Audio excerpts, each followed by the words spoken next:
Hi. Hi, this is the Texas Dental Board. Can you hear me? Specifically, Leanne. Leon, we have a username with the name of Leon. Can you hear me?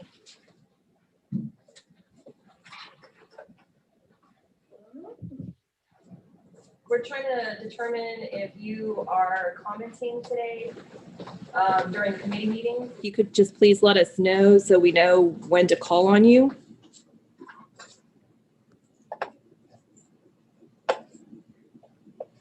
They haven't activated the audio, it looks like. How do they spell it? It's L-I-E-N. L-I-E-N. Leon, can you activate your audio so that I can hear you? I can't hear anything.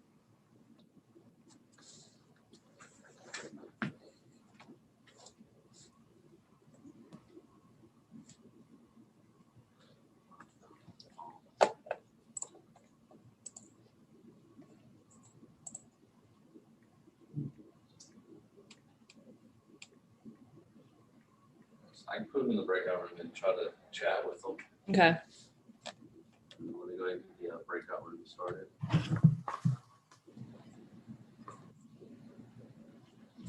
Yeah, I don't see any names.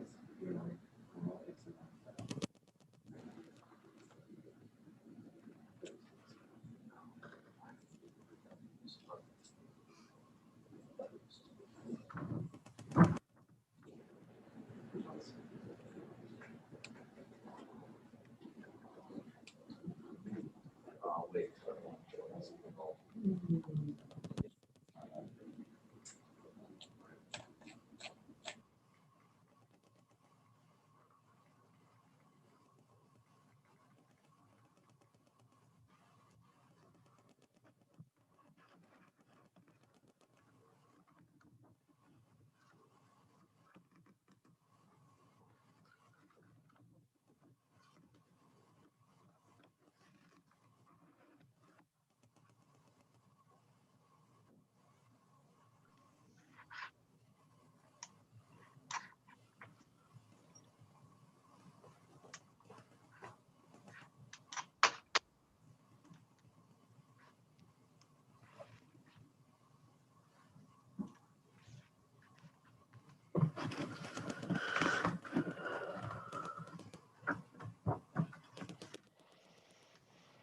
Hey y'all, it's Brooke.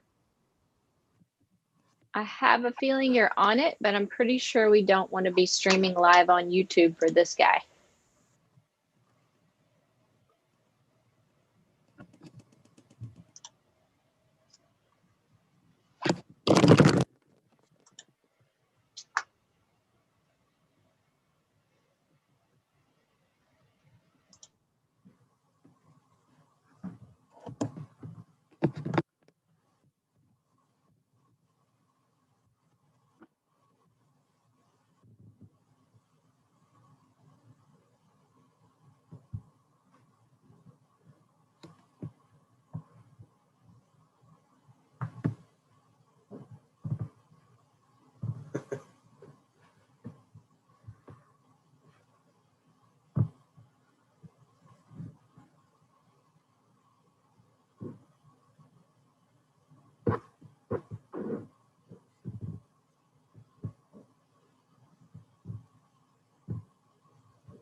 I'm no longer allergic. So Cool. it's not even, I don't even think the term is allergic, but Mute yourself. Right, sensitive or. right, right.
Lynn? Oh, now it looks like they just did it. Yeah. Okay, all right. Talk to you in a minute. Okay. Bye. I hear voices.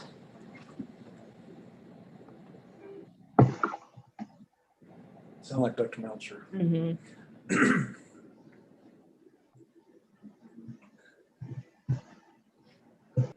I'm seeing myself, I'm not seeing. Josh, can you help him with the view? Share screen? No, no. So you can see faces and Mm-hmm. Participants.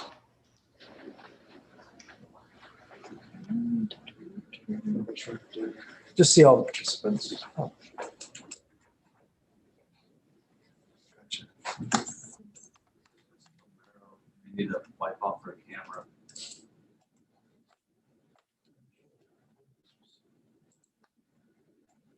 Oh, blurry.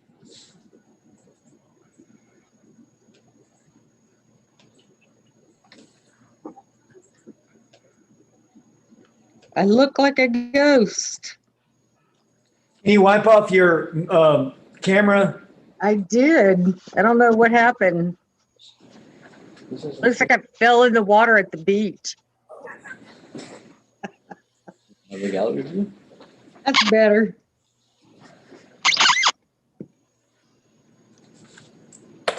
Oh, you're still in the breakout room.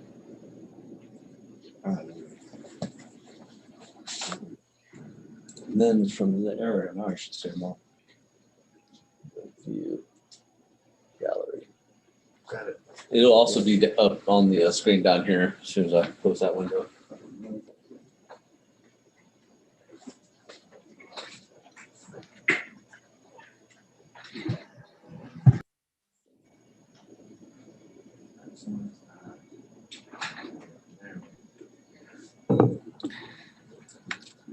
Looks like, oh, there we go. This says turn on her camera. More questions.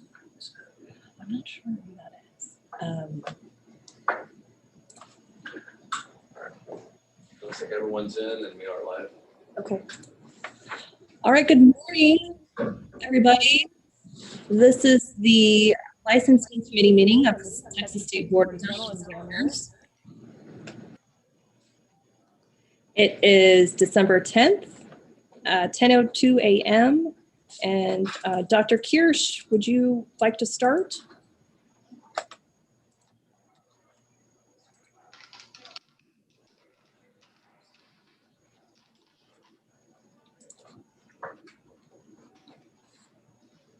Dr. Kirsch, can you put on your audio? It looks like he just has video enabled.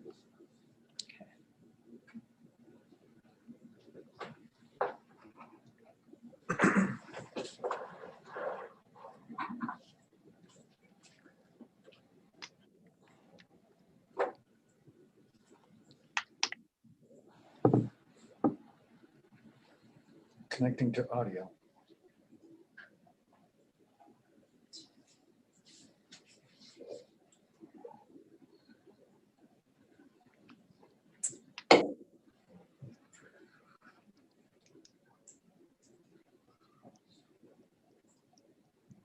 It's good to see y'all.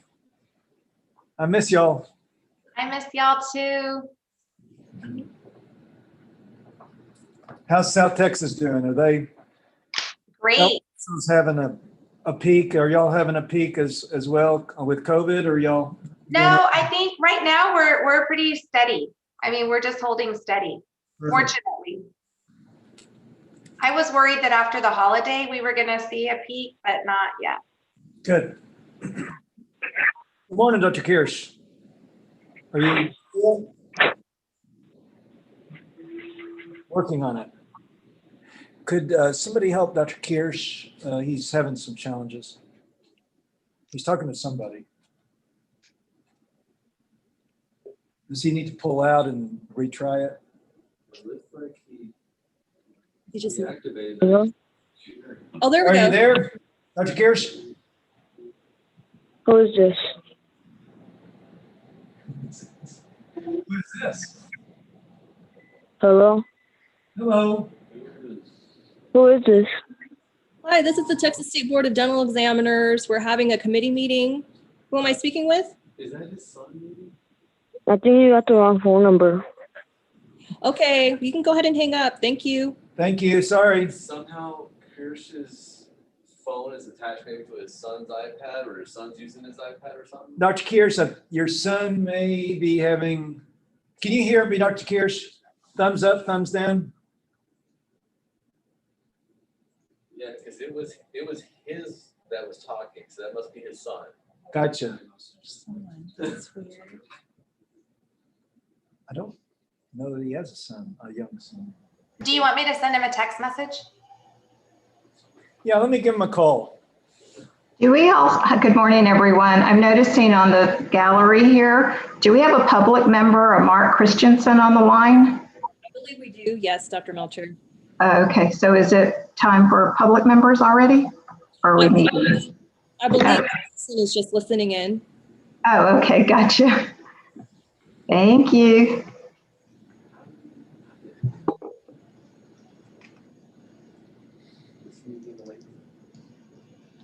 It's fine. It's an open meeting.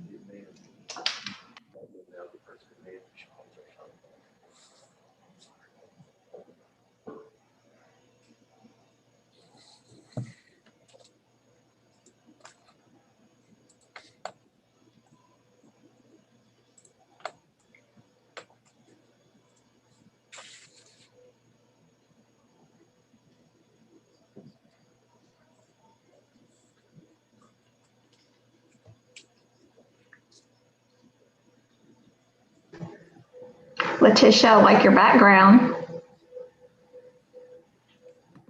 Thank you. Let me have one of the IT guys talk you through things. We'll get you going. Here they are. Letitia, is my blind, is it glaring? I can close it if it's too bright behind me. Okay. It also probably was masking that angelic glow behind me. No, I think it looks fine. We can see you clearly. Okay, thank you. I love Letitia's background. She's very official. Yeah, nice. It was either the seal or a beach. Personally, I'd take beach, but who am I? I see a Lauren Quirch now. His wife, Lauren. Okay, hold on. Now we can hear him. Okay, we've got you. I can hear you now. Hold on, start video. All right, I'm going to hang up because I've got it going on my computer now. Perfect. You're good now. We can hear you and We see can you. hear you if you want to continue that. If you get disconnected on the computer, we just call back in. Yeah. Y'all can see me, right? We can see you. We can hear you, Dr. Kirsch. So you are good. Perfect. Okay. Welcome, Dr. Kirsch. Thank you. Sorry for the technical difficulties. No worries. Yeah, we All right. talked to everybody in your family. They're doing well. Are we ready? Everyone present? We are ready. No, we'll find that out in a minute, but go ahead. Okay. December 10th, 2020 Licensing Committee meeting of the Texas State Board of Dental Examiners will now come to order. The time is 10:08, and that was due to me for technical difficulties. Sorry. If you are listening to the meeting on a secondary device, like a computer or tablet, please mute it until it's your turn to speak. Please say your name before your verbal voting during the voting process to ensure a proper count.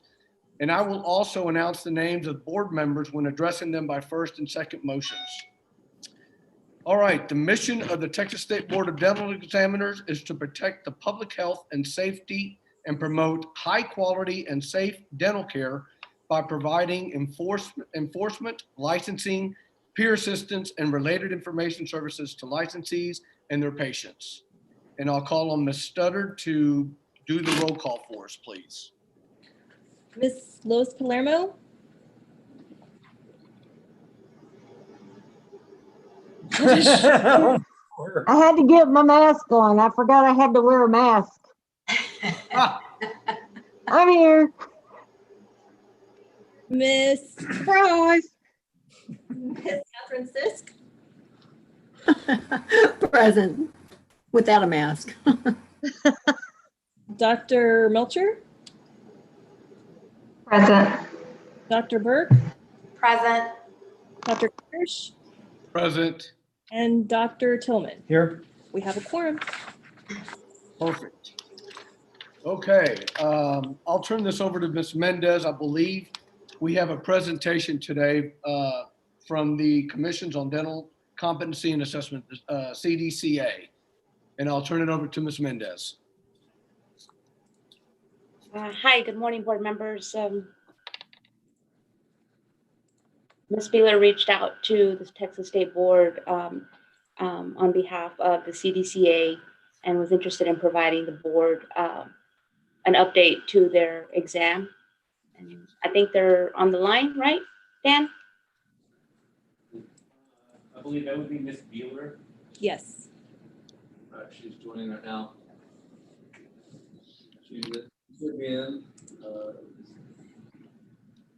Waiting for her to enable audio. Ms. Brunner, if you could enable your audio, we appreciate you coming. Bruder? Hold on. Is it Brunner? Beeler. I don't have a Beeler. She's joining now. Actually, it looks like a Dr. Sheila is joining us. Yeah. Sheila Vanda. Yes. And that's fine. I believe she was, yes, I believe that's fine. Okay. That's all I want to see. We'll see. What's her full name? Stephanie Beeler. Which one are you talking about? Miss Vandenbush is not from, Oh, she's the director Stephanie. of Dallas College. Sorry. Miss Beeler is the, What about Shayna Overfelt? No, that person. She's also part of CDCA. Okay. I don't see. We have a Shayna or a Stephanie Beeler. No. Shayna, no. Yeah, Shayna Overfelt. Yes. That's who we need.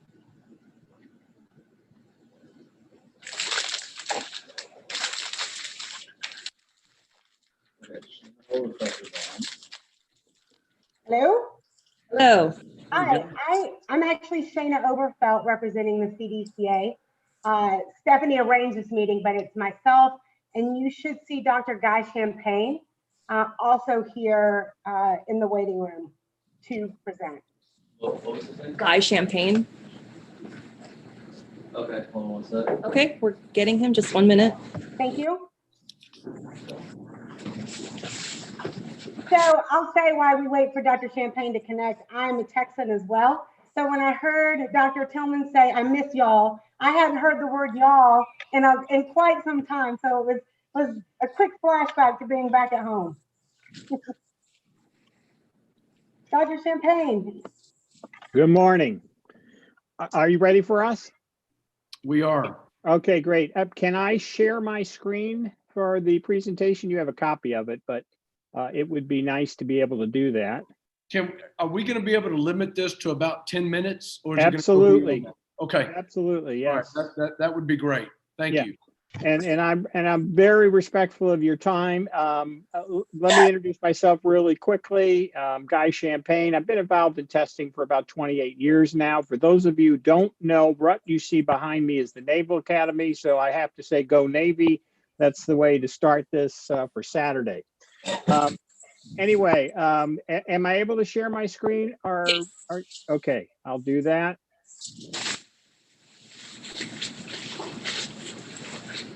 So you can see that, I assume?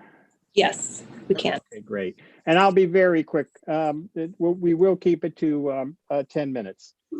So what I really want to highlight today is the Confidant Tooth and describe to you our patient simulation and how it's performed through licensing exams. So to keep you up to date.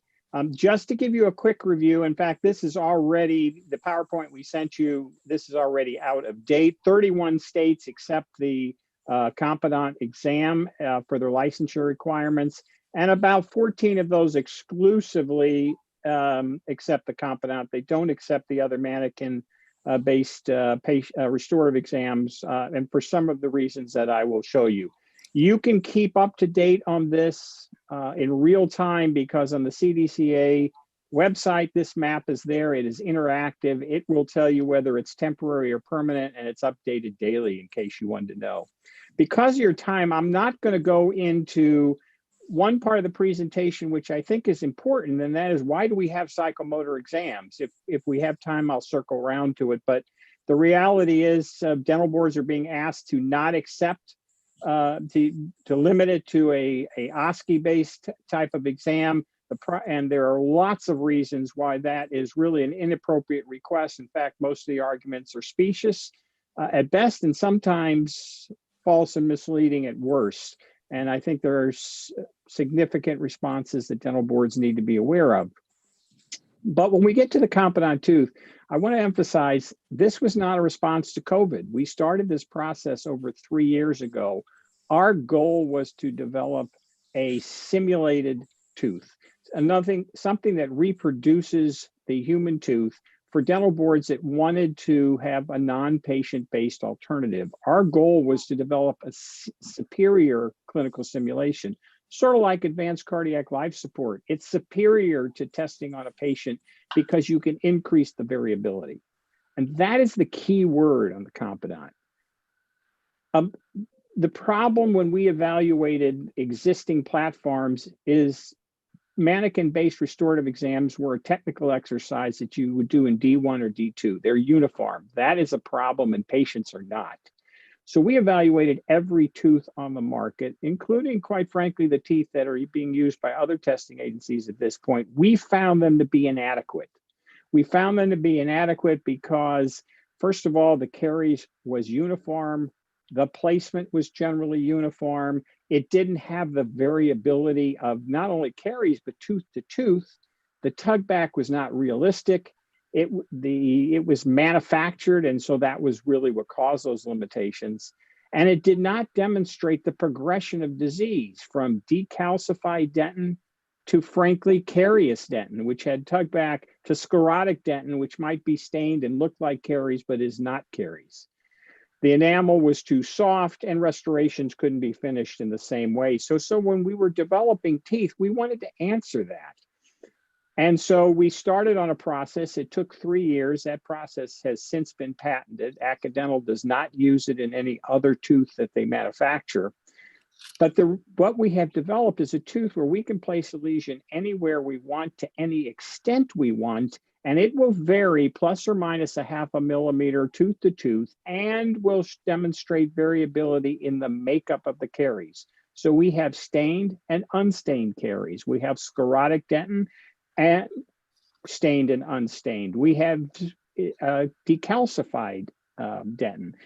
We wanted to make sure that the candidate had to display the diagnostic acumen that they needed to diagnose the disease process that were being evaluated. It also models human pathways of promulgation. So it extends along the DEJ and simulates what we do on a real patient.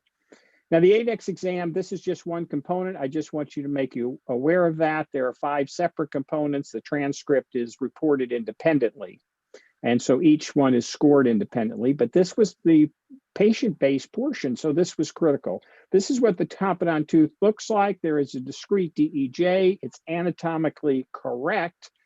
I cannot show you that, but that Explorer is sticking in the caries. In fact, if you were close to it, you would hear the ting when we pulled it out. You can see that it extends along the DEJ like caries does. So the initial caries and penetration would have been in this area, but the caries does extend in natural pathways and does it variable. There can be remaining caries stained or unstained, but just because it looks like it's stained, that might be caries. You would have to diagnose it, but in this case, it is sclerotic dentin. That's sclerotic dentin. This is the size of our finished prep. So although every tooth is variable, every candidate gets a different tooth. It's generally the same difficulty, but modifications will have to be done because it's on the acceptable, beyond the acceptable level in ADEX. You all may not be familiar on how we grade, but modification requests are handled by anonymous graders in the grading area, not by somebody sitting chairside who evaluates the candidate's judgment. And to be able to evaluate judgment was a critical component of the exam. About the size of the finished preps and how they're restored. The enamel is exactly the same hardness as conventional enamel in a human tooth.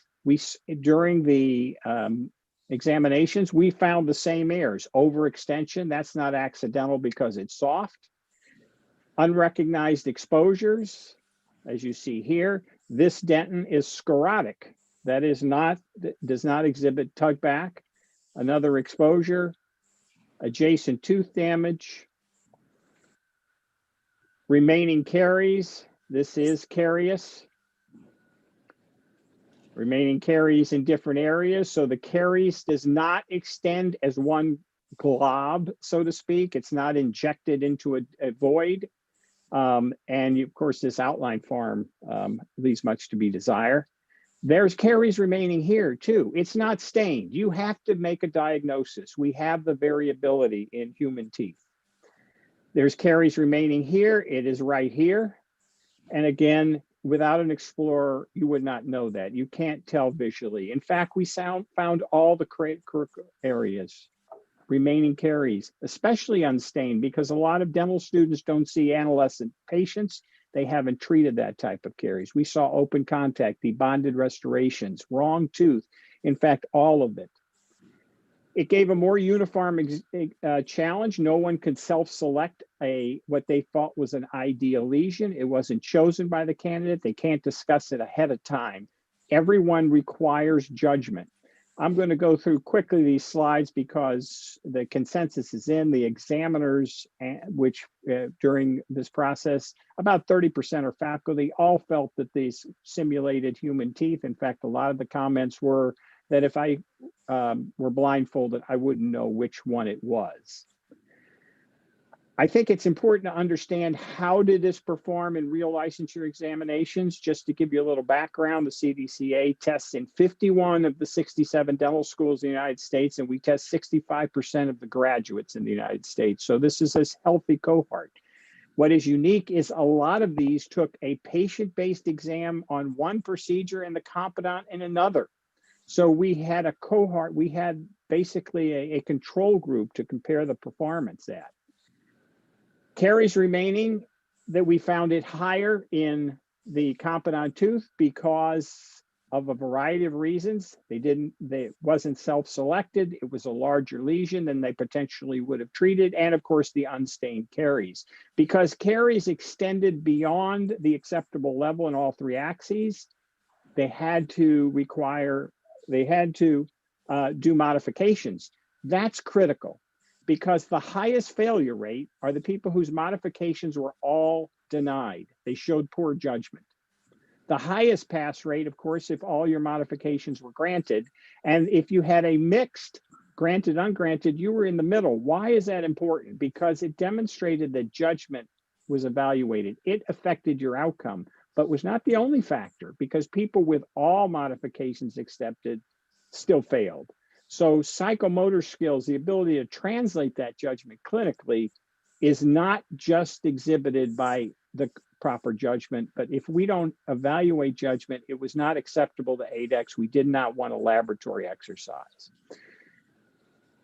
Now we have a cohort of about 2,800 candidates that took it for a licensure exam. The remaining, about a double that, took a patient-based exam. We know that the performance of those were equivalent. We found the exact same deficiencies we found in patients, and that was really the test that we wanted. That's on the. We want to give you a complete picture, so we do want to talk about dental hygiene. I'm going to turn this over to Dr. Shana. Champagne, before you do that, I'm sorry to interrupt. No problem. I'm George Kirch, by the way. I totally agree with you that we have to test our candidates and have them show their psychomotor ability, both hygiene and dentist. I totally agree with that. We can't just have a written exam. My concern, do y'all do live patients or you just, so you do live patient as well? Oh, absolutely. So 60% of our candidates were live patient-based exams during this cohort. So In fact, the reason we have the competent, now I like the competent. I've done other simulations and I've done your research on the competent. It seems to be probably the best one out there, to be honest with you, simulating a real life experience. My concern with just going to this examination only without live patients is that I don't see cheeks, tongue, saliva. We can't see how our candidates are administering local anesthetics, if they're properly numbing a tooth when they get out in the real world. And these are all issues that we have with live patients that we'll never be able to determine with this type of exam. But I love the premise and I love the competent mannequin base that y'all are using. I think it's the best one out there, to be honest with you. My other concern is, does your exam use a comprehensive treatment plan like the REB? So the student has to come in and compilate their own treatment plan instead of like the OSCE that they give you a multiple choice, and therefore the student has a 25% chance of getting the right answer. And those are great questions. And yes, we have a comprehensive diagnosis and treatment planning exam. It is not done exactly like the REB. We still have generated response, extended match, and not in other words, not multiple choice. There might be 20 options that apply. Some will take away points, some will add points, some are critical in both positives and negatives. We have fill in the blank. We have radiographs that they have to diagnose by using a mouse to identify areas, and nothing is provided for them. There's comprehensive treatment planning where you have to ask for the records, you have to ask for the pictures, ask for the charting, ask for the medical history. You can't do it routinely. If you did it for everything, you wouldn't have time to finish, so you had to know what was relevant. Actually, this has been maintained since 1969. It's the oldest, and you can't do it without it, but we do beyond that. So we have applied pharmacology, postoperative complications, applied anatomy, all of the things that we can't do on our patient-based exams and still have to test. And you are absolutely right about what a live patient offers. In fact, the first exams we gave in May during COVID were patient-based exams. We're still giving patient-based exams everywhere. It's some, as you can appreciate, some schools will not allow it. And so that is the issue. But I maintain there is a marked decrease in clinical experience in dental schools right now because of COVID. These performance exams are even more critical than they ever were. I agree. Dr. Champagne, I do have a question also. This is Linda Burke. Yes. Thank you for your presentation, and looking at the pictures that you're showing, I mean, it does look extremely lifelike, but obviously looking at this through Zoom on a computer screen, it's difficult for us to know and tell exactly what the feel is of the decay and of the tooth, the competent tooth. Is it possible for you to send the board members sample teeth so that we're able to actually see them and feel them and cut on them? Absolutely, and we will arrange that to get you actually in a typodont, not the teeth, so you can handle it in the appropriate way. We encourage that. That is really what has convinced dental boards, and especially the dental boards that have exclusively recognized it. When you manipulate it, when you see what it is like, we even have went so far as the character of the enamel had to be the same. So if it was undermined and you use a hand instrument the wrong way, it will fracture in the same way. So this was developed as a human simulation, but we will be happy. Tell us how many board members want to evaluate it, and Shayna will arrange with the central office to get you exemplars. Thank you, because I think that would be extremely helpful. And I think I want to emphasize one other thing.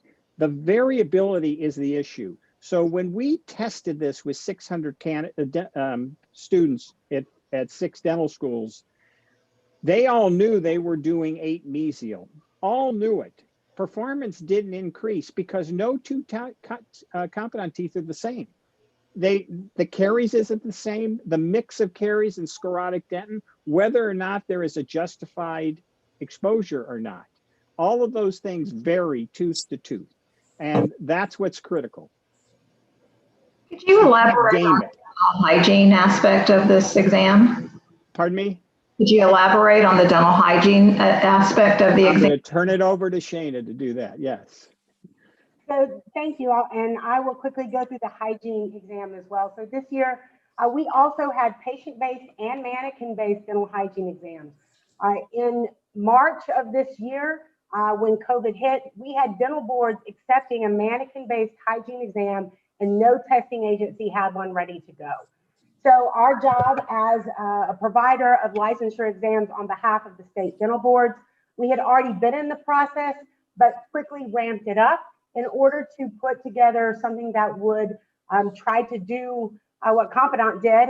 Confidant took 3 years to develop, so it definitely had some work to do, but I'll quickly cover that. So real quickly, our exam, the 8X exam, is 2 components. It is a patient-based exam and an OSCE, or a mannequin-based exam and an OSCE.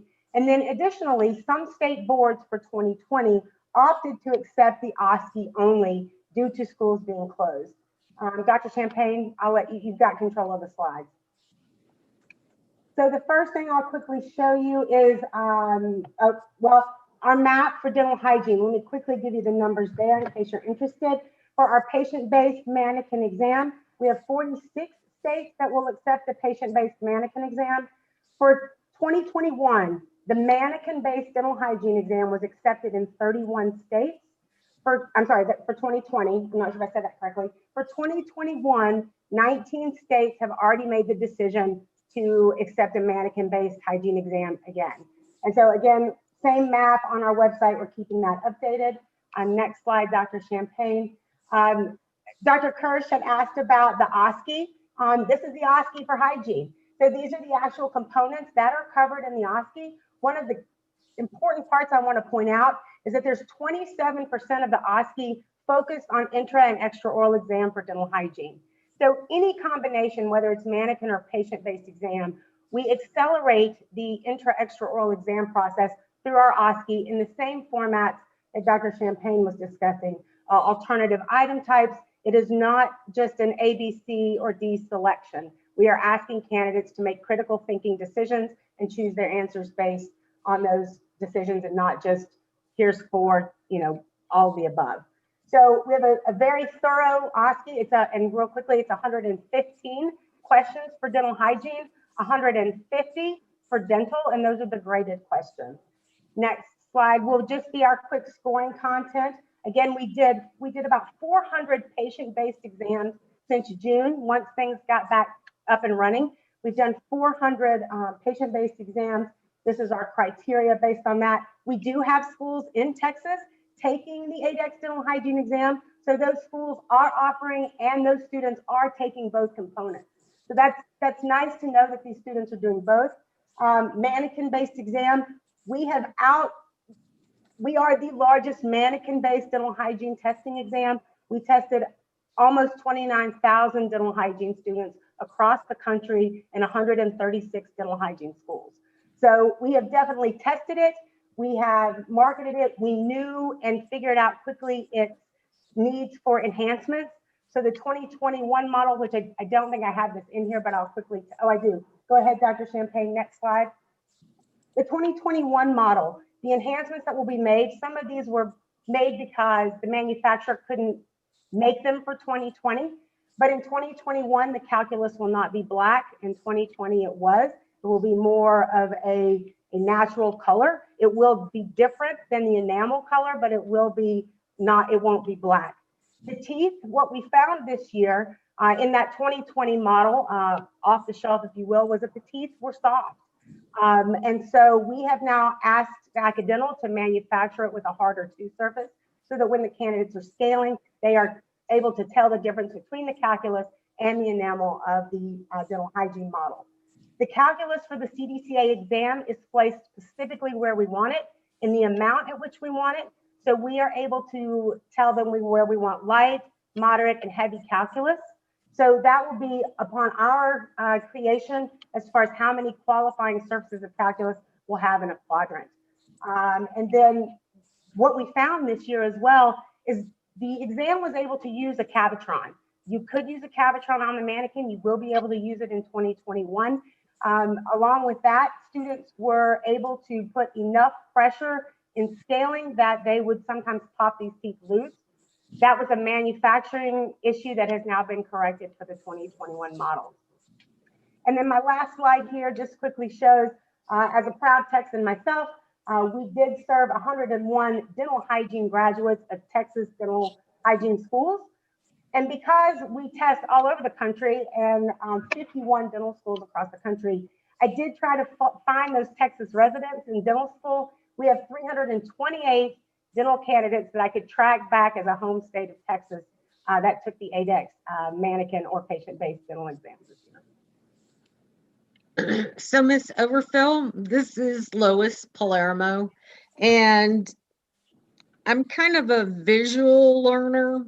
Sure. And I would really like to come to one of the testing sites where you use the models, so I can see exactly how it works. I mean, that's my whole thing with, a live patient is that I've never seen a hands-on mannequin one, so I really can't even say that it would be good or not. Right. So if I could do that, that would be great. Lois, and I have your email. It's come to me from Texas Dental Hygiene Educators, so we'll connect after this. And we do encourage and welcome you to come and view any exam. I am your contact, both dental and hygiene. So if there is something you would like to observe as a board member of Texas, we would love to have you as our guest. Okay, I believe Ms. Mendez had expressed a desire to come and watch one of the exams as well. Christina, am I overstepping what you said, or? No, you're right. You're correct. That sounds great. Yep, I'm your contact at Dr. Melchel. I see you unmuted. Guys, on the time of interest, I thank y'all very much. And I don't know if you know this or not, but we are in the process of rewriting the rule for our live patient right now, and it's still sitting on the governor's office as we speak. So we thank y'all very much for the presentation. Will y'all be at the board meeting tomorrow? Go ahead, Dr. Champagne. Okay, I have a commitment. I cannot be on it, but if you want a dentist to present this tomorrow, we will have somebody. I don't think it'll be necessary. I will make comments about y'all's presentation today on tomorrow's board meeting. But if someone wants to be there to say a few words. Shayna will be. I will be there. Okay, that'd be great. Great. Thank you all very much. Shayna, if you would also include me on that with Ms. Palermo. And I also had a comment just in observance of your slides. On page 4, and I think you mentioned that it was out of date possibly, but use of the pronoun, it stated just he and him, as we do have female dentists. So just wanted to make sure y'all could correct that, if y'all could correct it. Sure. Where it's talking about the guys report, Dr. Melchel, just want to make sure. It's on slide 4 in the blue little boxes. Okay. Thank you. The reason that is there, and thank you for bringing it up, that is not our quote. That is actually a page right out of the Guy's report. So that's William Guy's quote from 1926. So it is a little out of date, but because we quoted from the text, I didn't feel at liberty to change that. No, I understand. And like I said, it is out of date, but just I did not know that. So thank you. It's a century out of date now, actually. We'll see you all tomorrow, or I will see y'all tomorrow. Sounds great. Thank you so much. Thanks for having us. You're welcome. Thank you. Okay, moving to our next agenda. Let me call on Mr. Point of order. Yes, sir. So we have an opportunity for a motion. You don't feel that's appropriate at this time? No. Let's wait till we resolve Perfect. our rule so we can move forward with this. Thank you. Yeah, I just granted the presentation so we could hear and be informed of what they're offering. And I like everything I heard, to be honest with you. So I think it's very well organized. I read through the whole material and I like it. So thank you. Yeah, thank you, Dr. Tillman. All right, Ms. Studdard, if you can go ahead and discuss 2021 Q2 DDS 1. Okay, this is a request for an exception to Board Rule 101.11. Ms. Lynn Lee is requesting an extension of 9 months to sell her deceased husband, Dr. Lok Tan Oi. I'm sorry if I'm mispronouncing that incorrectly, but basically to request more time to sell her deceased husband's practice.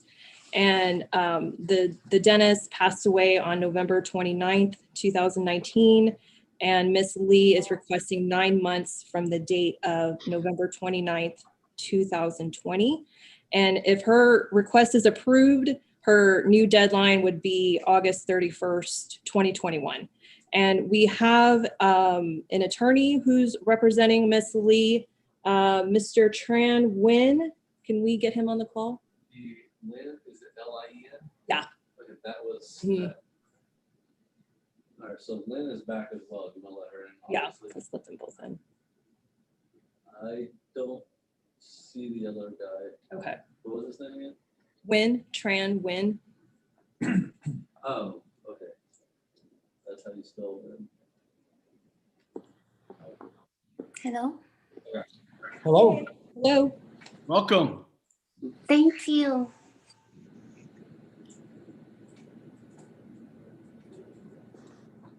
Are you the attorney or are you the spouse? Wow. You're the spouse. Okay, great. Quick question for you, Mrs. Lee. Is this a incorporation, like your husband incorporated 2 of these practices? Is that correct? Or is this part of a corporation? In the corporation. Okay. Okay. So this practice belongs to a corporation, or did your husband own the practice and he incorporated? There is two different things that I'm asking. He owned the practice. He did own the practice. Okay. Yes. Okay. And it's called Everett Dental Corporation, right? Okay. Okay. Great. Thank you. Does anyone else have any questions for Ms. Lee? Ms. Nguyen, her attorney, is also on the line. I don't know if you would like to speak. I believe we need you to put your audio on. It's on. Good morning. I'm sorry, I wasn't able to hear you clearly. I'm not sure. My speaker just died, so. We can hear you now. That's Okay, good. I just had to change out. Good morning. Good morning. So my understanding is that y'all have a buyer present right now and y'all need a little bit longer time to go ahead and make the sale of the practice? Yes. Is that correct? Okay. Okay. And again, like I asked Ms. Lynn, this is not a corporation. This is an incorporation. He incorporated, is that correct? It is, Everest Dental is an incorporated entity. Okay. And the 2 offices, you know, like most people, a lot of people don't understand how to manage it. Yes. So he did buy, originally the Louetta office was bought and incorporated under Everest Dental. Okay. And the Spring branch, he bought it in his own individual name. He didn't have a chance to transfer it into the corporation as yet, but for all intents and purposes, he treated it as if it was under Everest Dental. Okay. You know, the DBA for the Conroe was under the name of Everest Dental. But when we looked at the corporate books, it wasn't done as it should have been done appropriately. And these are the only two practices that he has. Is that correct? Correct. And he was the sole shareholder of the corporation that owned the 2 practices. Okay. And it's just him, and then he had other doctors working with him in those offices. Okay. How long do y'all see the sale of the practice taking? So right now we are trying to assist this is our 3rd buyer, by the way. We've had the first 2 buyers and it fell through because they really wanted to take advantage of the situation and they wanted to really lowball what the practice was. You know, unfortunately he died so young and then the pandemic hit right after his death. Right. But we've already granted y'all one, right. So this is the second grant that we're doing. So yes. Right. So, and actually, I'm sorry, which grant did we have? Because I wasn't aware that we were granted a waiver prior.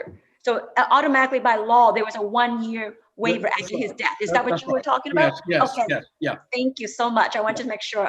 yeah. So yes, this is the second waiver where ideally, it would be great if we can get all the financing done right now. But I think that given the financial status of our economy, and the buyer is another dentist, and he just needs some extra time. And it would be my request if we could have until August of 2021, just to have some cushion versus us having to go back and forth every 3 to 4 months asking for an extension. If we can have that longer extension, so that way we can just breathe easy and have the time to help him with financing and deal with the creditors.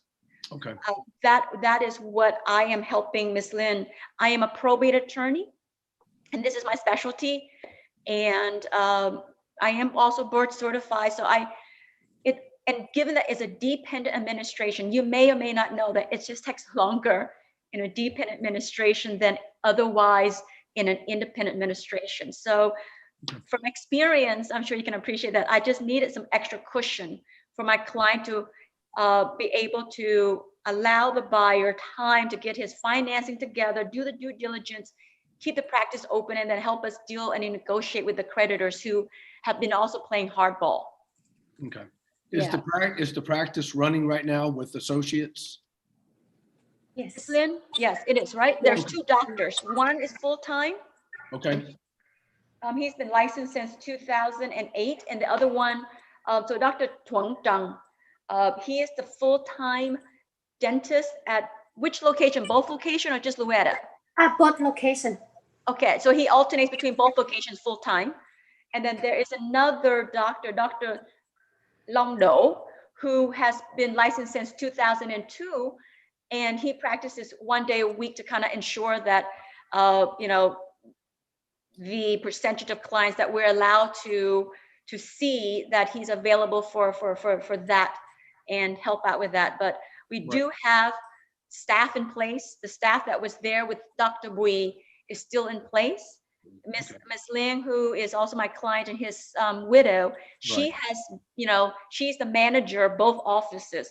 So we're just asking for some grace time. Okay, thank you. Thank you. Do we have any questions, board members? Do I hear a Yes, motion? I had a question, Ms. Palermo, for Ms. Nguyen. I was under the impression, you know, reading all the documentation and everything going back and forth between y'all and the board, was that it wasn't just for the sale, but it was also to raise or have more patients in the clinic and everything, probably so you could ask for more money for the practice. But that extra time was also from y'all's end, that you wanted the practice to be able to grow or be maintained at a level where you would, you know, get a good price for the practice. Is that not true? That is one factor and one consideration. Yes, that is true. And I think that that is more of an ancillary benefit to us holding it a bit longer, just to have that sustained revenue to pay the creditors. But we are interested in trying to sell it sooner rather than later. My client, she has 2 minor children. And so trying to juggle their school needs and then managing the practices, is, you know, she doesn't want to do it long term. She would rather just sell it as soon as possible. I've talked to her about selling in at a price point where we're at a point where we have this huge secure debt. You know, it's secured against the equipment. And you know, what is the feasibility of her trying to sustain the practices, even with great staff? You know, it takes a human toll. And so she would like to have it sold sooner rather than later, but we're just asking for that grace period just so that we can just get things done without having to run against a 2 or 3 month deadline and coming back and explaining why we haven't had a chance to really finish our financing or due diligence, or or negotiating with the secured creditors. So all of those factors would help us negotiate the sale, but it's not our intention to just hold it out just to build the revenues. You know, that the main goal is to really enable us to have the ability to negotiate, to transfer over, to transition the practice in a way that is much more wholesome for everybody, not just the patients, but for the staff, and to be able to ease her off of that, out of that, so that she can just focus on her 2 children. Thank you, Ms. Nguyen. All right. Dr. Kirsch, Dr. Burke has a question, and then I have a question. Go ahead, Dr. Burke, please. Well, actually, Dr. Tillman, you should go first, because I was going to say if there are no further questions, I wanted to make a motion to accept their request. So I did have one question. Were any of the delays in the ongoing sale, did any of them relate to COVID, or did that affect y'all in any way? I'm sorry, could you please restate your question? I want to make sure my answer is addressing it right on. Did any of your delays related to the sale relate to COVID or any? Can you hear me? Yes, I'm listening, doctor. Did any of them relate to COVID or any of the problems related to the COVID crisis or pandemic? Well, I would definitely say yes, because if not for the COVID pandemic, we would have had sustained and continuing patients since February when we had it. And so we wouldn't have that huge, we had to close the practices for at least 3 months. I think it was from March, April, May, 4 months. So in the 4 months that we didn't have any patients from February through June, the middle of June, definitely it was impacted by COVID and the pandemic and people not going, being in compliance with the governor's mandate, closing down. So yes. Thank you. Dr. Burke? So if there are no further questions, I would like to make a motion to accept their request for an extension on the sale of their practice by 9 months. All right, Dr. Burke has made a motion to go ahead and accept the request. Do I have a second? Ms. Lois Palermo, second. Is there any further discussion? All in favor of the motion, please respond. For discussion. I'm sorry, Dr. Melcher? For discussion. Yes, ma'am. Go ahead, Dr. Melcher. So I know in our last meeting, we've had a couple of other practices that have this similar situation. Is it something that we should consider? I think at that particular one, I think we gave them 6 extra months. I think we gave them till like May or June. I think for consistency, maybe to have a set stay with what we've done in the past. Just a suggestion, maybe, so that we don't have all these alternating, for our staff to be conscious of, keeping track with everyone. So are you modifying the motion to make it 6 months? Yes, if possible. To end in June? Correct. I think it was May or June. I can't remember what the last one was. Okay, so we have an amendment. Dr. Burke, are you okay with the amendment to your motion? Yes, I'm fine. Okay. All right, Ms. Palermo, are you okay with the amendment as well? She says yes. Okay, perfect. Okay, is there any further discussion? So you will accept the modification as an editorial change, Dr. Kirsch, is that correct? Yes, I will, for 6 months, yes. Any further discussion? All in favor of that motion, I'm going to do a roll call. Ms. Lois Palermo. Yes. Dr. Melcher. You can do it. She votes yes. Okay. Dr. Burke. Yes. Dr. Kirch, I'm in favor. Dr. Tillman. Yes. And Ms. Catherine Sisk. Yes. Okay, the motion carries unanimously. Thank you, Ms. Nguyen. Thank you very much, doctors. Stay safe. Thank you. Good luck to you, Ms. Lynn. Stay safe. I just want to make sure that they understand that we're granting them a 6 month, not a 9 month. just to. Yes, Ms. Wynn was nodding her head when we were saying that, so I'm, Thank you. yes. Thank you. Okay, Ms. Studdard, will you lead us in our next discussion? I'm on my computer, I've got my agenda, I believe is 2021 Q2 DDS2. Yes. And it's, I believe it's Dr. Jose Villalobos? Yes, Dr. Villalobos is applying for licensure by credentials as an educator. He does not meet the requirements as a dental educator since he lacks the minimum of 5 years immediately preceding application, employed by a CODA accredited dental or dental hygiene school. That's the language from the rule. And so he is requesting an exception to Board Rule 101.3.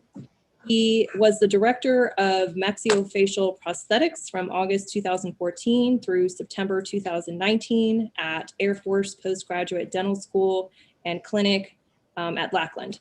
Dr. Villalobos holds an active license in the state of California without disciplinary action, and that license is set to expire in June 2021. And I believe we do have Dr. Villalobos on the call.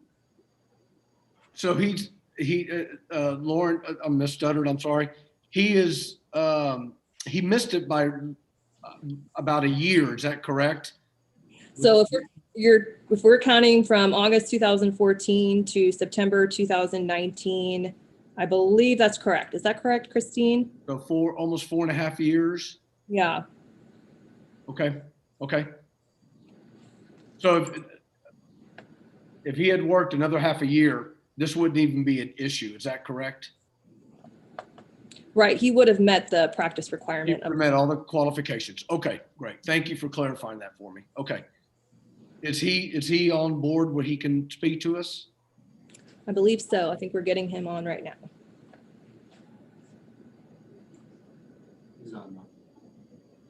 He's on. Yeah. Dr. Villalobos, can you hear us? Yes, I can hear you. Thank you. Can you hear me okay? Yes, we can. And welcome and thank you for your service. Thank you. Thank you very much to the committee for listening, allowing me this opportunity.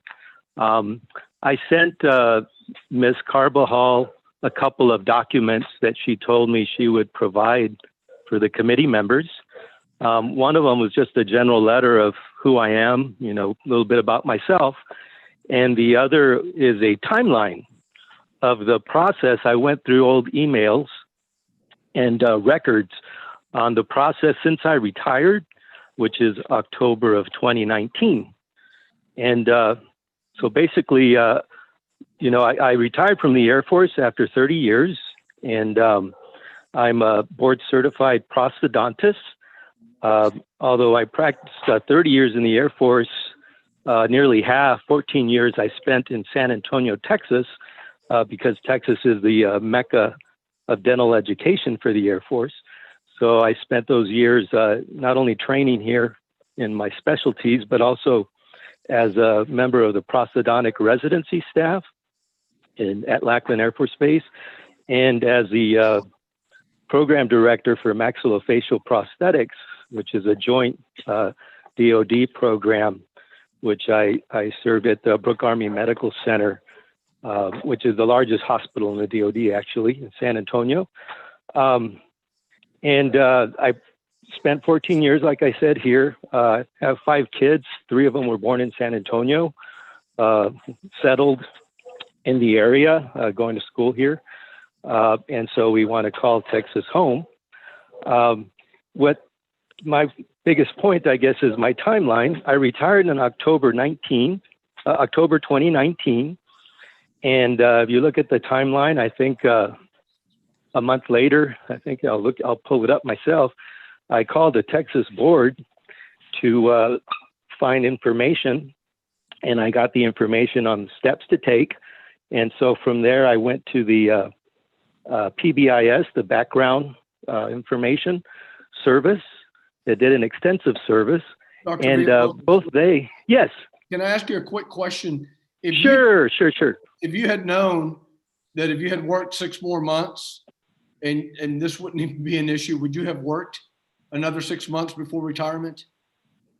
Well, in the Air Force, you know, you hit a certain retirement date and you don't have a choice. You were must forced to retire. Okay, that's what I wanted to get at. Thank you very much, sir. I Yes. appreciate that. Yeah. Okay. No, thank you very much. So I retired, and in December, I spoke to Texas Board, and then that was 2 months after retirement. And then January, 3 months following my retirement, I contacted the PBIS in Phoenix and started the whole background check process. And then, yes. Point of order, could I make a motion? Yes, sir. Please go ahead. I'll make a motion for exception in the case of 2021 Q2 DDS 2. Do I have a second? I second. Who was the second, please? Dr. Burke. Dr. Burke? Great. Any further discussion on Dr. Villalobos? Seeing none, I'm going to do a roll call. Ms. Lois Palermo, Yes. Dr. Margot Melcher, Approve. Dr. Linda Burke, Approve. Dr. George Kirch, in favor, Dr. David Tillman, In favor. and Ms. Catherine Sisk. In favor. The motion carries unanimously. Dr. Villalobos, we thank you very much. The motion has carried. You've been granted that. It'll be heard at the board meeting tomorrow. And if it makes it through the board meeting tomorrow, then you will receive notification from the state board. Thank you very much, all of you, for your time. I appreciate that. Have a great day. Thank you, sir, and thank you for your service. Thank you, sir. Thank you, Dr. Tillman, for the motion. Okay, next, possible committee action for exception to board rule on 2021 Q2 DDS 3. And this is Dr. Jennifer Foes. And I'll turn it over to Ms. Studdard to lead us in this discussion, please. Dr. Foes is also requesting an exception to board rule regarding board rule licensure by credentials. She does not meet the requirements due to not practicing for 3 out of the 5 years preceding the application. She was in an advanced education and general dentistry residency program and a pediatric dental residency program. She holds an active license in the state of Illinois and has not received any disciplinary action. Board staff does lack official verification from the board, but has verified the information on the state of Illinois' website. Her Illinois license is set to expire in 2021. She holds 1 year and 8 months of active practice following the completion date of her residency program. And go ahead, I'm sorry. She doesn't qualify by examination either. So there's 2 qualifications that she does not meet. Am I correct on that? I believe that's correct. Yeah. Okay. Dr. Foes should be on the line and we'll be getting her shortly. Okay, great.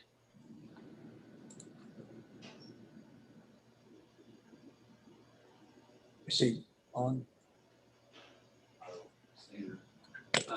There's one that's labeled diagnostics iPad. You might want to talk to them, bring them up, I've already chatted with them, so you want me to bring them in? see who they are. That, yeah.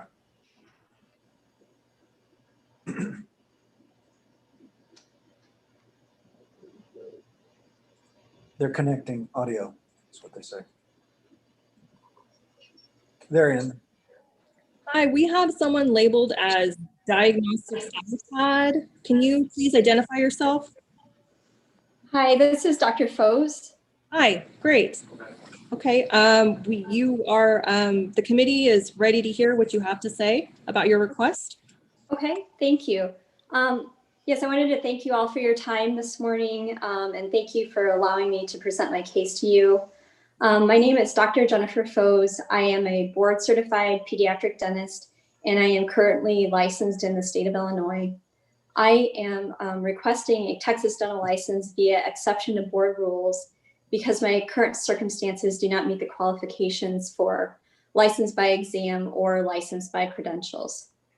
I graduated dental school from Southern Illinois University School of Dental Medicine in 2011, and I passed my clinical examination through Credits Regional Examining Boards. In fall of 2010, I passed the mannequin portion, and in spring of 2011, I passed the patient portion. Because this is more than 5 years ago, I do not qualify to apply for a Texas dental license by exam. After dental school, I practiced for 4 years as a general dentist before I went back and did a 1-year advanced education in general dentistry residency and a 2-year pediatric dental residency. I was in residency from July of 2015 until June of 2018. After residency, I practiced for 1 year and 8 months as a pediatric dentist in Illinois, and I split my time between a private practice and a children's dental clinic where we saw mostly socioeconomically underserved children. My time in practice post-residency was from July of 2018 to March of 2020 when COVID-19 shut everything down. I realized in order to qualify for licensure by credentials, someone must have practiced at least 3 of the last 5 years immediately preceding the application. And it is also my understanding that my years in specialty residency do not count towards those years of practice. So only practicing 1 year and 8 months outside of residency, I don't qualify for the license by credentials option either.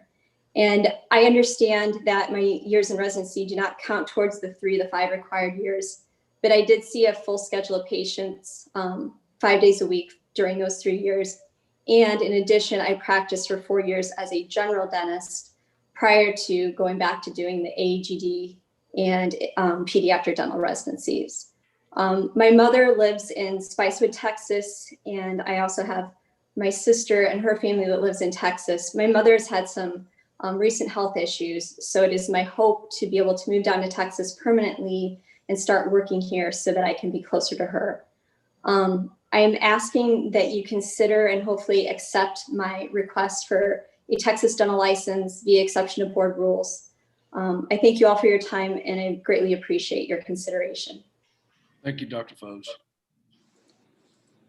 Do I hear a motion to deny or accept request for exception to board rule? I do have a question. Can you just, Lauren, I'm sorry, can you just explain to me once more, did she pass her licensure by exam prior to attending residency? Christine, do you have any information on that? Yes, she did. She passed it in 2010. Yeah, she stated that. She passed all Right. parts, Okay. clinical, written, and yeah. This is completely different from our previous request. This is really not even within the realm of 3 to 5 years, where she is 1.5 year deficient of the 3 years of practicing before the request is made. As much as it hurts me, I would deny this, to be honest with you. And if we start making exceptions for everyone, this is going to be the norm and not the exception. So those are just my thoughts on it. Can I ask a question? Yes, Dr. Foe. Does my 4 years of practice as a general dentist prior to my residency hold any clout? Does that count for anything? I will defer to legal on this, Ms. Studdard. The rule states that the practice time period is 5 years right before you apply for the application.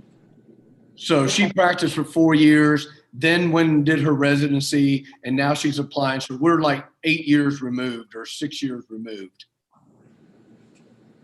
Is that right? Is my math right? That sounds right. She graduated in 2010, worked till 2014, did a pediatric residency in 18, and now she wants to come in. So we're about 8 years removed, 9 years removed. Dr. Karras, I have a question. Yeah, yes, sir. Through the chair, Does your mom have health concerns, or are there any other concerns related to your mom? It's mostly her health issues. Could you expound? She's had a hip replacement surgery. She's going to have GI surgery within the next year, and then she's also going to have shoulder surgery as well. Thank you. You're welcome. All right, committee members, do I have a motion?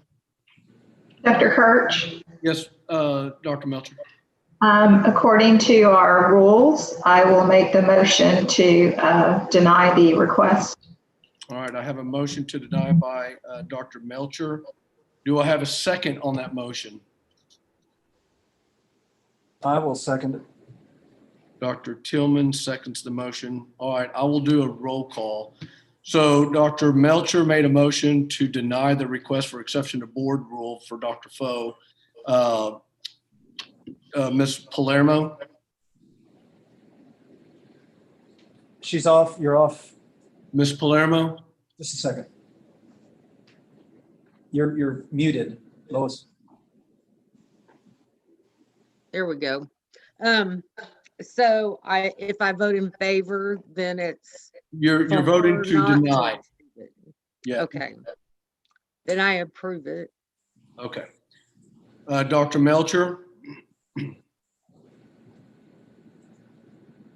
You're muted.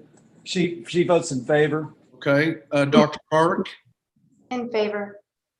Dr. Kirch in favor. Dr. Tillman? In favor. And Ms. Catherine Sisk? In favor. All right.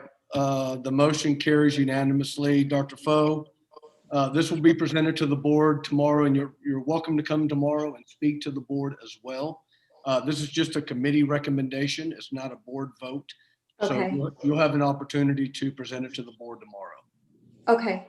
Do you have any recommendations going forward? Just finish out the 3 years of practice in Illinois and then try to reapply? Yes, ma'am. That's exactly what I would do. Yeah. Okay. All right. Thank you for your time. I appreciate it. You're welcome. Thank you. Dr. Kirsch, I think Christine had something to say. Oh, I'm sorry, Christine. Okay. I do. I just want to remind everyone or the board members and Dr. Foes that we do offer the temporary licensure here in Texas. So, and that's intended for folks who don't meet the practice criteria to gain it. However, they do have to be employed with a nonprofit corporation. Okay. And if I acquired the temporary licensure, would my time working for a nonprofit organization go towards the 3 years of practice so I could apply for license by credentials later on? Yes, ma'am. Okay. Thank you. Thank you, Ms. Mendez. That's great knowledge to have. Thank you very much. All right, moving right along. Now we'll call on Ms. Mendez to lead us in the next discussion for the REB. Okay, so we have Dr. Madhu Sharitra requesting to take the REB for the clinical examination. So the request is, it's an international student who would like to take the REB exam along with the other dental students in the school. Currently, what we do allow is, we do allow the students completing a specialty to take a REB exam or any regional exam 6 months prior to graduation. They do have to have completed the MB, the national exam part 1 and 2, and then be able to provide us a dental school, and if it's translated to English, if it's in a different language, diploma. I don't even know where my papers. But yes, that's what we have. So, question, Dr. Kirsch? Yes, Dr. Tillman, please. Through the chair. So has she completed her both parts of the national board, Ms. Mendez? I don't know, to be honest with you. Are they here to talk to us? Yes. Yeah. Okay. And is there a reasoning for the 6 month immediately prior to that as opposed to before that 6-month period, or what was the thinking? Do we have any knowledge of that?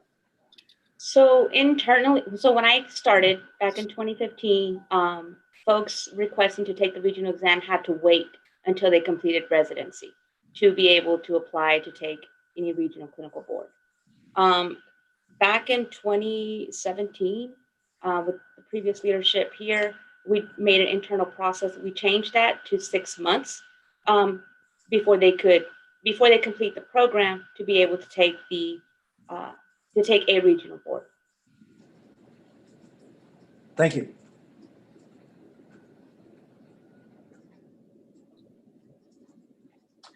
So do we have the candidate on the line? It doesn't appear that the doctor's on the line, so it's just going to be a discussion between us. Okay. Let me get legal's advice on this. Ms. Studdard, can you weigh in and let me know your thoughts on this, please? It's my understanding after talking to Christine that this is something that's within our purview to accept. Okay. Okay. Have we done it before through the chair? I'm sorry, Dr. Tillman. I just said, have we done it before, or is this precedence? And then the other question would be the both parts of the national board too, which I don't know. Okay.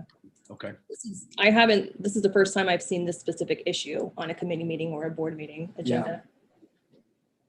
Yeah. Okay. Board members, do I have a motion to either deny or accept this exception to board rule?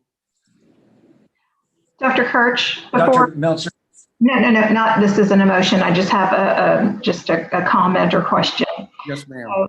When the rule was amended back in 2017 to reflect 6 months before, was the reasoning because they felt that the applicant had gone through and had, because a foreign trained dentist does not have the same, fall under the same curriculum. So that gave them enough time to adhere to the way that code of programs are here in the U.S., to give them the clinical skills, make sure everything was, that they were efficient or competent. Was that the reasoning why they adjusted it back then? I'll defer that to Ms. Mendez or Ms. Studdard. So I can take that one, Lauren.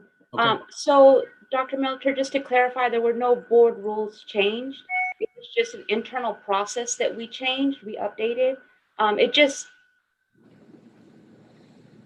would like to see more common sense practices, and it seemed to make more sense to give them 6 months because they're pretty much almost done at that point, and trying to assist them. So with talking with the previous ED and the previous GC, we came up with, okay, 6 months was a reasonable amount of time to allow them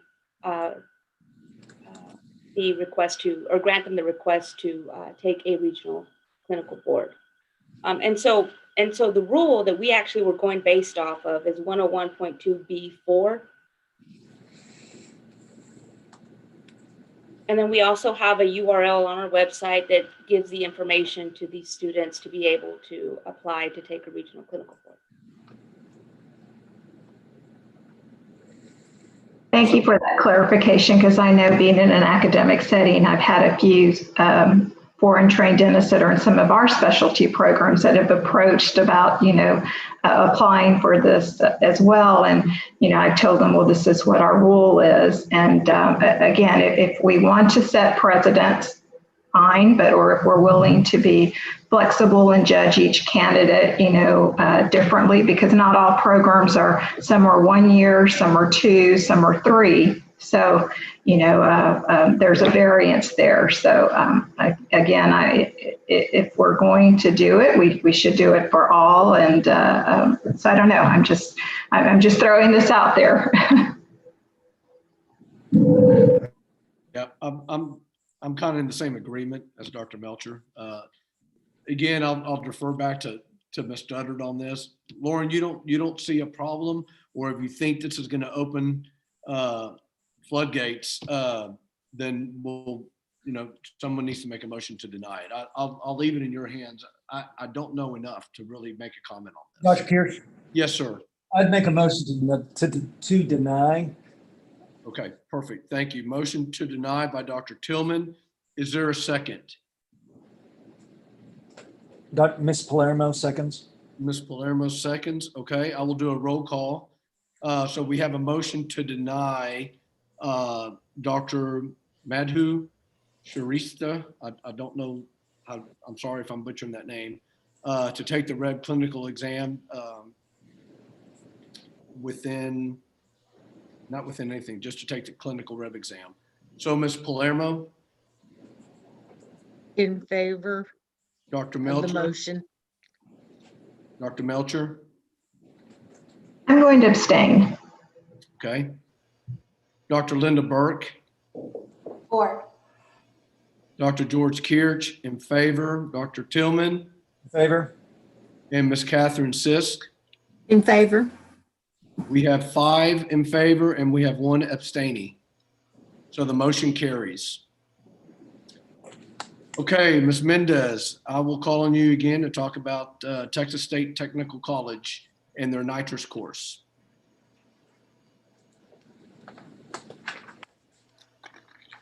Okay, so we have Ms. Raquel Rico, a representative from Texas State Technical College. I was submitted her course to be approved. Our rule states that we have to, the nitrous oxide monitoring course has to be board approved for a dental hygiene or hygienist or a registered dental assistant. Can I ask you a quick question? In their letter that I read, it says that their name was on there and now it doesn't appear. What happened? Okay, the truth, we don't have documentation that reflects that course was ever reviewed and or approved. There is no documentation that exists on our end because currently the way once a provider or course is approved, we send them a letter. We keep the letter, we scan it, it's in our archive folder here in the office for staff to be able to access. Okay. So we actually asked Ms. Rico if they maybe had a copy of the letter that we could have. And so there is no letter that shows that it was actually reviewed and board approved. All right, so Ms. Rico's here to show that they are a qualified school to be able to train nitrous oxide, and then we'll vote on this today. Correct. Okay, great. Thank you, Ms. Mendez. Is Ms. Rico on? No, she is not on. Okay. Was she? She was supposed to be on. She queued to be on? Yeah, okay. All right. Do we have any other discussion while we're waiting on Ms. Rico about this?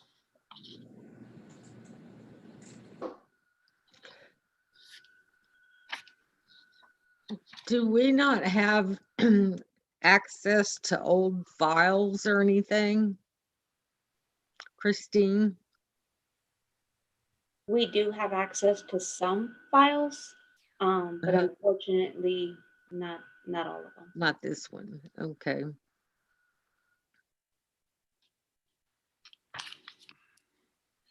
Ms. Mendez, were they on since '99? Were they on our website or on our as accredited to go ahead and teach nitrous oxide?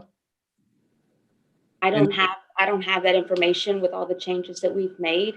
So we don't know if they were on there or not. Correct. And somehow somebody I'm not was gonna on. say maybe they weren't. I mean, maybe they were, but just to make sure that we are doing everything. Doing our due diligence, their name is no longer there, and I guess somebody looked and they said, "Hey, why isn't our name here?" And that's how all this came to be. I think it's staff denied an application that a student submitted. Oh, that a student submitted from them. Okay, all right, okay. Do we have Ms. Rico? We don't, Dr. Kirsch. I suggest y'all can go forward and make the motion, or we can wait to hear all the agenda items to give her some more time. It's up to y'all. Okay. Well, I would love to hear more about the program and what they have to offer before we really vote on this, to be honest with you. Okay. Should we skip down to agenda item number 6? Yes, let's go ahead and do that. All right, Ms. Mendez, and I'll let you lead the discussion on this. And this Yes, sir. Thank you. Yeah. We have Dr. Sheila Vanderbush, who is applying to offer a RDA course at the Dallas College School. Okay. I believe she was also going to call in and speak on behalf of the program. Okay. Yes, we do have her on the line. We're getting her in now.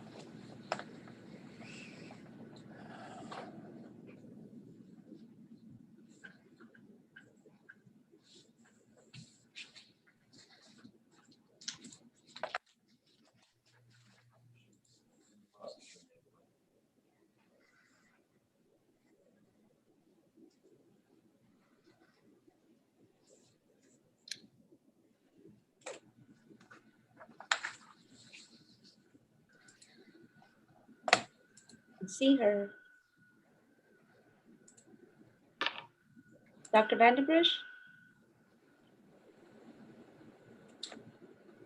It says she's on. Dr. Vandenbush, if you can enable your audio and your video so we can see and hear you.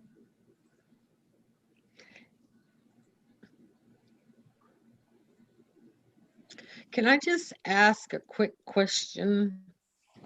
I was a little bit confused reading all the information on this because I couldn't tell if they wanted to be a course provider or are they opening up a dental assisting program? So it sounds, in previous email correspondence with Dr. Vandenbush, she's interested in offering a dental assistant course. Yeah, that's what I got as well from it. That's what I determined. Okay. Yeah.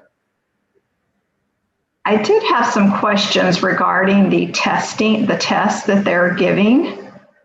In regards to us, the Texas State Board of Dental Examiners, there were several questions that are not correct.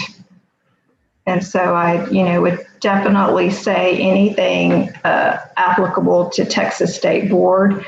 My suggestion was to have them revise them and submit them to our executive director just for editing and making sure that it is correct information. And for instance, one of them was, it says the term of a Texas State Board of Dental Examiners, it's question number 18 on page 27. They list 1, 2, 4, 6 years. Well, we have staggering, appointments. So that would sort of be a difficult a difficult question to answer correctly. Then there was another question on number 21, where it says, which of the following is not part of the mission of the TSBDE? To me, those questions on there really didn't encompass what our mission states. So I just had a little bit of an issue with those two questions.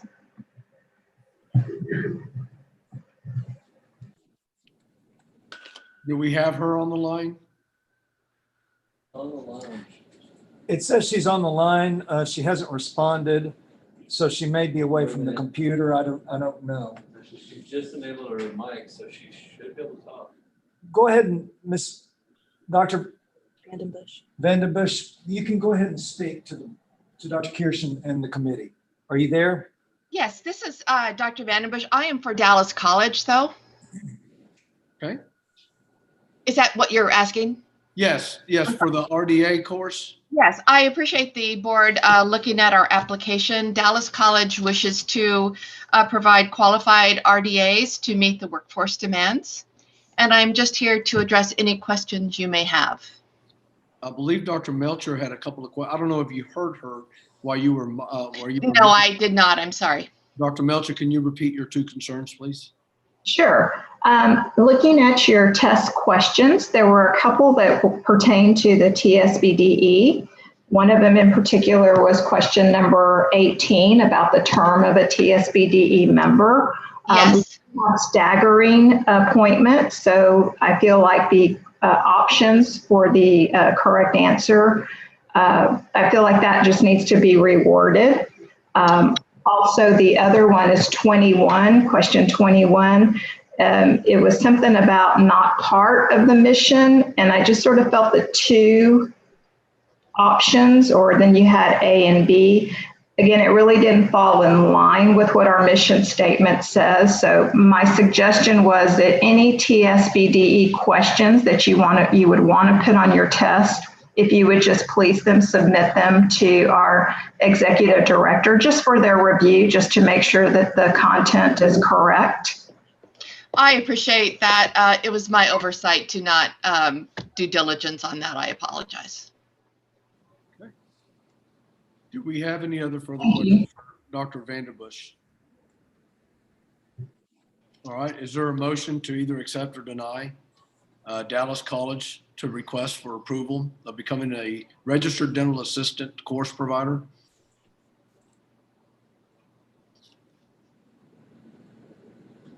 I'll go ahead and make a motion to accept. Is there a second motion? I'll second. Dr. Burke, okay. I'm going to do a roll call. All in favor to accept Dallas College request for approval to becoming a registered dental assistant course provider. Ms. Palermo, Approve. Dr. Margot Melcher, Approve. Dr. George Kirch, approve. Dr. David Tillman, Approve. and Ms. Catherine Sisk. Approve. The motion carries unanimously. Thank you, Dr. Vanderbush. The board will be reaching out to you, okay? Thank you very much. All right, thank you. Okay, I'll turn it over now to Ms. Stutter to go over the possible actions on 3, 4 of our dental codes and rules. Ms. Stutter? So the group of rules that are on your agenda is regarding the ADA's National Commission on Recognition of Dental Specialties and Certifying Boards approval of 3 additional specialties. And those specialties are oral medicine, oral facial pain, and dental anesthesiology. And so the amendment to Rule 108.54 is adding those specialties to the advertising rule, as well as updating the language to the, instead of just, it's not really the ADA who's recognizing these specialties, it's the National Commission on Recognition of Dental Specialties and Certifying Boards. And so if you look at the rule language, you'll see those changes in 108.54.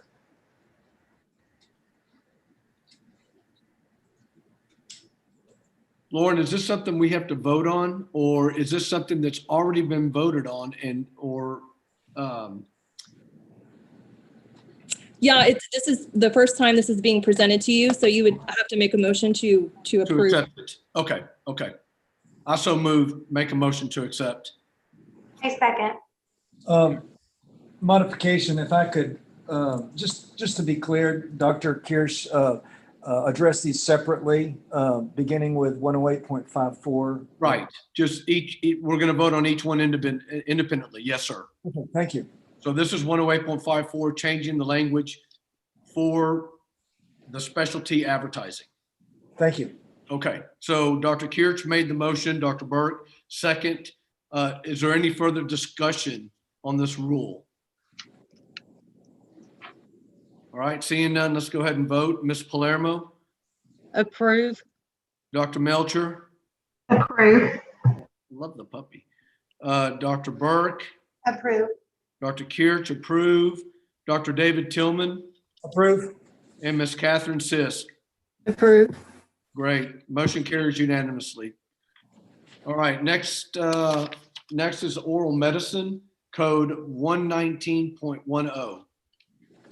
Stuttered? Yes, so this rule lists what the definition of oral medicine is, and that's going to be new rule 119.10. And that's based off of the ADA's National Commission on Recognition of Dental Specialties and Certifying Board approval of this specialty. Okay. Dr. Kirsch, I make a motion to approve, to accept. Dr. Burke, motion to approve. Dr. Second. Melcher will second. Dr. Melcher seconds. Any further discussion? Seeing none, let's vote. Ms. Palermo, In favor? Dr. Melcher, Dr. Melcher, Approve. Dr. Burke, Approve. Dr. Kirch, approve. Dr. Tillman, Approve. and Ms. Sisk. Approve. Motion carries unanimously. Next on the agenda is rule number 119.11 or .11, and it's dental anesthesiology. And Ms. Studdard, I'll let you go ahead and address this. This proposed new rule 119.11 concerns the definition of dental anesthesiology, and so that's what you will see there in your materials. Again, this is based off of ADA's commission to approve this as a specialty. Do I have a motion to approve? So moved. Dr. Burke made a motion. I'll go ahead and second it. Any further discussion on this rule? Seeing none, Ms. Palermo, Approve? Dr. Melcher, Approve. Dr. Burke, Approve. Dr. Kirch approves, Dr. Tillman, Approve. and Ms. Catherine Sisk. Approve. Motion carries unanimously. And I believe our last rule now will be 119.112, oral facial pain. And Ms. Studdard, I'll let you lead us on this. This new rule recognizes dental specialty of oral facial pain. Again, this was approved recently and adopted by ADA's commission. Okay, do I have a motion to approve? So, Ms. Palermo. Ms. Palermo, second by Dr. Tillman? Yes. Okay, any further discussion on this rule? Okay, seeing none, let's do a vote. Ms. Palermo, I approve. Dr. Melcher, Approve. Dr. Burke, Approve. Dr. Kirch, approve, Dr. Tillman, Approve. and Ms. Sisk. Approve. Motion carries unanimously. Do we have Ms. Rico back on the line before we remove, or I don't think we can really vote on this before we know anything. So I'd rather just take it off the agenda if she's not available to speak on it. Yes, And Dr. Kirsch, if she's not here, this can go to the board without the committee recommendations, so. It can, okay. All right, well, I'm in favor of doing that. It looks like there's a phone number, but we don't know who it is. So let's bring that person in. Okay, well, we're ready for public comments. Do we have public comments or is anyone? Dr. Kirsch, I'm sorry. A suggestion was made that we could try calling Ms. Rico to see if she can get on now, or. I'm in favor of that if y'all are okay with that, board members. So that's fine. While we're waiting, y'all can go ahead. Does anybody know, perhaps Dr. Melcher, Ms. Mendez, if any programs, any Texas programs are teaching oral medicine or oral facial pain, have any, programs as far as related to those new specialties? No, I've only heard that there's certifications, like for pain, the TMJ, the trigger point injections, those kind of things, but I have not heard of a residency of one yet. Is this going to open Pandora's box to Botox injections? Well, that's what I was wondering. I started to bring that up. Yeah. The board has a rule on that, obviously, that we may get them revisiting that, but we'll see. Yeah, Ms. Studdard and I reviewed that rule yesterday for about 10 minutes. And I think I had also reached out to her as well because, we, whether any dentist can be providing trigger point injections for TMJ, and my understanding is yes, they can. It's within their realm. Right. Yeah. So, But this opens it up to fillers. It opens it up to a lot of cosmetic, unnecessary Botox a patient, the dentist would be doing. And I think that rule needs to be looked at personally and really specify, because the rule is, it specifies an oral surgeon is the one that really is to be given these injections and not a general dentist. But it leaves it open for a general dentist if they're doing it for myofascial pain due to TMJ on the masseter muscles, temporalis muscles, things of that nature. Well, if you're going to be doing the temporalis muscle, well, go ahead and do my eyebrows and do the wrinkle in between my eyes. I mean, where do we stop? So I think we need clarification, to be honest with you. So, and that's what Ms. Studdard and I discussed yesterday. There's a course given here in Houston, and it's a $3,000 course. These general dentists are taking the course, and they're coming out thinking they can give Botox and fillers to their patients, and they don't know the board rule. And this provider is not giving them that feedback. So anyway, that was a discussion that Lauren and I had yesterday. And just to clarify, we don't have a specific board rule about Botox injections, but we do have a policy statement that is posted on our website.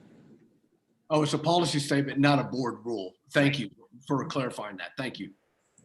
Okay. With it being a policy statement, is it something that we as the committee or board want to discuss about a rule to make it more to streamline it and to make it more specific so it's not so vague? What are your thoughts? I would answer from a presiding officer perspective. I would rule that out of order at this meeting, but certainly at the next board meeting, we might want to go through dental practice again and bring it up that way. That would be my thoughts. Perfect. Thank you. Thank you, Dr. Tillman.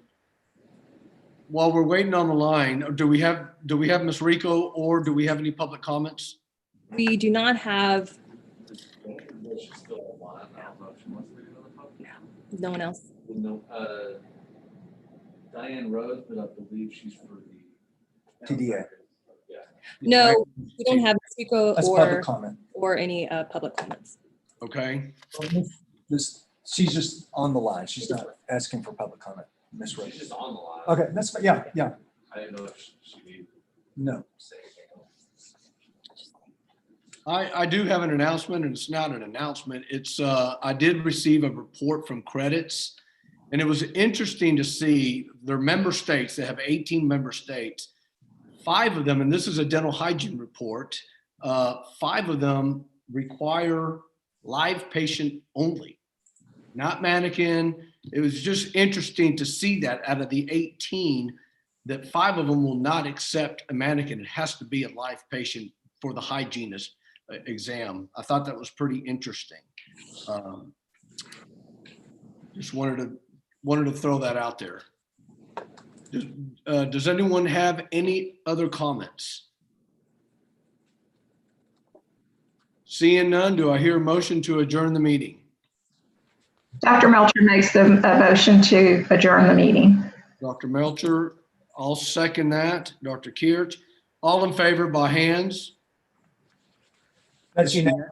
It's unanimous. Perfect. Thank you very much, guys. I appreciate your time, and we'll see y'all tomorrow morning. Thank you. Thank you, guys. Okay, I need to leave.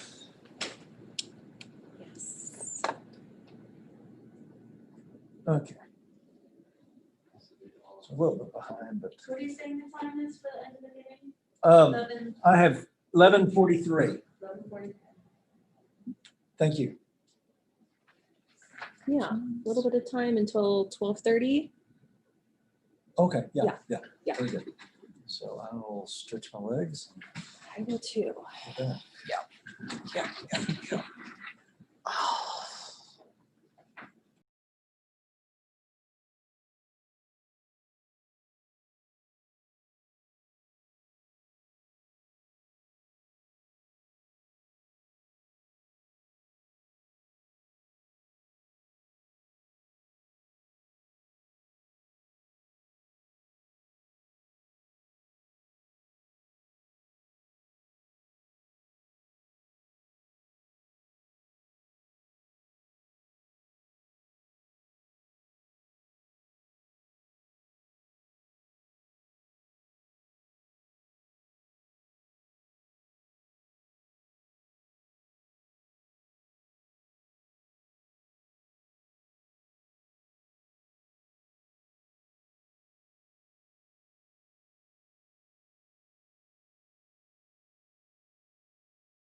Hi, Lori. Hello, how are you? I'm good. How are you doing? I'm good. Merry Christmas season. You ready for Santa Claus? We are Nice. very excited. Nice. You know, the 2-year-old, it's so magical. Well, have you done all your shopping? Have you got my list? You know, I'm working on yours. Yours is a special gift. Well, you know, it's a long list. I'm sure. I'm sure it's a long list. Oh, sure. It is. It's a long list. Everybody good in the family? We are. We're doing well. How about No y'all? broken leg, no heart problems. Yep, all that's good. Actually, our 2-year-old was diagnosed with what's called apraxia. Oh, really? And it's a speech disorder. And so he basically he's got all of his sounds. It's just when he thinks the word in his head, it doesn't come out. It comes out jumbled. Can you, So can you chat with them and say y'all are live? I'm oh, not. we're live. Y'all are Hi, We're live? we're live. Yeah, it's live right now. We're not live, Dan. Hello? Yeah. Hey. Wait a minute. View options. Hi, David. Hi, Lori. Let me get Val. Oh, okay. What?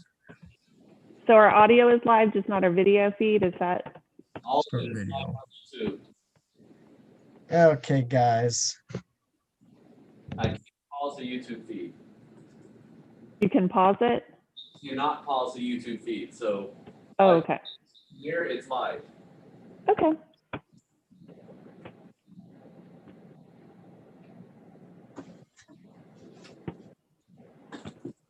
You have a good lunch, Dr. Henderson? I didn't have lunch. Does it look Oh, like no. Does that mean you're going to be grumpy? Yes. Yes. It's going to allow the meeting to go quickly. I doubt that. Actually, we have a pretty light agenda, so that's hopefully we will. So you will have lunch maybe until Yeah. you're committed. Yeah, right. Right. And I'm glad you're feeling better, Miss Jones. Thank you. Night and day Is difference. everything full range here? Mhm. It is much better. As long as you could do this. Right. Okay. So, okay, we're So we need getting. to wait a couple more minutes and then. Yeah, we're still waiting for Dr. Tillman and Mr. Bustamante. So. Sounds good. He probably had to grab something for lunch, hopefully.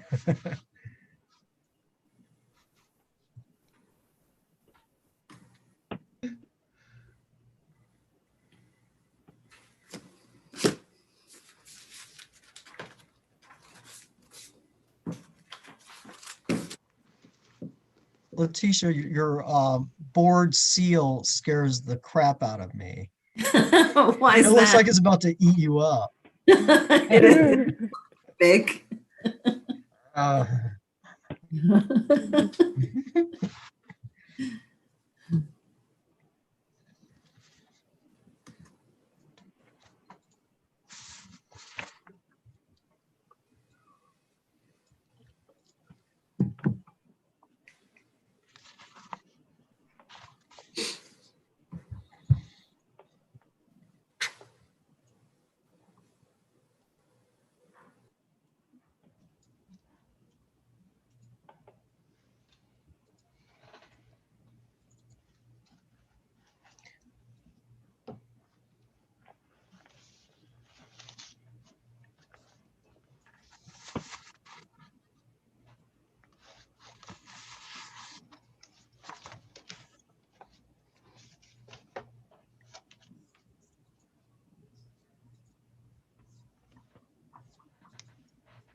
Cassie.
Probably smart if I.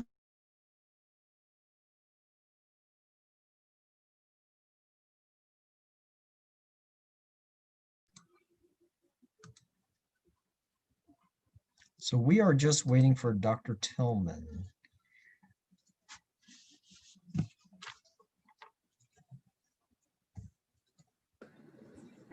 Yes, that's right, Dr. Yu.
Dr. Yu? Yes, sir. So I'm just getting to people that are watching us on the webcast. they wanted to make sure they're still connected and they could see us. They just couldn't hear us. So I thought we'd have a little casual chatter so people don't get nervous that nothing's really happening. So I'm going to let you chair that chatter.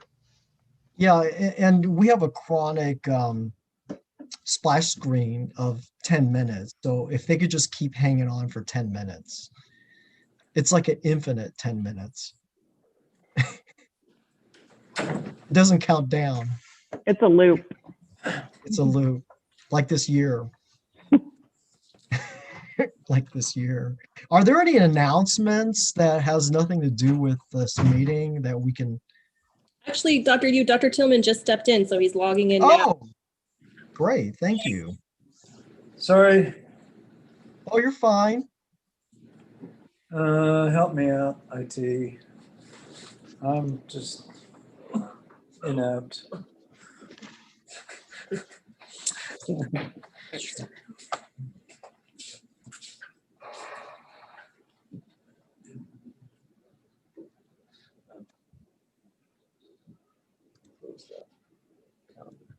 There we go. My speakers were off, so I couldn't hear what everyone was laughing at. But now I can hear you. Yeah.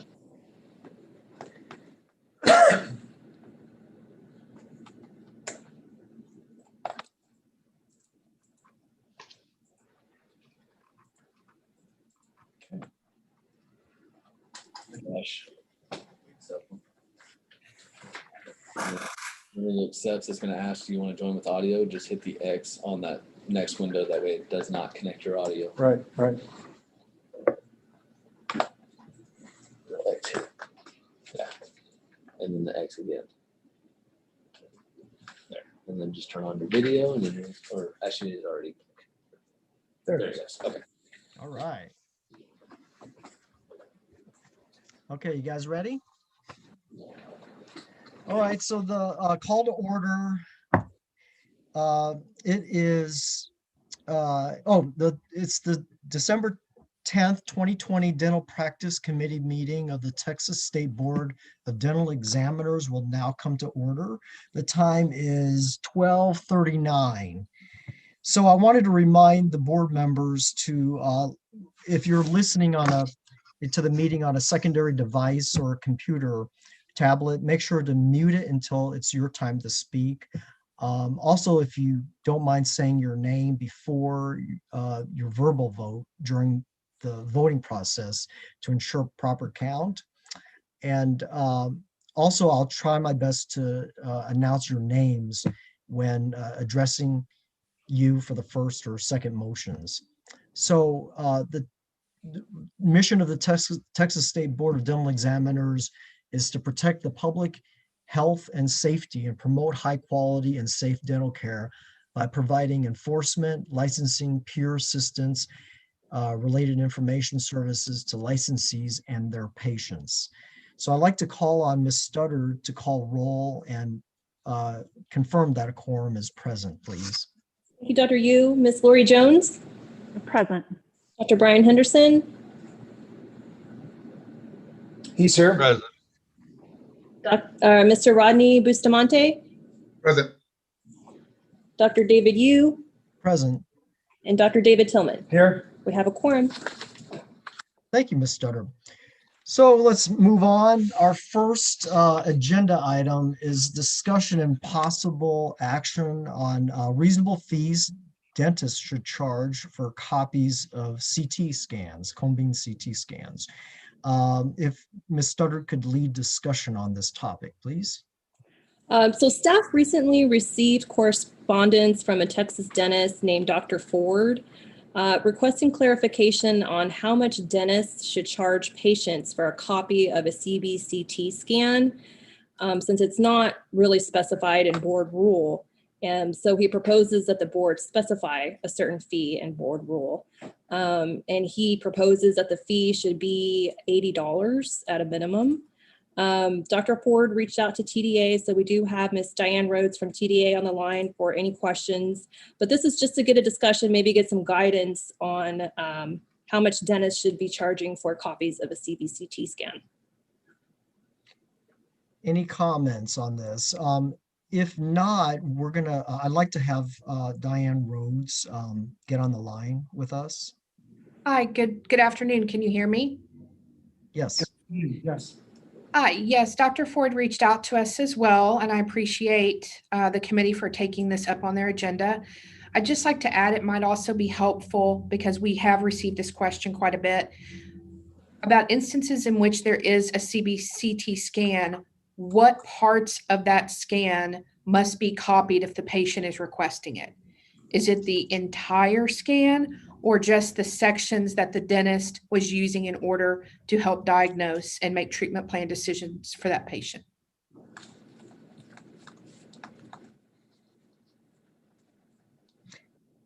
Any comments from Dr. Henderson? So, Ms. Rhodes and committee, I personally think that if it's part of the patient's record, whether they used only part of the cone beam scan, if that's something that's digitally taken, then they should submit all of it. I know there's a little bit of discussion, or has been, with certain dentists on the CBCT only taking what they wanted to use for diagnosis, and then that would limit their exposure if they're concerned about sending areas that they may have scanned that they're not going to use for their treatment. But that's my thought process. Any other comments? Dr. Tillman? Yes, I would relate it to an FMX. If a patient has a lesion on, say, number 4, and you only use the x-ray of the PA of number 4, and yet you have the FMX, is it a requirement of to transmit the whole FMX? And we do. I mean, in those cases, we send the FMX. And so I would agree with Dr. Henderson that we should forward the entire scan. And that's assuming that the dentist took the whole scan, because a lot of endodontists will collimate the CT scan to like 3 teeth that they're looking at. So, but I agree, whatever the patient originally had taken, whether it's the full field or mandible, maxilla, or certain areas, should be forwarded. But the question for you guys also is, because sometimes we will snapshot images. I mean, is that sufficient to, send, or the whole scan should be sent? Again, I would echo Dr. Henderson's comments that it's a part of the dental record. It should be scanned in its entirety. So I actually have a question, Dr. Yu. So when someone requests medical records, let's say just anyone, is there typically a charge to, let's say they're switching doctors and they want their records, is there normally a charge? And if not, why is there a charge for the x-rays? Well, actually, it's in our Rule 108.8. Specifies that there is a maximum charge that can be, charged to a patient. And it's mainly, and honestly, a lot of this is because of analog radiography, because back then, when Part G of 108.8 was proposed, it was because processing time, chemical exposure or expenses to duplicate radiographs. I mean, they were difficult to correctly duplicate.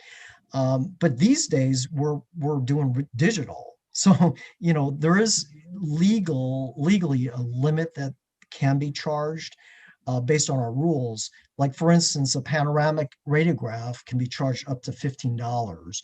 A single radiograph can be charged up to $5. But those are limits. And, what I get a lot of times these days is when a dentist takes an iPhone and holds it up to the light, and and that's what I get, because we rarely, I mean, at this point, even like a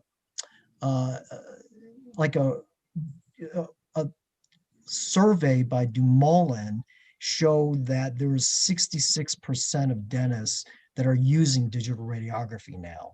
So the other question is, okay, is it reasonable or fair dealings to physically like press a button and send a full Sure. set of radiographs via email, which requires literally the cost of electricity. You So know, that was actually to be my question. Where did that right? $80 estimate come from? I mean, Yeah, that was from the, traditional radiographs. But I do understand there is, time and overhead expenditure, with all of this. Uh, but again, this is kind of a previous rule. But I do agree. I mean, if we're looking at cone beam CTs, it's a different animal because, a lot of practices, for instance, when I get a referral, sometimes the patient will say, "Oh, I had a cone beam done," at a surgeon's office, and they charge them $300 to $400 to duplicate or to send that to me. And what I usually do is just don't charge the patient, but expose them to more radiation because there is no guideline, and Dr. Ford, I credit him that there is no guideline for cone beams. Dentists can charge whatever they feel like. And so for you, Mr. Bustamante, if you had a cone beam done, like a CT done on yourself, how would you as a patient feel that that same dentist would charge you $300 to duplicate that, to put it on a disc? Is that well, fair? obviously I wouldn't like it, but I also wouldn't like the $80 charge either for something that's already been done just to get it transferred. I mean, there's a lot of people out there that don't have insurance and don't have benefits, and $80 is a lot, especially for the people that are out there making $10 an hour. That's a whole day's work.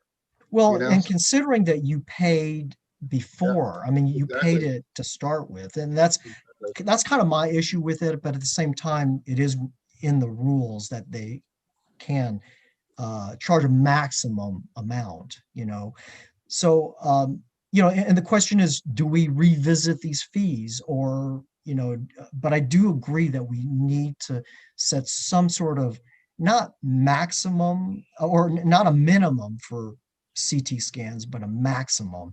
The same way the rules are written now is a maximum. Dr. Henderson. So I think Mr. Bustamante brings up a good point, and that was kind of my own research that I did. But I would like to ask Ms. Rhodes if she has any indication of what dentists across Texas typically charge or do for duplication of cone beams, if she is still available to respond to that question. Yes, sir, I'm here if it's okay with Dr. Yu. Oh, absolutely. I don't have an answer to that. We've never surveyed our members on whether they charge patients for records, and if so, what amounts they're charging for items that are not expressly stated in the maximum copying charges within the record keeping rule. So I wish I had that information for you, but I don't. Again, I don't know if the majority of our members are charging patients for copies, and I certainly don't know what those that are providing the CBCT copies, what they're charging patients, since the maximum's not directly addressed in the rule. Ms. Cam? Yes. So in trying to find an answer to this question, I worked very intimately on this, and I worked with Dr. Bell to try and find an answer to that. Thank you. In working with this particular dentist and making sure that we were in the spirit of the rule, which if you actually look at 108.8G, 1, it does say the dentist is entitled to a reasonable fee for copying. So we did ask our DRP members, Dr. Bell, if you want to jump in and speak on this as well. We did ask them, what would you do in this situation where a patient requested their record and for the CBCT, what is your normal practice? And the answer that we received was, well, if it's the first copy, we typically provide it for free. But if it's a second copy, we'll charge around $25.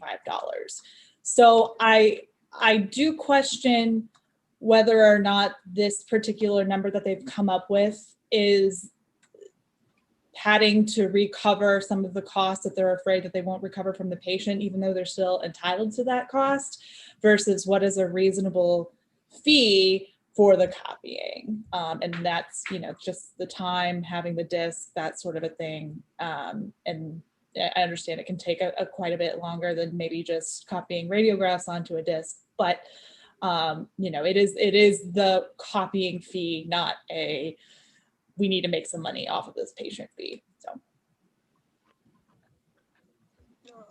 Dr. Henderson first, then Ms. Jones. So thank Mr. Rhodes and Ms. Camp for both those comments. I kind of did my own informal survey of everybody I kind of knew that had a cone beam, and I called them and said, do you charge for copies? And it was 100% that everybody who does cone beams, they say no. If a patient asks for a copy, they give it to them. There's no additional fee because they've already paid for that radiograph. And yeah, maybe they're out a couple of dollars on a CD. They pop it in, they push a button.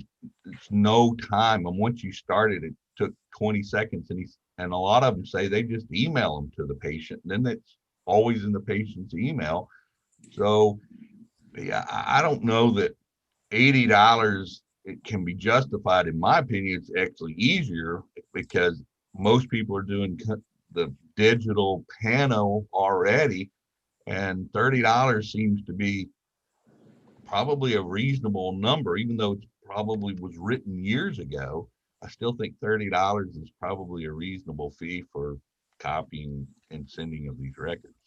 And so, Dr. Henderson, to your point, obviously, this rule could be considered antiquated. Considering that when this was proposed, digital radiography didn't exist. But a lot of this can also be put towards fair dealings. Is it fair to have the patient repay for something that they already paid for? And secondly, these most of the time the fees are charged the patient because of legal fees. So a lot of times if an attorney requests for duplication of radiographs, records, then yeah, they're going to pass on the costs, but at the same time, that's kind of where it's at now. But I agree. I mean, the CT scan in reference to the rest of the fees is a little more cumbersome these days because the size of those files are intense. Definitely need a CD to burn it on, or a DVD, but also some have to put it on a flash drive, which is not inexpensive. But also they have to be put on, they could be emailed, but it has to be compressed, Dropboxed, or Google Drived. So there is a little bit more effort with that rather than just shooting an email. But Ms. Jones, did you have a comment? Actually, my comment was similar to Dr. Henderson's. When I checked around with individuals, they too said that they didn't charge to make that copy for a patient.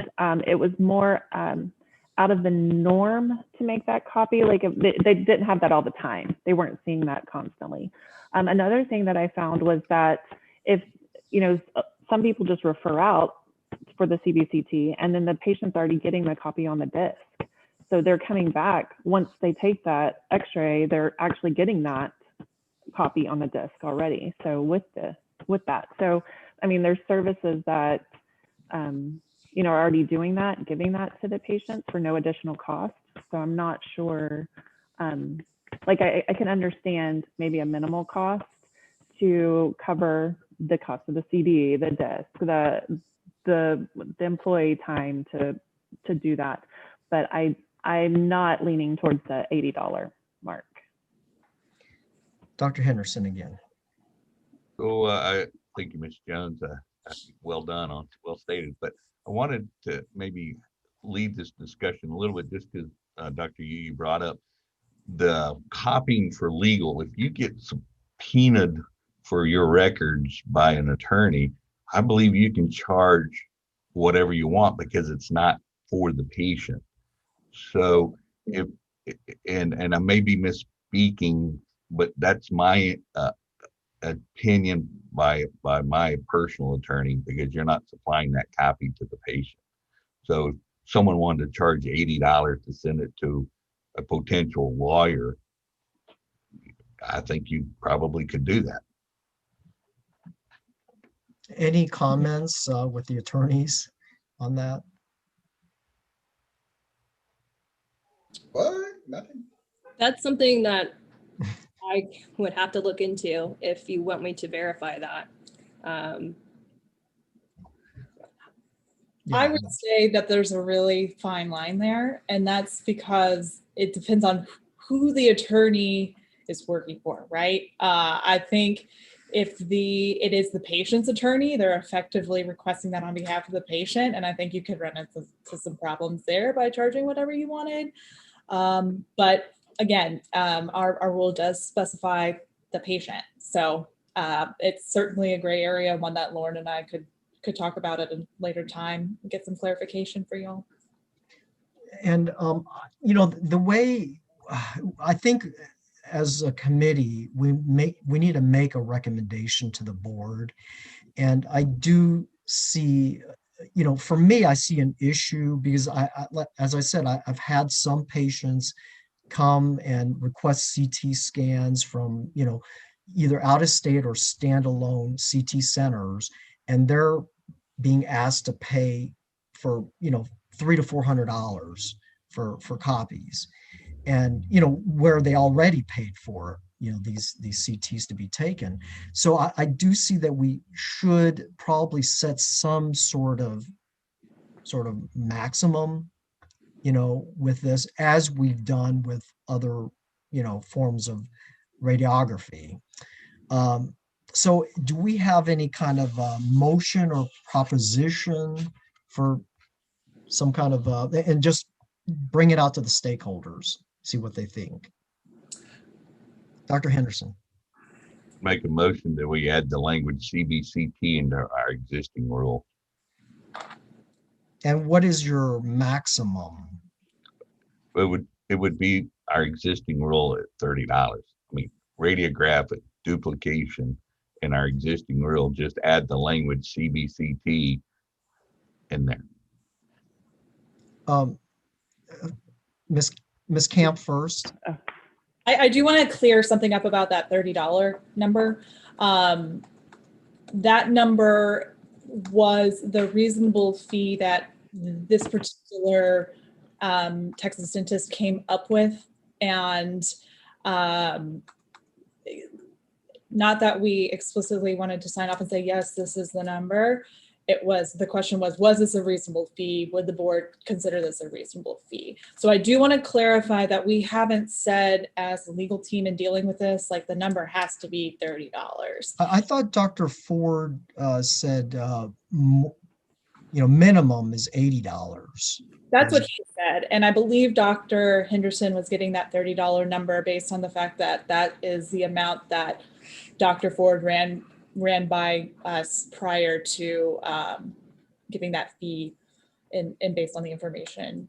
So yeah, just want to clarify that that's not necessarily, it's not currently a part of our rule, but that is kind of the baseline as to how this question came up and what was done to address this specific instance with a question from a Texas dentist.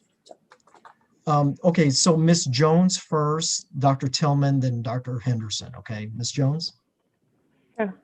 Yeah. So right now, on it says on our rule, it lists out full mouth radiograph series, $15, panoramic radiograph, $15, lateral ceph, $15, single extraoral radiograph, $5.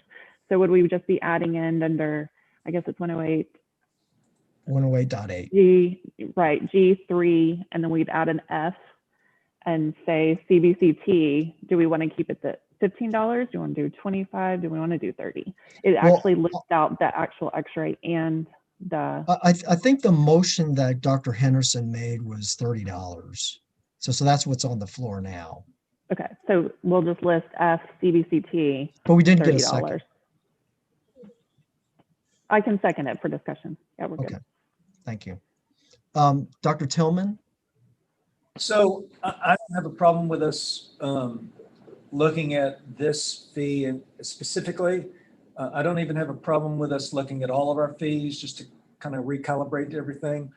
I don't know from a legal standpoint, and it'd be a question for Ms. Studdard, if we should wait till after the legislative session. I don't think that's a concern, but I don't have any problem with us looking at this as a maximum fee and including this in our fee schedule.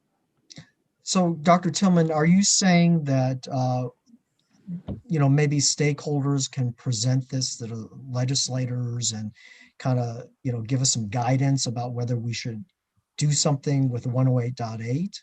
And that would be a question for Ms. Studdard. I know it's early, but I haven't heard anything about this topic, but I think it is in your under your purview authority to propose it right now. Right. So what's on the floor is Dr. Henderson's recommendation to add cone beam CTs at $30. A maximum of 30, is that correct? Is that correct, Dr. Henderson? Okay. So any further discussion, Ms. Jones? And this is not to say that the dentist has to charge it. Right. Correct. This is the maximum. Right. Dr. Henderson, you had a comment? So yes, and so I wanted to follow up on Ms. Jones, and I appreciate you pointing out that the actual number, but I heard Ms. Camp saying the original $30 was this guy's original question, and the agency determined $30 was reasonable. Am I missing that statement? That is close to what I'm saying. I'm saying in this, we were giving him guidance that it's not in our rule, so you can charge a reasonable fee. He came back and said, is this $30 reasonable fee? Based on the information we gathered, we determined that, yes, that seems to be a reasonable fee based on the information we've received from other practitioners on our DRP review panel. We're not saying that has to be the number, but in terms of reasonableness, it fits that part of the rule. So we're, again, not saying that that has to be the number or that is the fee, just that it was reasonable under the rule as currently written. And I want to, go ahead, Dr. Henderson. So thank you, Ms. Camp. That's kind of where I was a little confused where that $30 originally came up in the literature or in this discussion. So if we've already researched and said that meets the reasonable fee, it can be less. I'm okay with that, but certainly I would speak against it being any higher. And just to remind the committee that Dr. Ford's original letter, he felt that 30 was undervaluing it, what was needed. He felt that more than 80 was reasonable, simply because his point was taken that cone beams are a lot more difficult to duplicate. And it requires, physically burning a disc or, putting on a flash drive and all that. But, Dr. Tillman. Call the question. Okay, so we have a call to question recommendation from Dr. Tillman. Any further discussion? Okay, so, Dr. Henderson. Second call to question. Okay, thank you. Okay, so let's take roll. Ms. Jones? Yes. Oh, and by the way, the motion is that we are amending 108.8. Okay. The motion is to call the question, correct? Yes. Point of order. Okay. Okay, so Ms. Jones? Yes. Okay, in favor? In favor. Dr. Henderson? In favor. Mr. Bustamante? Favor. Dr. Yu in favor? And Dr. Tillman? Yes. Okay, the motion passes unanimously. Thank you. We had a vote, point of order. We had a vote on calling the question. That vote has been passed unanimously. So now the original question of the maximum of $30 for the CBCT replication. Yes. So the motion is to amend 108.8 to a reasonable cone beam CT cost at $30. Take roll, Ms. Jones? Yes. 4. Okay, Dr. Henderson? In favor. Mr. Bustamante? Favor. Dr. Yu in favor, and Dr. Tillman? Favor. Now the motion passes unanimously. Thank you, committee. So the next discussion and possible action concerns informed consents for the cutting of hard and soft tissues and procedures involving dental sedation and anesthesia. And I'll lead discussion on this because this is something I wanted to just bring up to the committee to potentially just talk about. Because, you know, I actually asked Casey and Lauren to put this on the agenda because, you know, during the ISCs, we've seen over and over how some dentists consider a single informed consent, for instance, to be a catch-all for any procedure done in the office for the rest of the patient's planned or unplanned treatment. To them, you know, consent is more of like almost like a legal nuisance. And I feel like, you know, to protect the public, is it reasonable for ISCs, you know, for each procedure being done on that particular day for certain procedures with a higher level of risk to have individual informed consents? And, you know, to the dentist, you know, to me, the dentist should feel that the informed consent is documentation that risks and complications were discussed.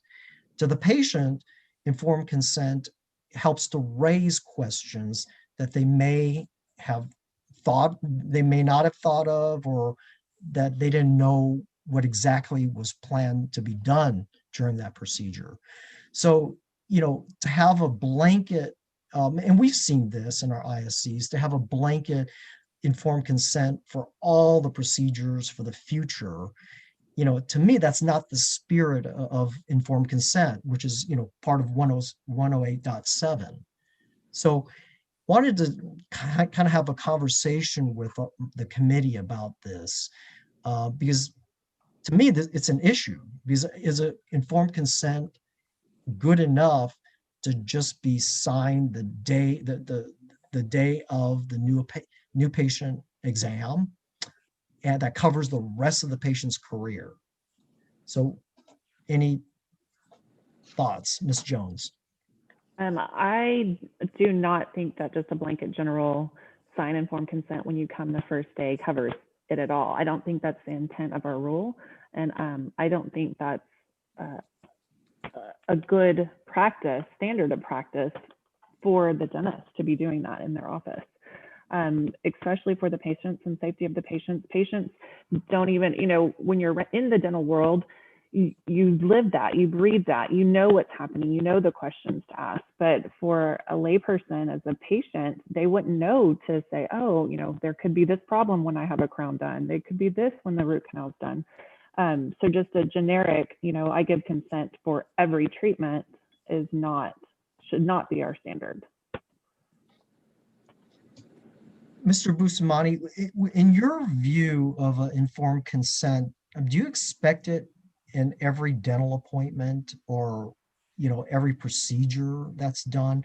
Or is it okay to just have one informed consent for, you know, all of the procedures that are being done in every single, you know, treatment plan? But it's normal practice for the dentist or whoever to go through the, I guess, next procedure or change up, right, before they do anything? I mean, is it normal for the dentist to explain everything they're doing? Yes, right? It depends. It depends on the practice. It should be right. You know, and like I said, the informed consent is not I mean, a dentist can still be sued. A dentist can still be below the standard of care, even with an informed consent. But, you know, to me, informed consent is a conversation with the patient to let them be aware of, okay, what are the risks? What's reasonable, you know, in terms of complications, and having a discussion with the patient, you know, and just an opportunity to answer questions too. Yeah, from a public perspective, that's what, yeah, I mean, that's what I would expect. So, Lauren and Cassie, what do you think? I mean, you know, from a legal standpoint,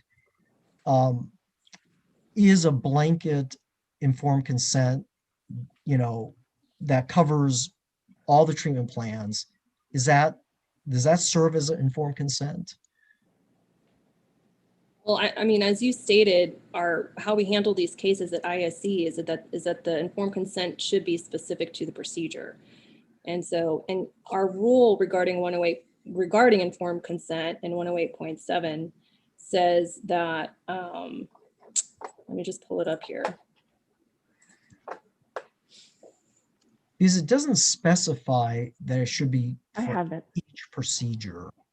I have it pulled up. It does say, it says assign written informed consent required for all treatment plans and procedures where a reasonable possibility of complications from the treatment plans or procedure exists, or the treatment plans and procedures involve risk or hazards that could influence a reasonable person in making a decision to give or withhold consent. Must disclose any and all complications, risk, and hazards. So Lauren and Cassie, does that, it doesn't really specify each procedure, does it? I mean, it basically says that you should have it. Right. I mean, the rule says where a reasonable possibility of complication from the treatment plan or procedure exists, or the treatment plan and procedure involves risks or hazards that could influence a reasonable person in making a decision to give or withhold consent. So that's what the rule says. At ISCs, when we see these types of cases, it's my understanding that it's best practice to have an informed consent for the specific procedure. So committee members, is this something, is there a way to, any recommendations of, should we clarify the language? Is this something we need to clarify, or does the language imply that each procedure needs an informed consent? Dr. Tillman? So my interpretation on that is that this is not best practices, this is standard of care. Right. When it says procedures, that's a requirement to have consent on complications that may arise and may affect the judgment of a person consenting to that procedure. So implicit in the rule, in my opinion, is that there's a requirement to give a consent on the specific complications related to the specific procedure. That's my interpretation. Mm-hmm. Ms. Jones? Is that legal's perspective? I mean, or do we need to change it to where it says for all treatments and each procedure? Like, would that be? I mean, I agree with that interpretation. If we want to make it even more clear and specify that in the rule, we can. Dr. Henderson? So, when we write our rules, it's guidance, but you really can't write standard of care. And I think it's pretty well accepted in the legal community that in order to do a procedure, each time needs to be a consent. And every state is different. And I'm probably going to defer this to legal counsel because we write rules to advise dentists they need to get standard of care or to get consent, but how you get that consent constantly changes. When it was originally was a consent, a patient walked into a dentist office, sat in a chair, and that was consent for treatment. Otherwise, they wouldn't be there. And there's enough old statutory cases where that is consent. And is consent an X on a line, or is consent a signature? Is it within 24 hours of the procedure? Was it done?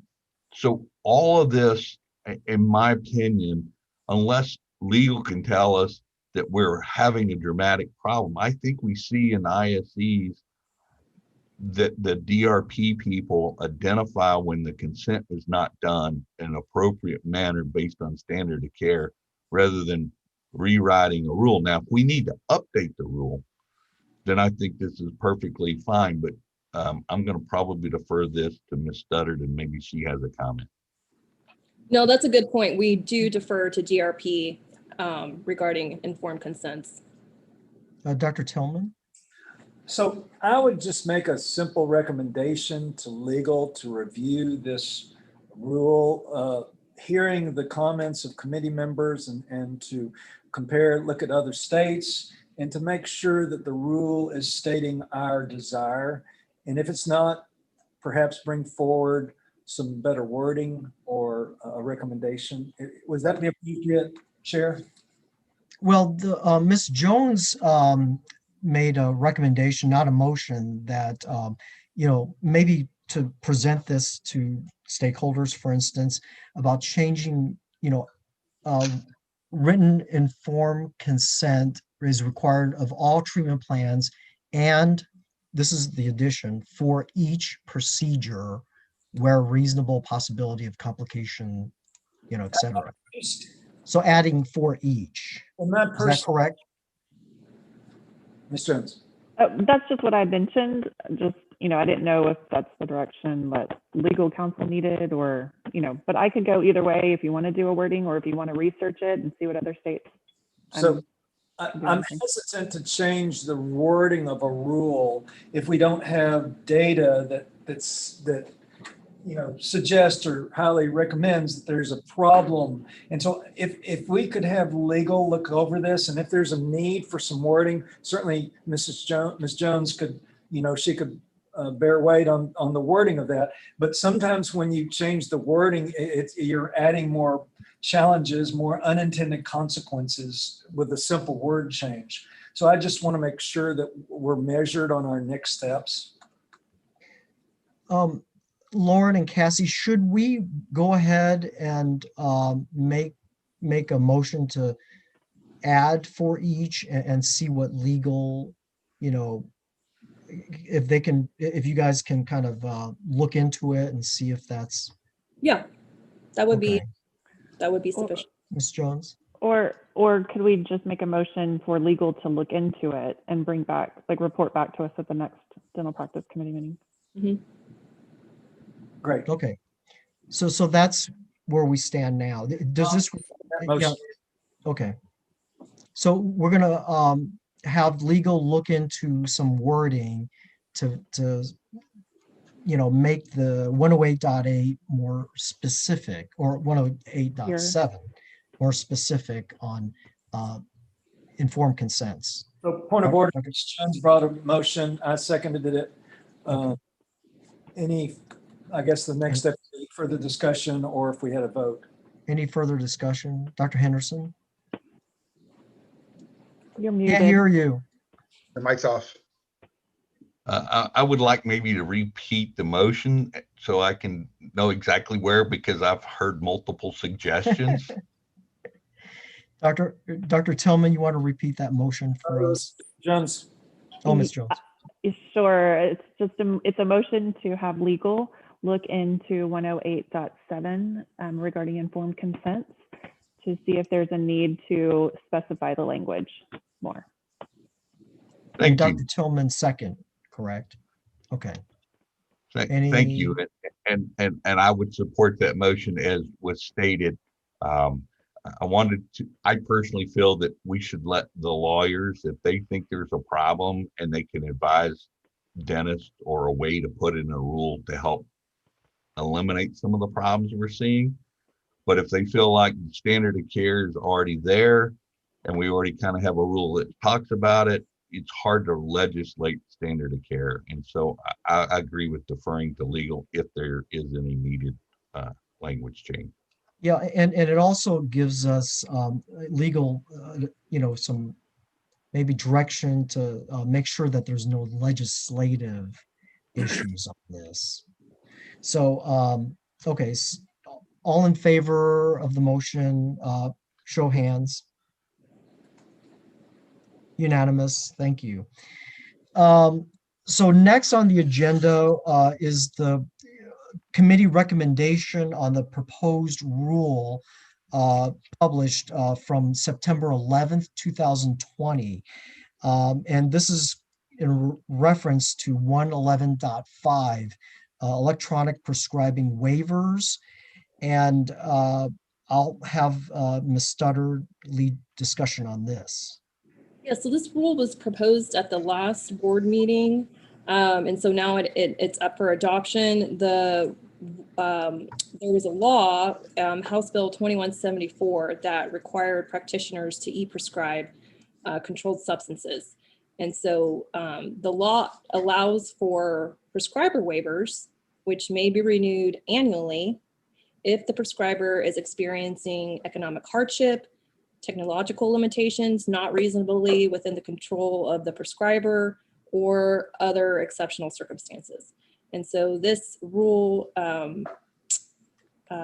did receive one comment from TDA, and they are in support of the rule as proposed.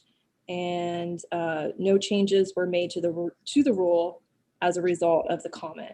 And I received actually several phone calls from dentists about applying for this waiver. So board staff is in the process of drafting an application or a waiver form that dentists can complete and fill out and submit to us, because this the statute requires dentists to start doing this on January 1st, e-prescribing on January 1st. And so I know some people are antsy to get their waiver requests form in and approved by us. And so I anticipate I'll have that form available for dentists, and we'll post that on our website for them as well. Dr. Tillman. So is the deadline for waivers then January 1st? Is that? The deadline or the requirement to e-prescribe controlled substances 2 through 5 is on January 1st. And so dentists are wanting to submit a request for a waiver before that time. And so we are in the process, like I said, of drafting a form, posting that form on the website so they can submit that request to us to receive a waiver before that January 1st date. Thank you. Ms. Jones? Oh, I was just going to make a motion to approve this proposed rule. Okay, before that, Dr. Henderson had a comment.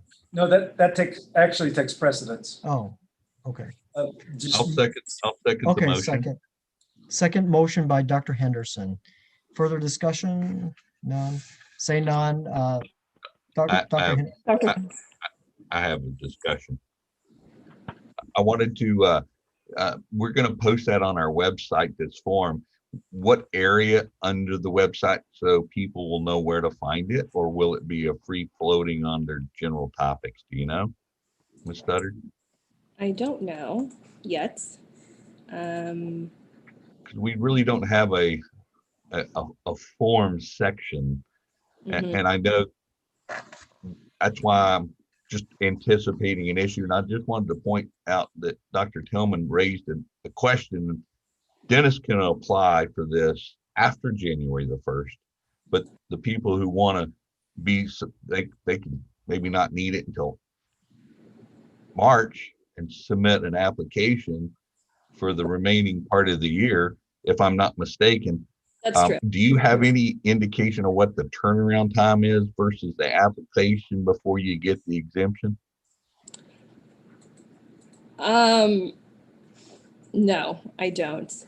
It's something that's a work in progress right now. We hope to have those out as quickly as possible, though, as far as approving or not approving, so dentists know what to do. Well, so I'm just thinking through the logistics. Some of our licensees may not realize this, and when they actually try to write the prescription, they don't have an e-prescription service, and the pharmacy won't fill it. So then they send the application to the board, and if it takes 6 weeks for them to get that back, now their patient's not taken care of because of prescription. I just, and if it's nothing more than 25 prescriptions and it's something they check off and it's an automatic, I would think that could be a quicker turnaround.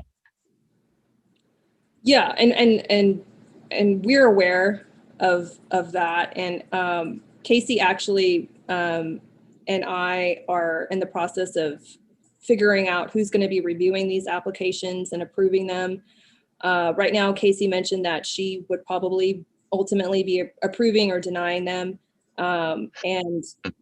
As far as the 25 prescription limit, that's something that can easily be approved. Someone would just need to submit a copy of a PMP report as evidence, and that's something we can get out the door quickly. Just 2 points of clarification. The pharmacy board will not know who has been granted the waiver. so they won't know, we will. But also the pharmacists are still required to fill prescriptions, that are non-e-scribed. Okay, so they're still required to fill prescriptions that are written in triplicates, for instance. Okay. Anything else? Oh, is there going to be a fee for the waiver? I am not aware of any fee being charged. No, I don't think so. No. Okay, Dr. Tillman. Just a question for IT. Is there an ability to put this between now and the end of the year, at very least, on the front page and maybe have a link to the form? Is that a possibility? We can do that. Okay. Yeah, we can make a post on the front page. Perfect. Okay. And TDA has always been good about propagating our rules so that they can help also. Very Okay. good. Thank you. So any further discussion before we call the question? Okay. So let's take roll. Ms. Jones? In favor. Dr. Henderson? In favor. Mr. Bustamante? Favor. Dr. Yu in favor, and Dr. Tillman? Favor. Thank you. Unanimous. Okay, so any public comments that we have? No public comments. Okay. So any announcements? Well, I'd like to make an announcement that our board family has grown. Edie Casey Nichols has a beautiful son, Rory. And thank you, Miss Capel, and for doing a great job filling in. On top of all the finance audit work, I'm sorry. And also, Miss Stutter as our GC. And lastly, our thoughts and prayers are for our board attorney, Miss Anitra Abdullah-Levy, and our board family agrees with her. And thank you, finally, committee members, for your thoughtful discussion. Great work. And if there's no further comments or news, I'd like to make a motion to adjourn the Dental Practice Committee for all of 2020. Do I hear a second?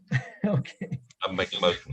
Okay, Dr. Henderson makes the motion, Ms. Jones seconds, and all in favor, show hands. Thank you, committee. Appreciate you. Yeah. Thanks, guys. Thank you. Thanks. Have the time is. Oh, time 1:29. Very good. Thank you. And if we could make sure the mics are off here. Hold on, I have recorders going. Oh, is this on?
Okay,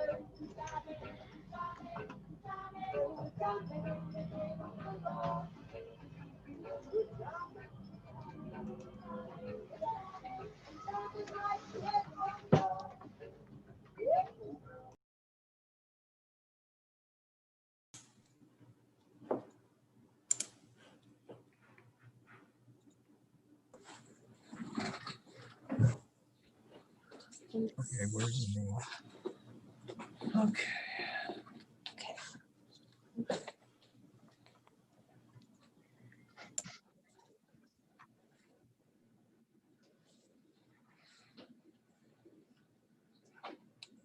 What should be there?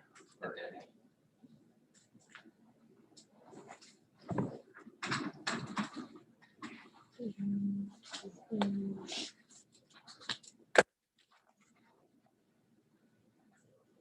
Are you able to log on, Dr. Tillman? I'm waiting on the host. Oh, there we go. It's going. It's a going. Going. There we go. Join, exit, and exit. Do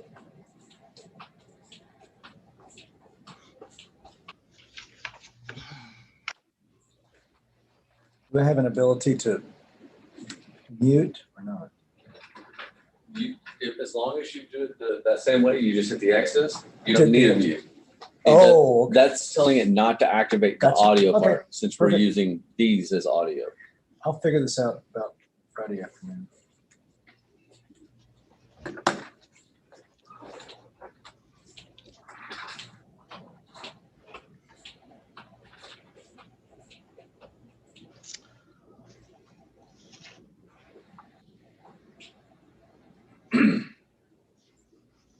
County Mounties behind Neil. Hmm? He doesn't want to put a county Mountie behind him. No, he's got a Pegasus or something going on. He's got like a little solar flare. Solar flare, there you go.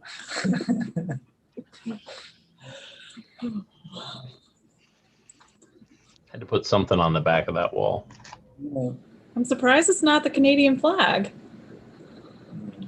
I know you have one right there. Right over there. I know you Don't tempt me. I know. Do not tempt me. Put Dr. Burke's deer head. Isn't that exciting about my deer? Y'all, I shot my first huge. buck this weekend ever. I was so excited. Wasn't exciting for the deer. I know, it actually made me sad for a second, but it was fun.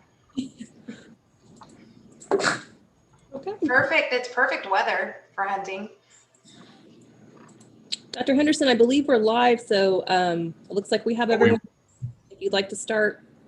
I would love to. I was just wanted to make sure we're all ready to go. The December 10th, 2020 Anesthesia Committee meeting of the Texas State Board of Dental Examiners is now under order. The time is 2:04 p.m. I want to remind my committee members that if you're listening by a secondary device, please limit the sound by muting your device until is your turn to speak or recognized. I will do my best to recognize you, but you certainly can introduce yourself on any votes so it'll help our minutes and recording.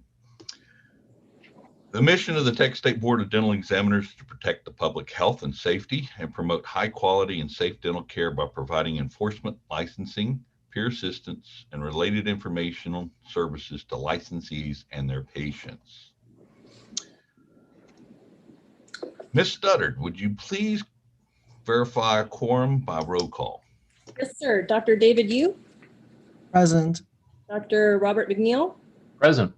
Dr. Linda Burke, Present. Dr. Brian Henderson, Present. and Dr. David Tillman. Here. We have Thank you, Ms. Studdard. On our first agenda item, 3, the possible action of anesthesia jurisprudence examination. I just would like to inform the committee and recognize publicly that our jurisprudence exam is launched as far as the anesthesia component under Senate Bill 313. And if they're open for any comments or discussion, Ms. Studdard, if you have anything you would like to add to that. I've gotten word from our licensing director that that has been rolled out and is running smoothly. Thank you, Ms. Studdard. I understand. I know there's been a couple of committee members that have already taken this exam for their jurisprudence. And I want to thank the committee members, the agency, and the staff for the diligence, the attorneys for writing all the exam questions. I look forward to seeing how this rolls out as licensees renew their licenses. Does any committee member have a comment? Dr. Yu. I wanted to also thank, gosh, what incredible work you guys did. I mean, it was better than I thought, and the questions were excellent. Great, points that the references that are, related to the question was right there, and hard to miss those. But I think the only complaint I have, and I like to hear ultimately what stakeholders feel, is that there were almost too many questions. I almost feel like maybe half that many would suffice, because to me it became almost burdensome, and it really took me a couple sessions to get through it. But overall, amazing work, and compliments gratis to you guys. Thank you, Dr. Yu. Any other committee member? Dr. McNeil. I know there was the question about 100% in order to pass the exam. Can you talk a little bit about that? Is it you keep taking it until you get a complete pass on it, or how is that functioning? So thank you, Dr. McNeil. I'm going to let Ms. Mendez address that. I think I understand, but I think she's the more appropriate answer. Ms. Mendez. Good afternoon, board members. To answer your question, Dr. McNeil, you actually need to pass with an 80%.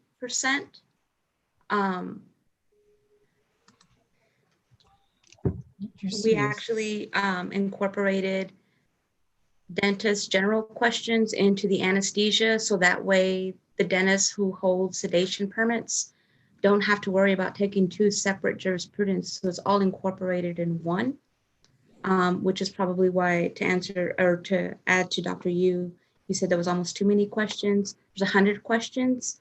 And to the breakdown of it, it's like half of them are anesthesia and the other half are related to the general board rules and laws. And so to go back to you, Dr. McNeil, the dentist who purchases a jurisprudence, they actually get two chances to pass if they can't pass the first go around with an 80 or above. And so the second assessment's placed in their account after 24 hours has passed.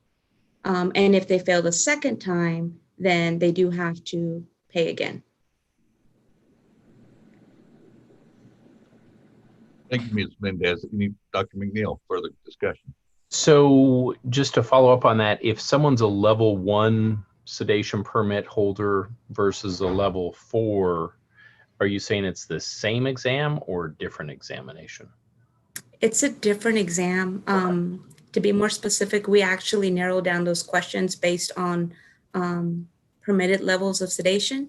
Okay. So that way, when you check off your highest level of sedation, you get that level and everything below it. Okay. And then to address Dr. Yu's concern about 100 questions, 100 does seem like an awful lot of questions. Do we need 100 versus 50? Currently, the regular jurisprudence in general is 75. I think maybe the issue is because there's validation questions there now. So if you're logged in and you're taking it, and I don't remember the time. I think it maybe 20 minutes you're on. And so it'll prompt you to validate, hey, what is I don't remember exactly the validation question, but it'll ask you a question that you signed up for in the beginning, just to make sure it's you there still taking the test. Thank you, Dr. Yu, for taking the test. Does anyone else have any comments about the length of that test? So Dr. Okay. Burke. I just thought it seemed a little bit lengthy for 100 questions myself, but I know it's a lot of material that has to be covered. So, I mean, that was my only concern as well. But if we haven't really gotten any complaints, I think it's probably fine. Well, we did. Sorry, Dr. Henderson, go ahead. Complained. Dr. McNeil, I took the exam and I'm not complaining. I was going to point out to Dr. Yu that if he reduced it to 50, he might not have made his 80. So because the points are worth more. So I just want 100 does allow you a little bit more latitude when you only can miss 20. Otherwise, you drop down proportionally. I thought there were some redundant questions or very similar, but remember the jurisprudence not only involves chapter 110, but it also involves the entire practice. So it needs to be thorough, and I think it's an appropriate test. I am a little bit frustrated with the timeout question, but I certainly understand the validation, where if I wanted to cheat, if you will, and have someone who knows the rules better than I do, and I'll log in as myself, why that's there. And I can appreciate the verification, but it was frustrating. You're in the middle of the exam. The only comment that I probably would make publicly, you can't, in the 100 questions, you have to go back each question individually. If you wanted to, say you're on question 75 and you wanted to get to question 25 because you wanted to check that answer, you have to go back to each. You'd have to go 75, 74, 73, 72. You can't just click on that question to go back to it. So that would be the only tab question that I would have as far as taking it. But I thought it was a good question. I think the agency did a nice job and the attorneys did a great job. So I thank them again. Any other comments?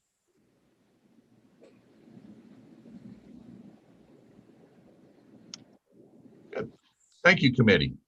So on to the next agenda item of 4, possible discussion and action on the advisory committee of dental anesthesia 2020 report that occurred on October 14th of 2020. I'm going to ask Ms. Studdard if you would please give us a little synopsis and talk about the report. Thank you. The ACDA, or the Advisory Committee on Dental Anesthesia, met for the second time on October 14th, 2020. They were provided with 41 cases for review, and they submitted a report, which is in your materials. The report will also be published on the board member website for the public to review. A handful of trends and recommendations were made. First, the trends. There were 5 specific trends. The first one was regarding the issue of portability.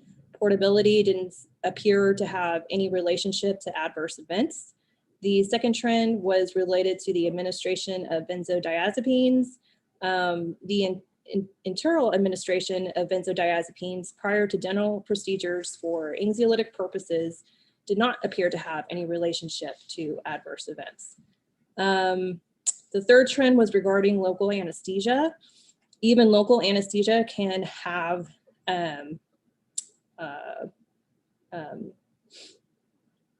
the report is saying that even local anesthesia, which is routinely used for most dental procedures, is not without risk. Many minor yet adverse events occurred with local anesthesia. The fourth trend was the fact that patients may be sicker than they report on their medical history, and that caution should be taken with adults who have not had regular medical exams. Medical optimization, not clearance, is a process of assessment and planning prior to treatment, which enables dentists to gather the necessary information prior to making critical decisions regarding administering anesthesia to medically compromised patients, as it is the dentist who is ultimately responsible for administering anesthesia. The fifth trend that was noted was related to adverse events. Adverse events were more likely to happen in pediatric and medically compromised patients. The committee also noted that adverse events were more common in medically compromised patients, especially when combined with long treatment times, and that extra caution should be taken when planning and performing these cases, including considering shorter, less intensive appointments for these patient populations. There were 3 specific recommendations that were made for the board's consideration and possible action. The first one being that providers should review the PMP prior to administering sedation anesthesia. Although the committee did not have any additional cases where patients experienced an adverse event due to false reporting of medications taken, the committee still recommends a rule change to require providers to consult the PMP prior to patients receiving sedation anesthesia for procedures. Significant adverse events can be prevented with full knowledge of medications that patients are taking prior to administering sedation anesthesia. The second recommendation was that providers should determine the appropriate treatment location. Adverse events occurred when medically compromised patients or patients with morbidities were treated in a dental office setting in lieu of a hospital or surgery center. The committee recommends that the treatment location for dental services be appropriate for the patient's overall health status. And then the third and final recommendation was to expand the scope of information presented to the committee for review. In accordance with the applicable statute, the committee reviews data from complaints received by the board that involve anesthesia-related deaths or incidents. However, the committee recommends a change to the statute to expand the scope of information reviewed by the committee. In other words, the committee requests authorizations to review data compiled by board staff, including but not limited to complaints resolved by the board. Also 108.6, Board Rule 108.6, lists self-reporting requirements for when a patient death or hospitalization occurs. The committee recommends the board to expand this rule to include self-reporting of adverse events in order to allow for compilation and review of more information. And the committee also recommends staff to create a mechanism in the proposed expanded self-report rule that does not allow for disciplinary action to occur in order to encourage dentists to report these adverse events.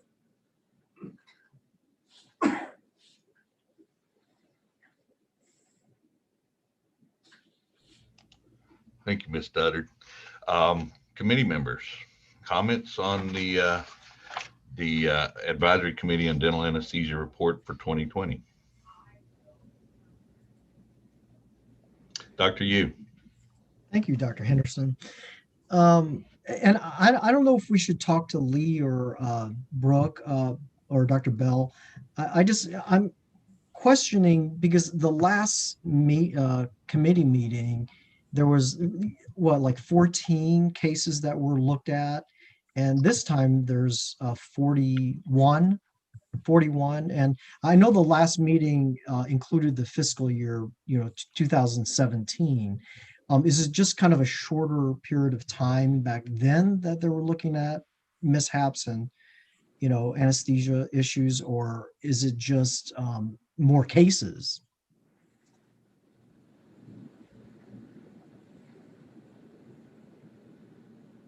Okay. Lauren, do you have so I can only speak that the first year it was a brief amount of data as we were getting through that was supplied. This was actually a full year.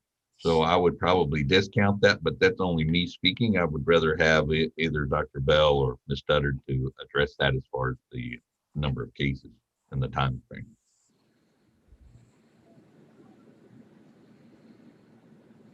Dr. Bell.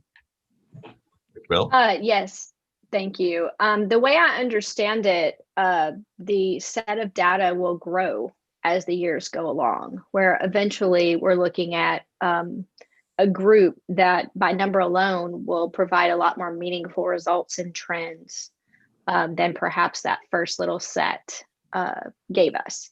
We did, however, utilize the same tools in order to grab the data from our databases. And then, of course, they analyzed it as they normally do.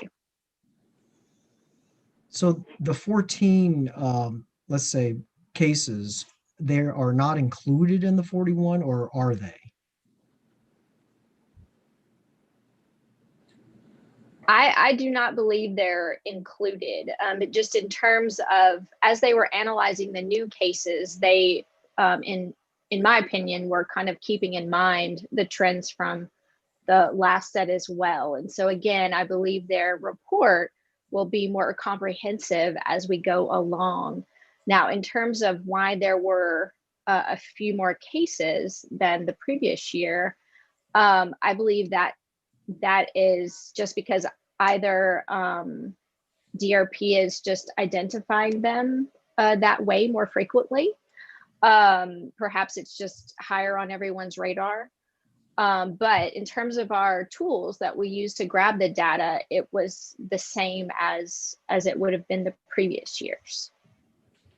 That's a pretty high jump there. Sorry. Thank you. Thank you, Dr. Yu. Dr. Tillman? Yes, I think it was reported that there was an increase in the number of adverse incidences as it relates to local anesthesia. Were there any conclusions that were made from that? And if there were not, could we do a deep dive into that and see if there are any trends or anything that we need to address? So the only thing that the committee noted that even local anesthesia is not without risk, and many minor yet adverse events occurred with local anesthesia. And so, did you want a little bit more information than that? I would like more information. What occurred? Was it just a a palpitation? Was it what was the reaction? And as it relates to amount of anesthesia, was there a correlation, or was there a correlation with a block, or as opposed to infiltration, or just some trends and how we can advise clinicians going forward? Thank you, Dr. Tillman. Dr. Bell? Yes, sir. We are more than happy to single out, since staff is allowed to look at the data in more depth than the redacted versions that the committee is allowed to receive per rule. We could certainly look at that in more depth and provide some sort of a report to y'all at the next board meeting, should the general counsel and ED feel that's appropriate. Thank you, Dr. Bell. And Dr. Yu? Dr. Bell, and I don't know if my question could violate the de-identification issue or rule that we have, but the source of complaint, there was 2 sources of complaints that were from other state agencies. How does that happen? I'm just curious on that. Is that related to, like, let's say a medical dentist, from that realm getting to our board, or how does that work? Dr. Bell? Basically, typically, I don't think it would necessarily be another physician or another dentist. Typically those come from sister state agencies. And so perhaps, I don't know the cases that you're talking about specifically, but is that general enough, Lauren, or would you like to get more specific?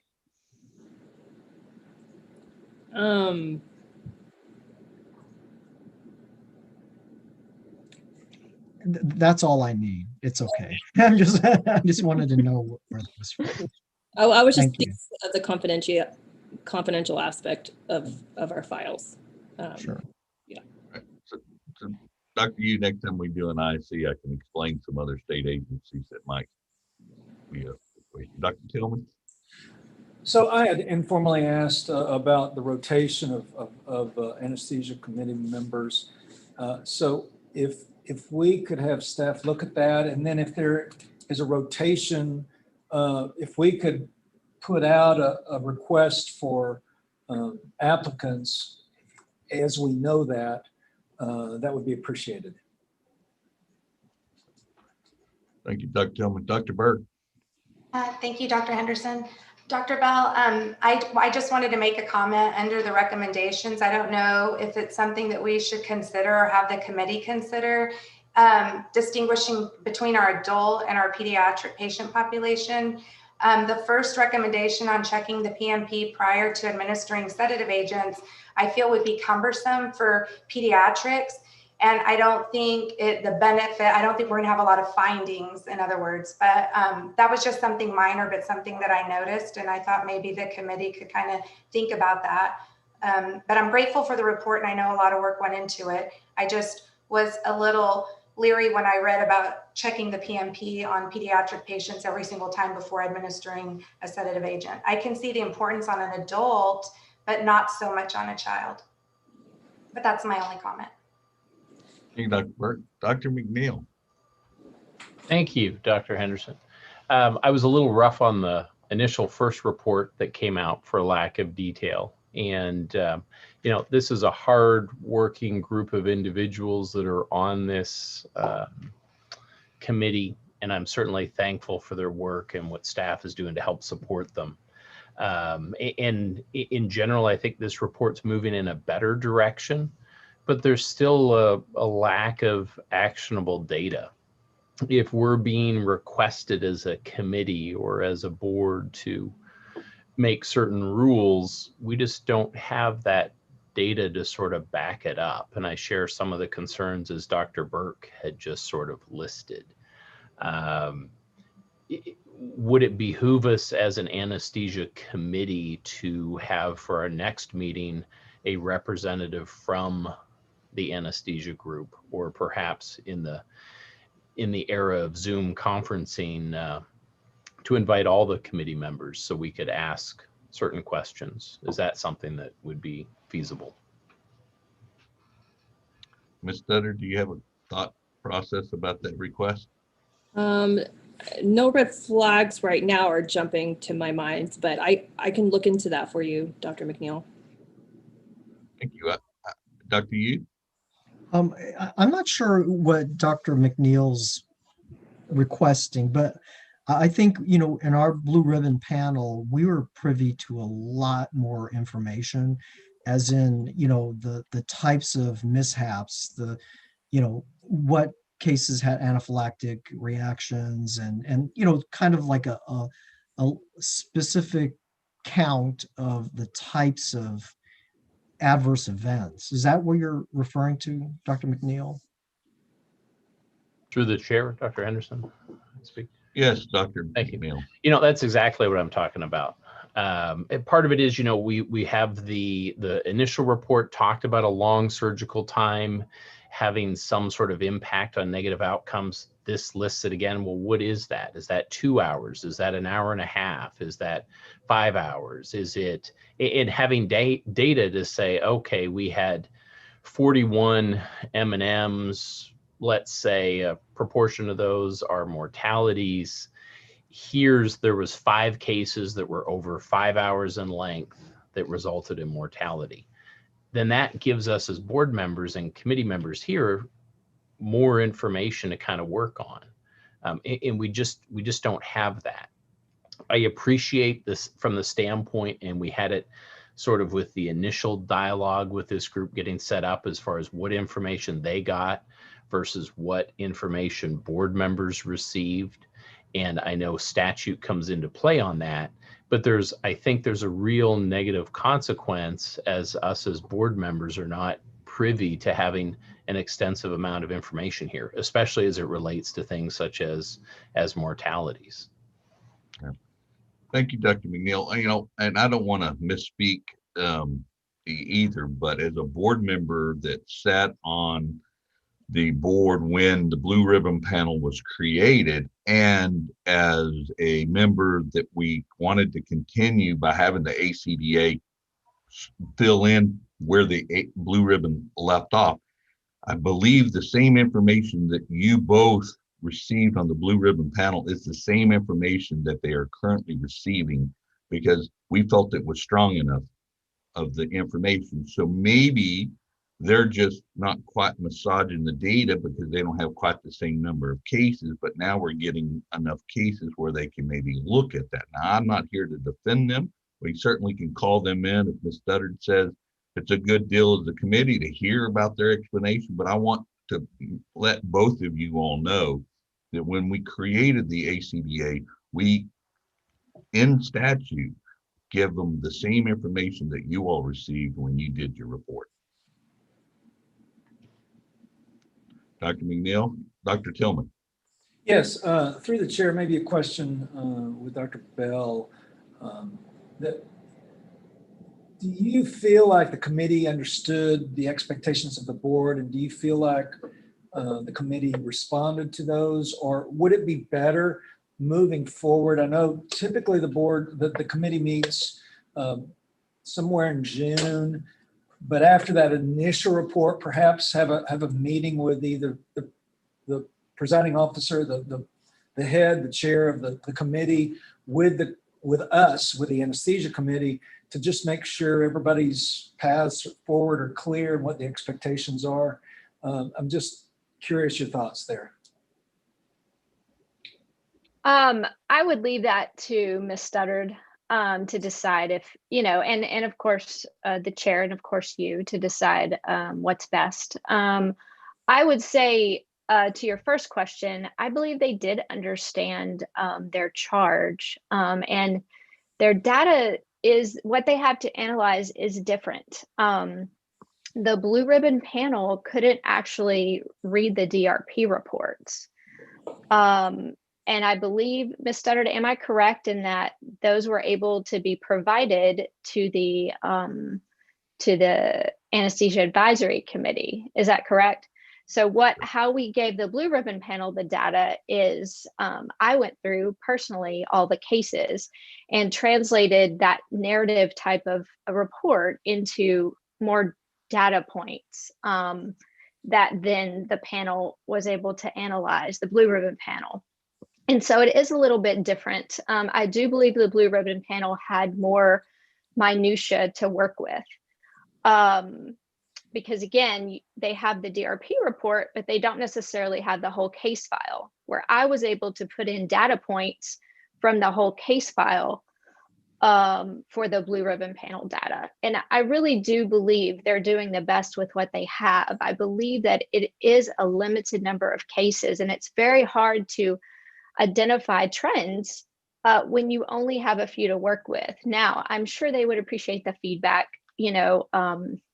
regarding perhaps trying to shoot for an hour time that is too long, or, but I think they're providing the general trends with the hopes that perhaps maybe we can look deeper into the issue, just as Dr. Tillman requested, and then perhaps we can inform y'all additionally, again, them not having all the data to look at, and then we can move forward from there. Thank you, Dr. Bell. Dr. Yu? I don't want the board to get us wrong. I think they're doing a great job and great, recommendations. And, I know that we always like to see more data because we're kind of spoiled from the blue ribbon panel.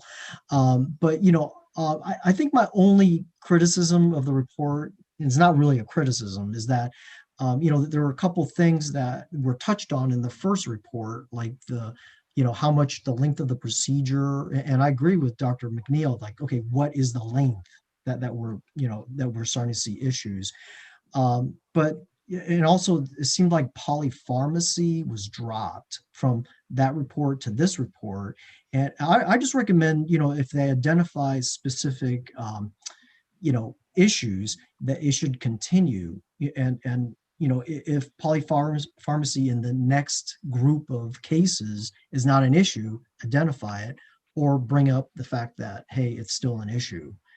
So I would definitely prefer, once the issues are, or the recommendations are made, okay, continue that trend with the same data points. Dr. McNeil? And I concur with what Dr. Yu just said and what Dr. Tillman said previously. Realistically, we're all on the same. We're all on the same page here, or we should be. We all have the same desire for safe care within Texas. This is specific to anesthesia. Their group is sort of doing one thing a little bit differently than we're doing, and we've all got to get on the same page for a common good. As David, you had mentioned, the Blue Ribbon Panel report gave certain details, and one of the things that I think can be a challenge is the constant the challenges that we have as board members of what information we would like to get out there for the public and for dentists and other people who hold licenses through us versus what legal is comfortable putting out there.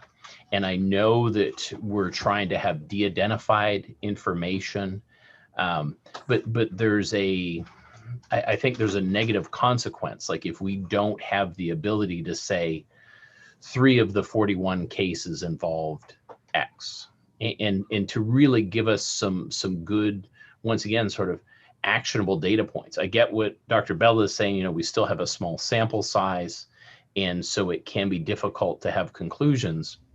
But am I the only one that looks at this report and says to themselves, I wish we had some more details on some of these cases?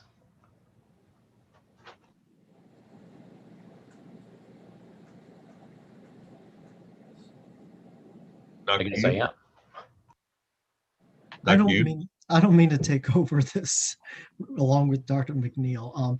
I agree, because just like what Dr. McNeil said, there was some, 3 of the 4 or 3 of the 41 have this, and, numbers would be good, but I know there's a, issue with de-identification.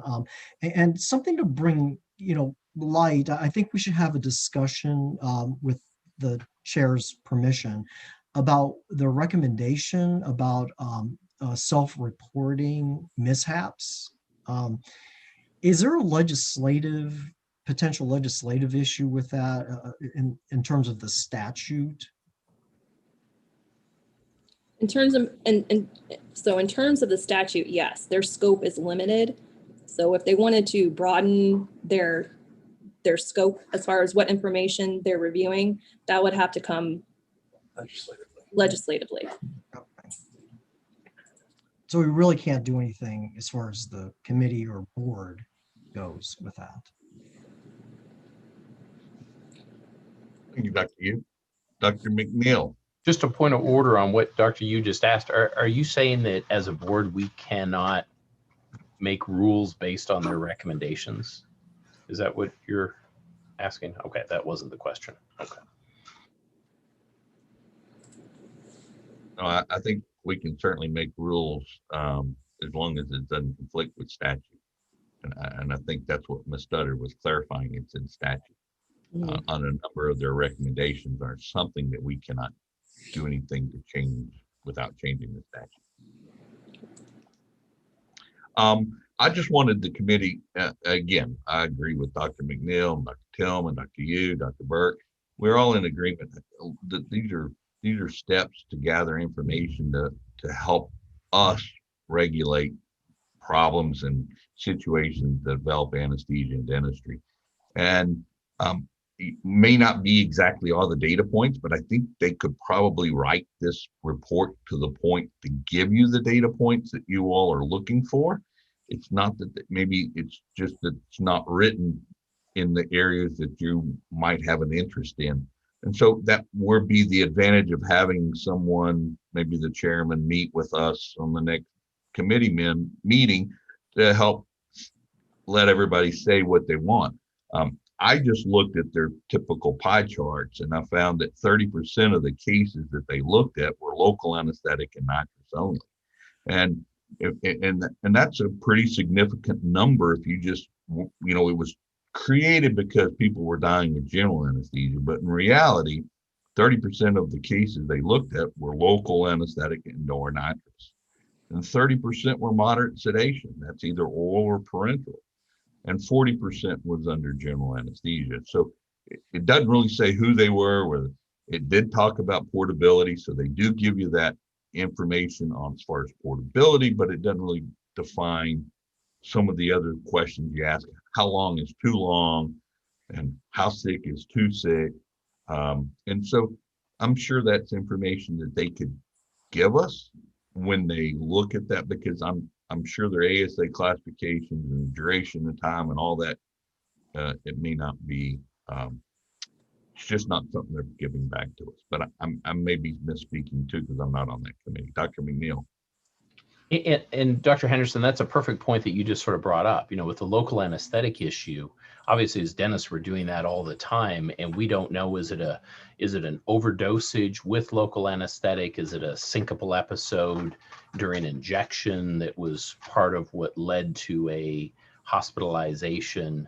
We just don't know. And so it's really hard for us to make rules and regulations, or to get that information out to our licensees through a newsletter and say, here's what we're finding.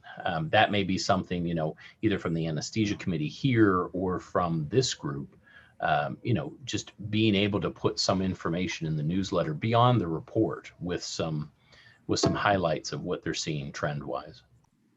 With some good education points, and hopefully, we all take our biases and our support on the ISE cases that we all hear, and we kind of have a good feeling on, like you said, local anesthetic overdose. We all know that's a very common thing that we see, and whether that's what they're looking at, we don't know. It would be nice to have it confirmed. Totally agree. Any other further discussion over the ACDA report of 2020? Okay, very good. Thank you, committee members. Let's go on to agenda item 5.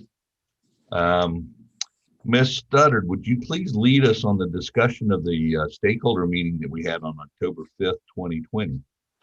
Yes, and I wanted to go over the comments, and there are several, so bear with me. We had a stakeholder meeting on October 5th regarding benzodiazepine doses, specifically what is acceptable for in-office and out-of-office administration. And we received a handful of written comments, so I'll go over those first, and then I'll go over the oral comments that were made during the meeting.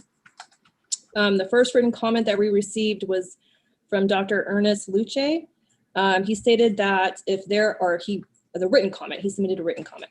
He stated if there are examples of patient harm from outside office use of benzodiazepine, he's in favor of considering methods to improve safety.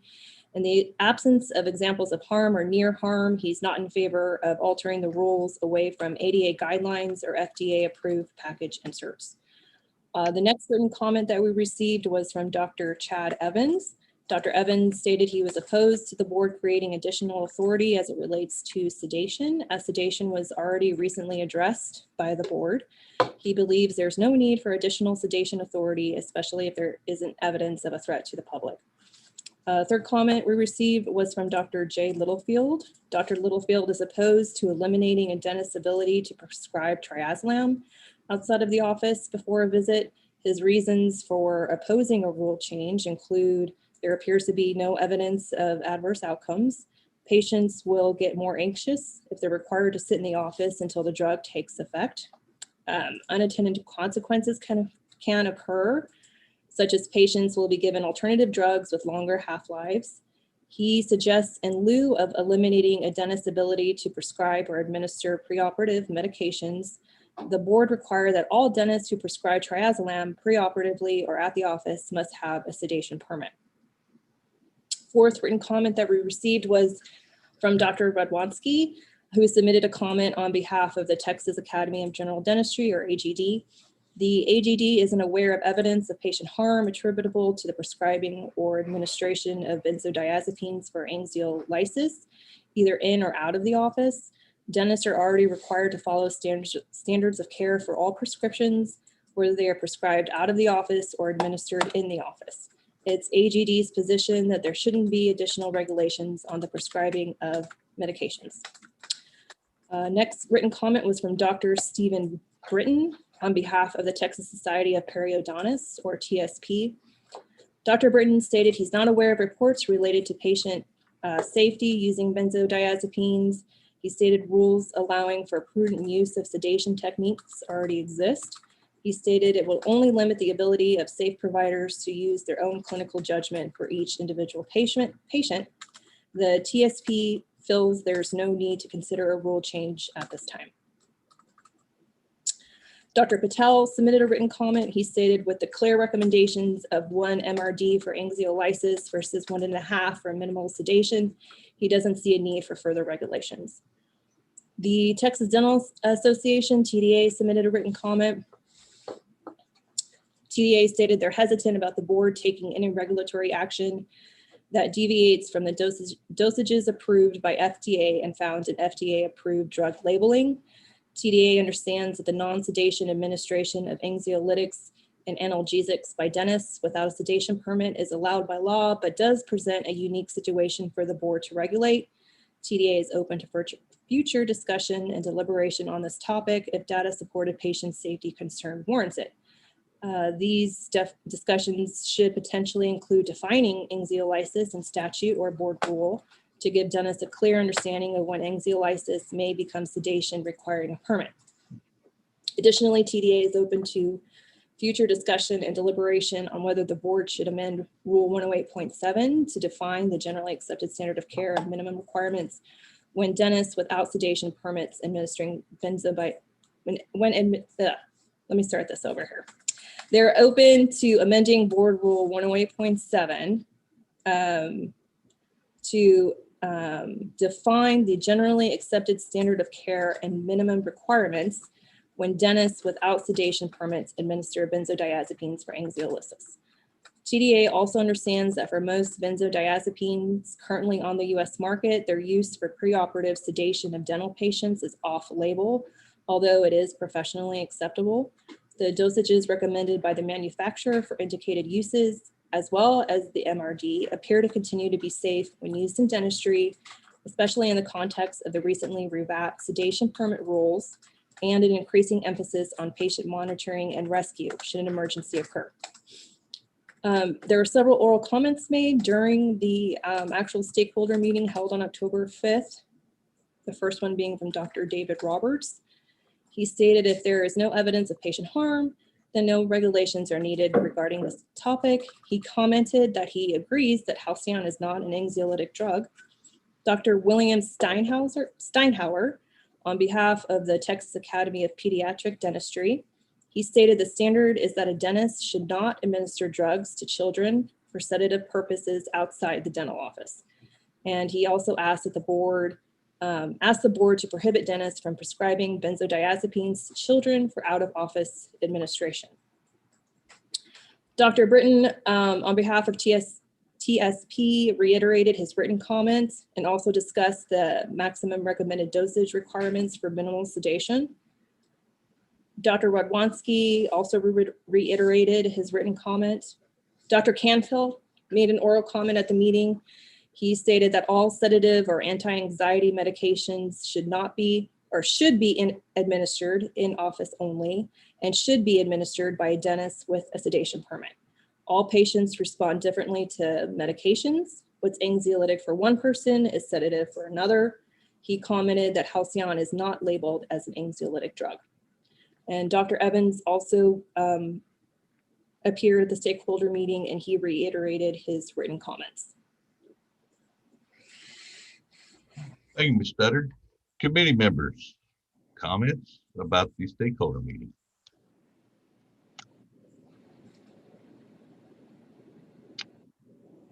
Very good. Dr. Henderson, I will say, from a pediatric standpoint, and I know Dr. Steinhauer already mentioned this at the stakeholder meeting, but I do think it's very important that we remember that for children, it's very dangerous to prescribe a medication to be administered in an out-of-office setting. And it's especially dangerous to assume that a parent is going to know exactly the proper way to administer that medication. And in children, what we consider a level of sedation that we're trying to shoot for, oftentimes they can get a little deeper than that. And I don't think it's right for us to assume that a parent is going to be able to rescue a patient that does fall into a deeper level of sedation. Also, just the assessment for a child prior to sedation, as far as their weight, making sure they don't have any wheezing, congestion. There's not a way that a parent can safely do that in a home setting. And it's unfair of us to assume that they have the knowledge to even be able to do that. And so the timing of giving a medication is also very important, so that we know exactly what the peak is going to be, the onset of that sedative agent, and when we really want to get our work done. And so we can't assume that a parent that has 5 other children at home is going to be able to give that medication at a time that is going to hit the peak time that we need as a provider or a practitioner. And the other thing I worry about is the expectation that the dosage that's administered by the parent is correct, but also the pharmacy not making an error in what they've actually dispensed. You know, is the dosage correct? Is it the right medication? Is it the right drug? And I don't feel comfortable for a parent to be able to check that and make that decision. Thank you, Dr. Burke. Just a quick question back to you. You say pediatric patients, so you think it's perfectly fine for those to be anybody that's 14 years and older to be receiving the anesthetic episode? For pediatric, we see 18 and under typically, but I would say safe is 12 and under, but especially those that are most sensitive are 6-year-olds and under. 6-year-old and under is extremely, extremely sensitive to sedative agents. And I think it's very dangerous for us to allow that to be administered in an out-of-office setting. But what about a 70-year-old person or 80-year-old person? Well, that's really not in my field, but I don't know. I mean, I kind of come and go on that, and on the parent giving their medication. I mean, the patient themselves taking medication themselves. And I think people live on these meds all day to function, right? Adults. But my personal preference would be for everything to be given in an office setting, where we know it's controlled and it's safe and there's not going to be any errors, whether it be pharmaceutical or whether it be just the person actually taking the medication or administering the medication. Thank you. Thank you. Dr. Tillman, you had a question. Well, I was actually just going to echo the sentiments of Dr. Burke. I appreciate those as it relates specifically to children.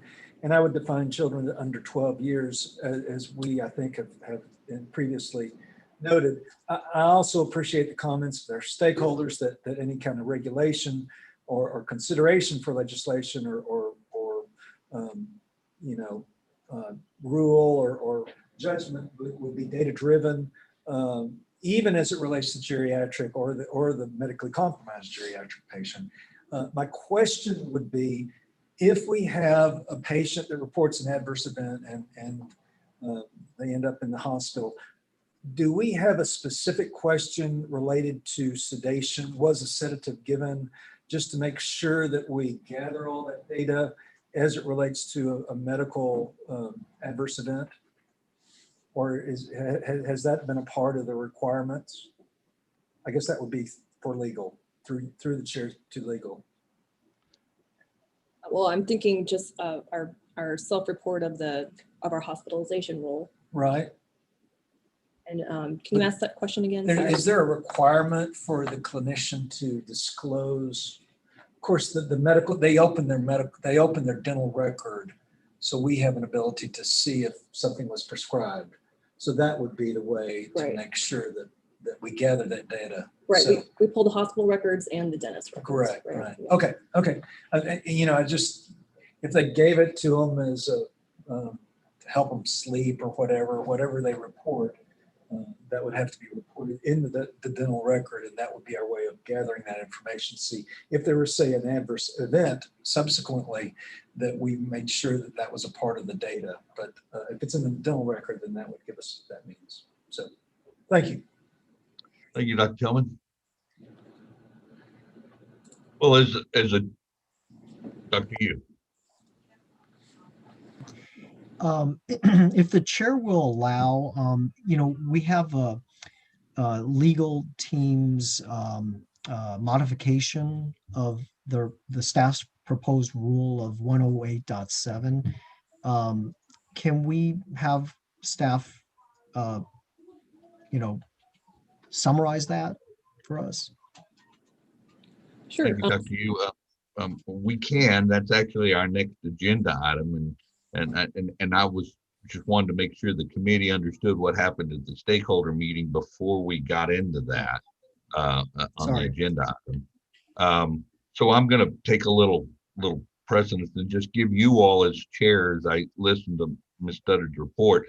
It was interesting to me to hear the number of people that agreed that Halcyon itself is not an anxiolytic.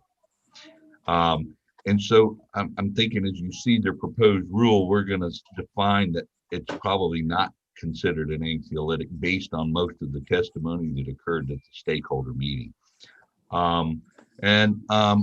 So anyway, anybody else have any comment before we go to the next question about the stakeholder meeting? Dr. McNeil. And I would just further your point there, Dr. Henderson. Halcyon is a different product. It's being taught to dentists as a sedative agent. As far as adverse effects out of office, sleep driving is one of the issues that the FDA talks about specific to Halcyon. And there's certainly been some negative outcomes from someone getting in a vehicle with Halcyon because it just is such a hypnotic sedative agent. And you can have trouble with this drug in the office. And so, you certainly have risks out of the office. And my whole point initially was if you have to monitor people closely, doing an in-office sedation with Halcyon seems ludicrous that you don't have to do that out of office. Thank you, Dr. McNeil. Seeing no further discussion, we're going to go to the next topic. And Ms. Studdard, would you lead us on the possible committee action to 108.7 as recommended by agency? Yes, so this is staff's proposed rule 108.7, and at the September board meeting, board members had a topic of discussion on the administration of Halcyon, and board members raised patient safety concerns regarding non-permit holders being allowed to administer Halcyon and whether Halcyon should be administered in the office, in an office setting only. At that meeting, board staff was instructed to hold a stakeholder meeting on the topic, which, as I mentioned, was held on October 5th. And we received several comments, like I just mentioned to y'all earlier. So as a result of this, an amendment is proposed to Board Rule 108.7 concerning the minimum standard of care. And this amendment would require dentists to hold a level 1 permit to administer Halcyon and requires dentists to administer Halcyon in an in-office setting only. Thank you, Ms. Studdard. And for clarification, this will be published in the register and open for comment and not part of the emergency rule. Right, yes. Thank you. Thank you. Committee members understand what is being proposed? Would anybody like to make a motion to accept the proposed language?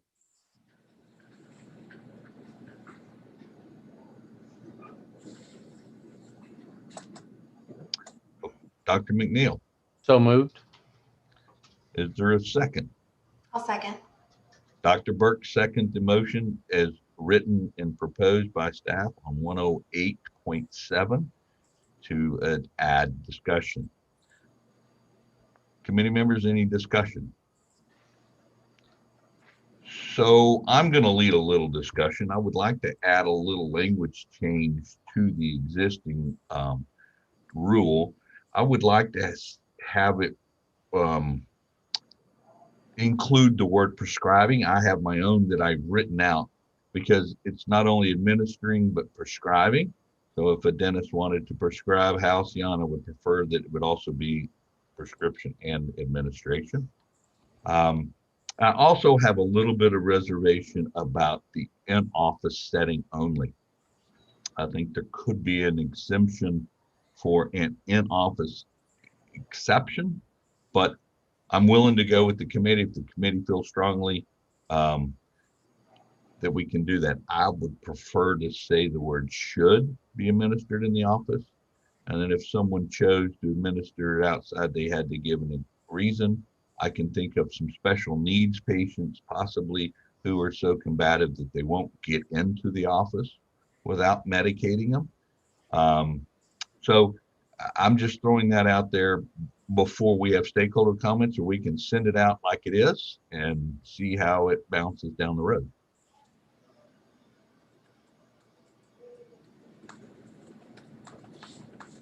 Dr. Yu. I'd like to modify that with should. I agree on that. I'm open to both of those as friendly amendments, if that's possible. To include adding prescribing and then should versus must. So the way I had it written, and we'll leave it to either Lauren and let them work on the legal language, I had as under 17, hold a level 1 permit, parentheses, minimal sedation permit, issued by the board before prescribing / administration of Halcyon and should be administered in an office setting.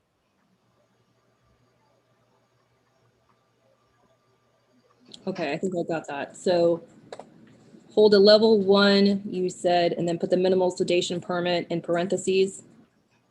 Well, I said a level 1 permit, and then I said in parentheses, a minimal sedation permit. And then okay. Issued by the board before prescribing / administration of Halcyon and should be administered in the office. The only change I would make to that would be instead of the / after administering to say administering and prescribing. How about prescribing and or administering? Because I'll just give you a little subtlety, and it has to do with the P&P, et cetera. If you write a prescription for Halcyon and they go to the pharmacy and get it filled versus the dentist who has a bottle of Halcyon in their office that gives it to them. Mm-hmm. I want to make sure we're covering the person who's giving it by prescription, that they also have a level 1 permit. Mm-hmm. Okay. Yeah, that works. So prescribing and or administering Halcyon. And should be administered. Now, let's see. And Halcyon should be administered in an in-office setting only. Yes. Point of order. Yeah, point of order, Dr. McNeil. Does that cover, is it level 1 sedation permit or beyond, or are we just assuming that if you have a minimal sedation, if you have a level 3, do you already have a level 1? Do we need to clarify that at all? We could say or higher. I mean, usually, and I don't want to misspeak, I suppose you could lose a level 1 permit and keep your 2 or 3. Because people do lose permits for orally sedation, but I'm not sure that ever has occurred. Dr. Henderson, this is Lee. Yeah. So that yeah. if they lost their level 1, they would lose the ones higher as well. If an individual has a level 3, they would have a level 1 and 2 and nitrous. So that would be assumed. Yes, Dr. McNeil.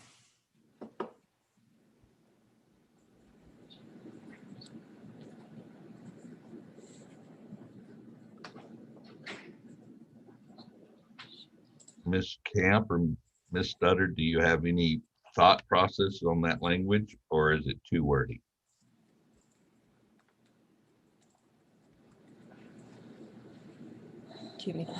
I mean, the should in an in-office only seems to contradict itself. So I'm thinking about this, Dr. Henderson, and if you don't want it to be, like you said, an absolute, because there are those special situations, I'm not sure that having that should it be administered in an office setting only achieves that. So I'm wondering if we just drop the only, or if that complicates things for us, because then we have to have a determination of whether the administration outside of the office was appropriate. That's just my thought. Okay. Could that determination not be determined based on a DRP? If there was a problem, obviously there's no problem until there's a problem. Potentially, absolutely. Yeah. Dr. Tillman? Through the chair, could you repeat the motion? I'm sorry. Well, so the motion was to have the language 17 added to 108.7 is hold a level 1 permit, parentheses, a minimum sedation permit issued by the board before prescribing and or administering Halcyon and should be administered inside the office. In the office. And this is for all patients. That's correct. Dr. McNeil. And you dropped the only on that last read. Is that a correct statement? I did because Ms. Camp made a good point in my opinion, but I really kind of would leave legal to say, hey, if only needs to be in there, now's the time to do it before we go before the full board tomorrow. Dr. Tillman. What adverse events are you citing that would necessitate the motion? I'm not sure adverse events are the reason for this motion. It came out of stakeholder meeting based on Dr. McNeil's recommendation that we have a stakeholder meeting to determine whether Halcyon was an anxiolytic. And based on that stakeholder meeting, it was pretty unanimous that Halcyon is not an anxiolytic. It's an off-label use, therefore is not an appropriate anxiolytic, therefore requiring you to have a permit. Now, if you look at our permit rules on a level 1, it is already inferred that all sedation should be administered inside the office by taking a preoperative blood pressure and assessment of the patient. So in some opinion, putting that last language of saying that it has to be inside the office could be redundant, but that's only when you get to the anesthesia rules and the permits, and that's my interpretation, not a legal interpretation, Dr. Tillman. So if you're going to depend on the stakeholder comments as it relates to Halcyon and axialysis, but you're discounting the stakeholder comments as it relates to the dispensing of Halcyon as far as increased regulation, specifically for adult patients in the office. Seems to me that most of the stakeholder comments as it relates to dispensing of Halcyon were against increased regulation. Is that correct? I guess through the chair to Ms. Studdard as it relates to the stakeholder. We'll let Ms. Studdard answer that question. Yes, Dr. Tillman, the majority of the comments revealed that there doesn't seem to be evidence of adverse events. And so therefore the stakeholders were against any additional regulation. And I would speak against the motion. Directly related to stakeholder comments and a lack of evidence that they were adverse events related to the dispensing of Halcyon outside the office. Perhaps we should have a way to gather more information as it relates to that, but I don't see either from the anesthesia committee or from the data that there's a necessity to increase regulation as it relates to the adult patient specifically. Dr. Yu?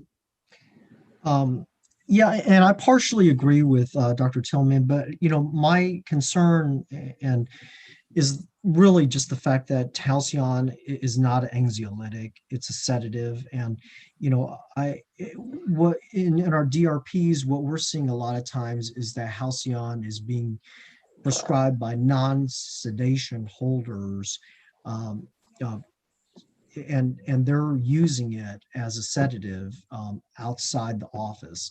And what this, to me, this kind of clarifies the existing rules, which is, level 1 should be the only ones, and above should be the only ones, prescribing a sedative. And I do like the word shall, because there are exceptions. I mean, there are issues where patients may need to have it administered or taken, outside the office. But again, that level of training for a level 1, is, and they have the training to hopefully, in an emergency situation, help the patient. But it does concern me that non-sedation level holders are prescribing Halcyon, and that's, if anything, that's the benefit of this rule. Dr. McNeil and then Dr. Tillman, unless you want to defer. I'll defer to Dr. Tillman because he may be following up on Dr. Yu there, and I'll go after him. So Very good. if the word shall is in the motion, is to enforce this regulation.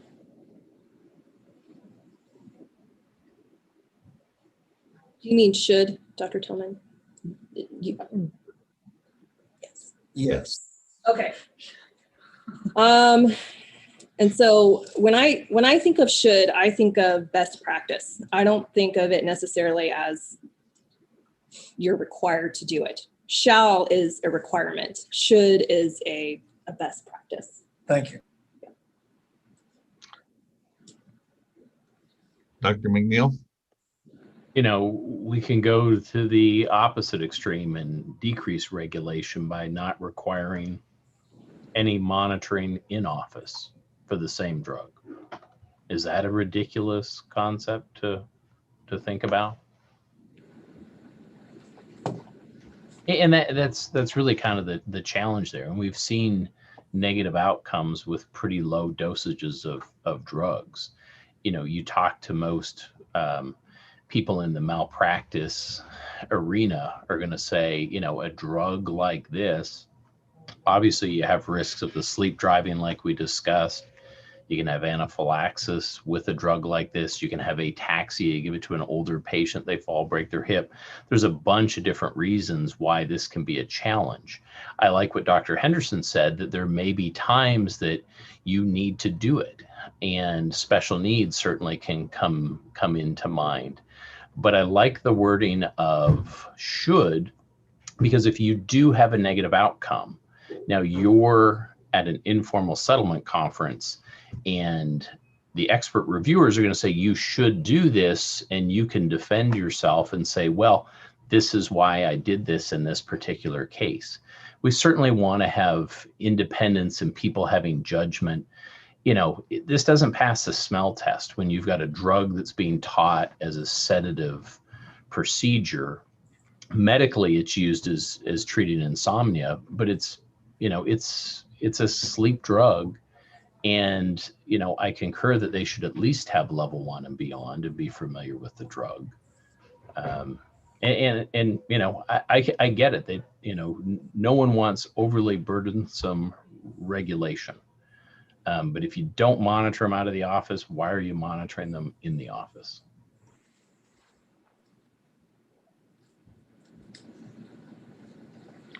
Dr. Yu? I'd like to call the question, please. Is there a second to calling the question? Dr. McNeil? Okay, discussion. All right, to call the question by roll, Dr. Burke, 4. Dr. McNeil, 4, Dr. Tillman, 4, Dr. Yu, 4. Dr. Henderson, 4. Okay, the question to call is the motion that it was made. Ms. Studdard, would you like to read that motion to make sure we have it correct in Austin? Yes. So I believe the motion was that the rule 108.7 subsection 17 proposed rule will read, each dentist shall hold a level 1 permit parentheses, minimal sedation permit, close parentheses, issued by the board before prescribing and/or administering Halcyon, and should administer Halcyon in an in-office setting. Thank you, Ms. Studdard.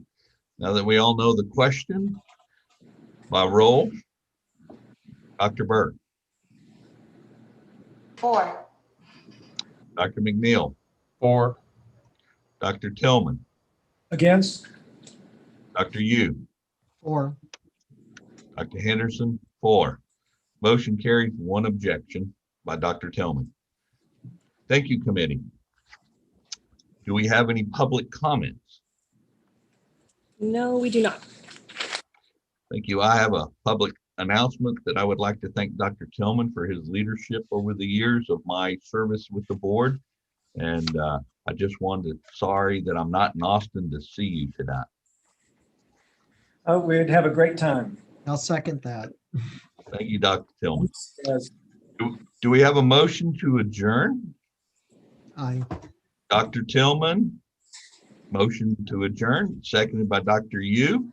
All in favor by raise of hand? And it is unanimous. Thank you, committee. It is 3:15 p.m. Thank you. Thank you. See you tomorrow.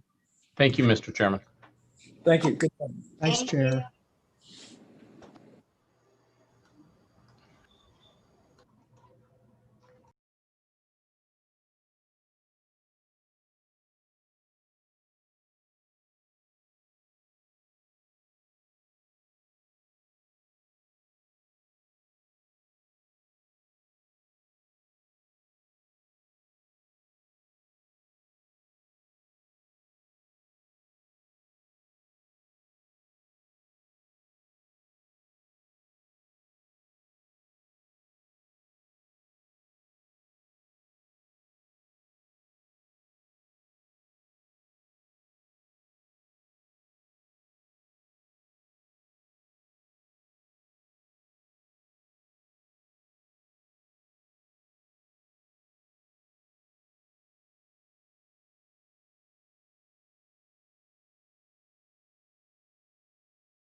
I believe Ms. Sis was the only one who's not going to be present. Okay.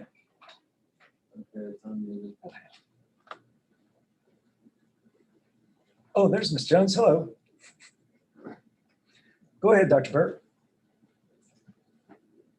You might want to unmute there. Oh, hold on, sorry. Dr. Burke, you're muted. Oh, there it goes. It wouldn't let me unmute. Sorry. Okay. So the December 10th, 2020 continuing education meeting of the Texas State Board of Dental Examiners will now come to order. The time is 3:33 p.m. To board members, if you are listening to the meeting on a secondary device, such as your computer or tablet, please mute it until it is your turn to speak. Please say your name before your verbal vote and during the voting process to ensure a proper count. I will also announce the names of the board members when addressing them and on first and second motions. The mission of the Texas State Board of Dental Examiners is to protect the public health and safety and promote high quality and safe dental care by providing enforcement, licensing, peer assistance, and related information services to licensees and their patients. At this time, I'd like to ask Ms. Studdard to call the roll and confirm that a quorum is present. Ms. Lori Jones, Present. Ms. Sisk. Ms. Sisk is absent. Dr. Kirsch, I'm present. Dr. Burke, Present. and Dr. Tillman. Here. We have a quorum. Starting time is 3:33. Yes. Okay, thank you. So now we're going to move on to agenda item number 3, and that is discussion on our Texas State Board of Dental Examiners application for continuing education providers. And at this time, Ms. Mendez, will you lead us in our discussion on that application, please?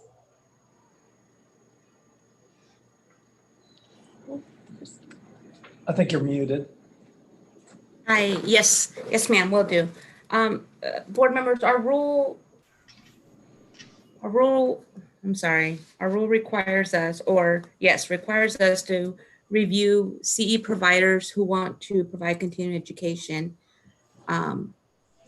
to our licensees to be vetted through the board. What we have done in working with Dr. Burke is provide an application or draft an application, I should say, for your review and approval. So moving forward, as we get inquiries, we have an application for them to submit and basically a well put together application for your review and or approval or denial. Okay. All right.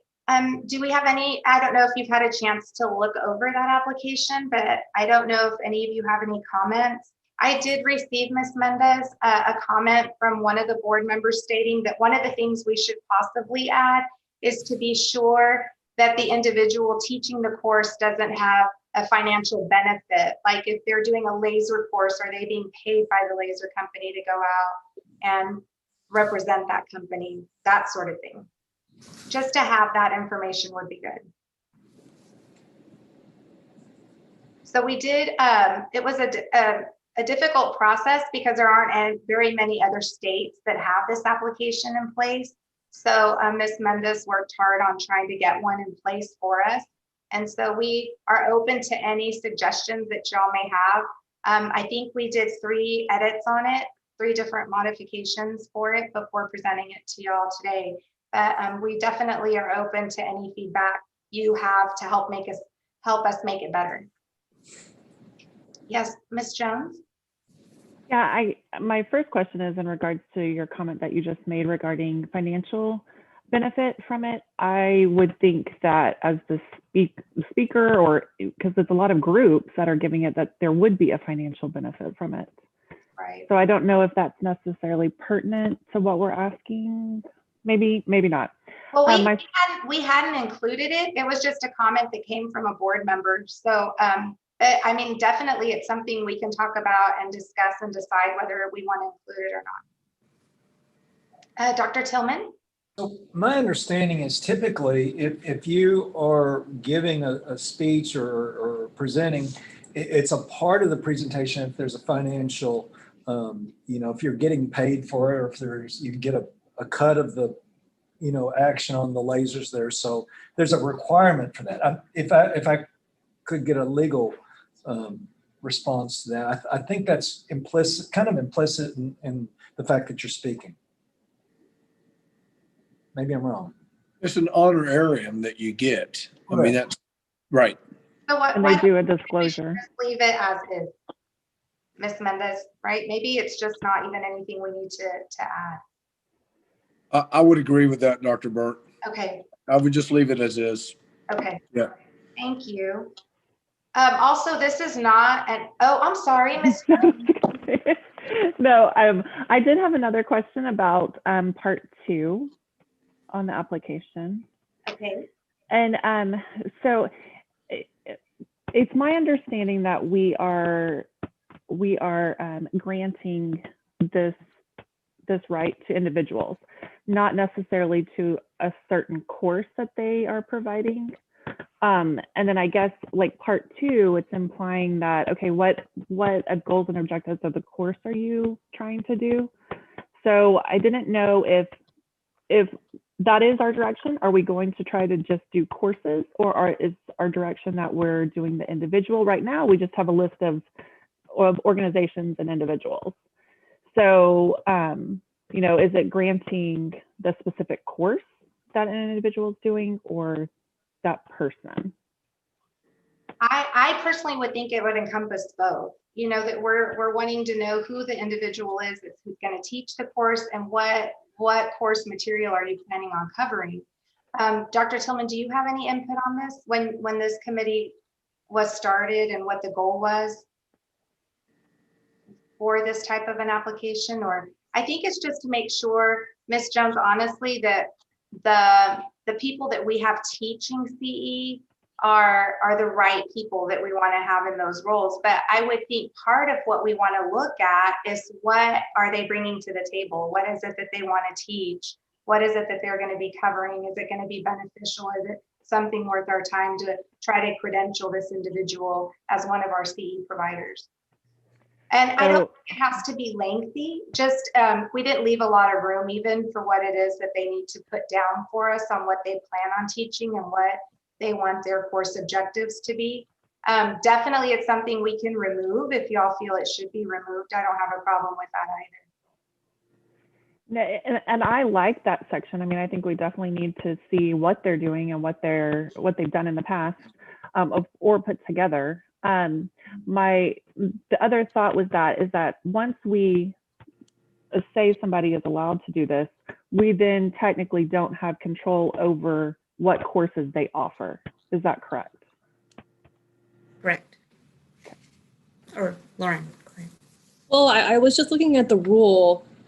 And so the board needs to approve the provider. And so that's what this application form is. It's for a provider to submit this form to the board to become a CE provider. And then in the rule, once it comes before y'all, it says there's a list of criteria that the board should consider when reviewing the provider's application. And one of those criteria is the competency of the course provider and quality of course materials. And so that's something that y'all will be considering when you're reviewing these applications. But once we approve them as a provider, we don't look at their courses again after that. Is that correct? Right. There's no requirement review process after that. Even if they were to make a change. So we would not be aware of that change. I think that's where Lori's trying to come up with. They could, once we approve it, they could go ahead and change the curriculum. We wouldn't know it because we've already approved them. Mm-hmm. Ms. Jones, is that where you're going with that? Yes, correct. Yeah. I think they need, Can we put somewhere on there, if the curriculum changes for any reason, the dental board must be advised of such changes?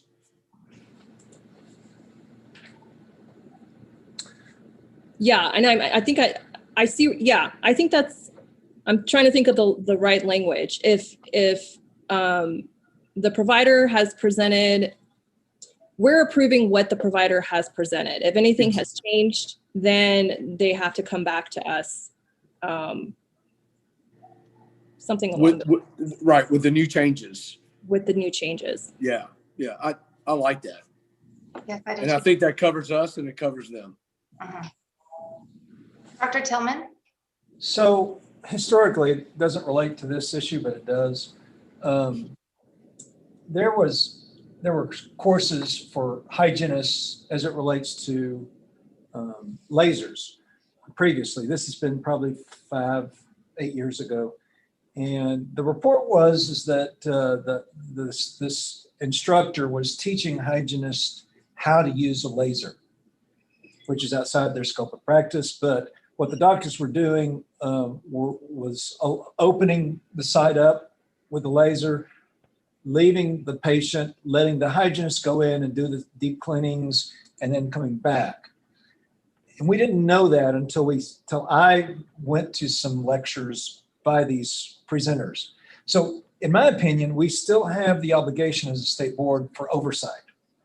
Now, there may not be a requirement to report to the board if there's a change of agenda or the presentation materials, but I still think we retain the responsibility of oversight for courses that are given and to respond responsibly if we hear of issues. So is that correct, Ms. Studdard? Yeah, and so that would, if someone is doing something outside their scope, is that, and we do have the authority to investigate and open a case, and yes. Yeah, and the current example would be, fillers being presented, perhaps, in fact, next year, 2021, there's going to be an AGD meeting here in Austin. And I don't know, I need to talk with Ms. Mendez about this, but there's a presenter that was listed on the program that's going to present on fillers. Now, if that course were being taught and it were being taught to Texas dentists, I would have a concern since that's outside the scope for most dentists. So, we do have a responsibility for oversight, even if a course is accepted as being able to be presented. In that case, a national, international meeting, I wouldn't have a problem with attendees from outside the state, but I would have a concern if a lot of general dentists were going in and learning how to do that, which is outside our scope of practice. So, Dr. Tillman, you bring up a great point. Lauren and I had this conversation yesterday. I have a friend of mine who is doing fillers. And he said he learned this course in Houston, paid $3,000. And I said, you better stop what you're doing immediately because you're outside your scope. He goes, well, I paid for this course. And he acted like we could. Well, I said, read the rules, read the regulations of what you're allowed to do and not to do. I mean, literally, Lauren and I had, and I gave her the provider. It was the American Aesthetics. Lauren, do you still have that? I forget the name of it, but that's the course. And that's probably the same course that Dr. Tillman is talking about. And I have a problem with this guy teaching Texas dentists to do this. I really do. Someone's going to hurt somebody. Right. Ms. Jones, did you have your hand up also? I did. I guess my question is like, because as Dr. Tillman mentioned, there's a lot of courses that are given around the state at any one time. And we're not the only providers that are the ones endorsing providers. There's other groups that do that as well. So I guess, is the process, and actually I think Dr. Tillman, it brings up another question, is where is that process of oversight? Does that happen when we audit our members? I mean, audit our licensees? Is that when we look at the CE courses and say, okay, well, this one wouldn't meet our guidelines? Or like, where is there an audit process of CE courses? Right. That's a good point also. And my question to Ms. Studdard was going to be when this actually gets accepted and implemented, are we starting completely fresh, like a fresh slate? All CE providers now are going to have to complete this application, and then how many years? I agree with Ms. Jones. Do we want to set something that every 5 years we look at them again and make sure that the feedback we've gotten from the individuals taking their courses is positive feedback? You know, did they get the participants in their courses, their credit in a timely manner, their certificates? Because I know so many times you can take a course and then it's difficult to get your certificate later. That type of thing we included in the application for that reason, just to make sure we hold the course providers accountable for that sort of thing.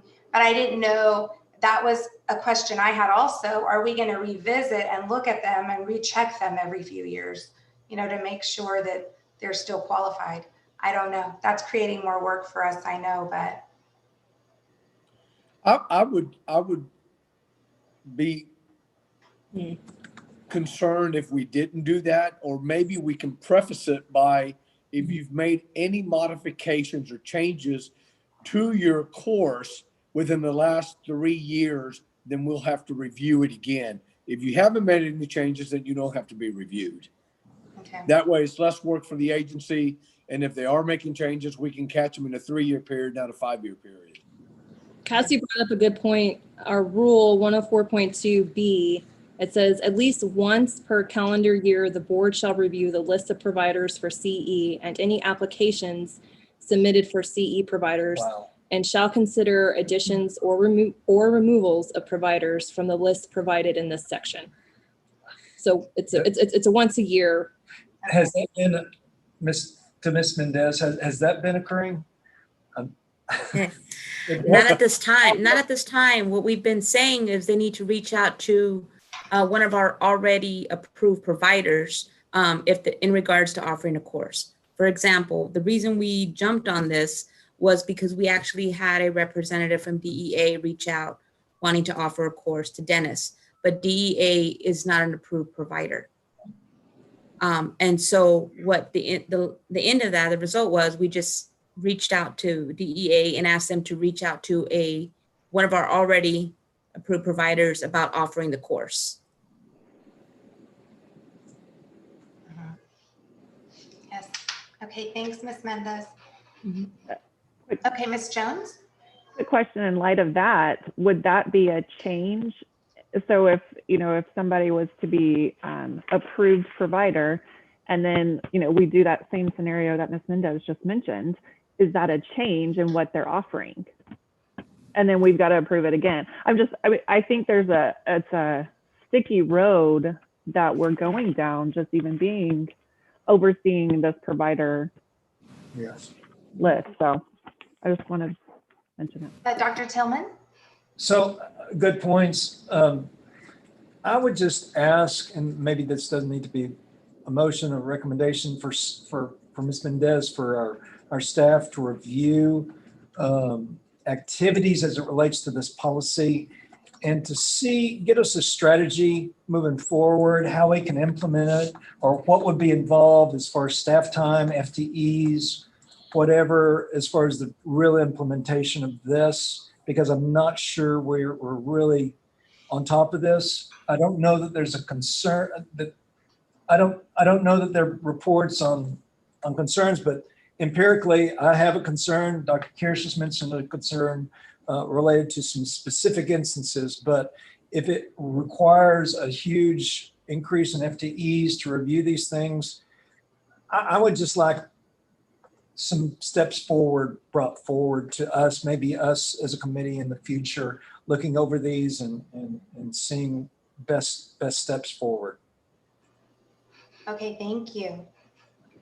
I agree, Dr. Tillman. Okay. Yes, Ms. Jones? Do we need to make that as a motion? I don't mind making it, yes.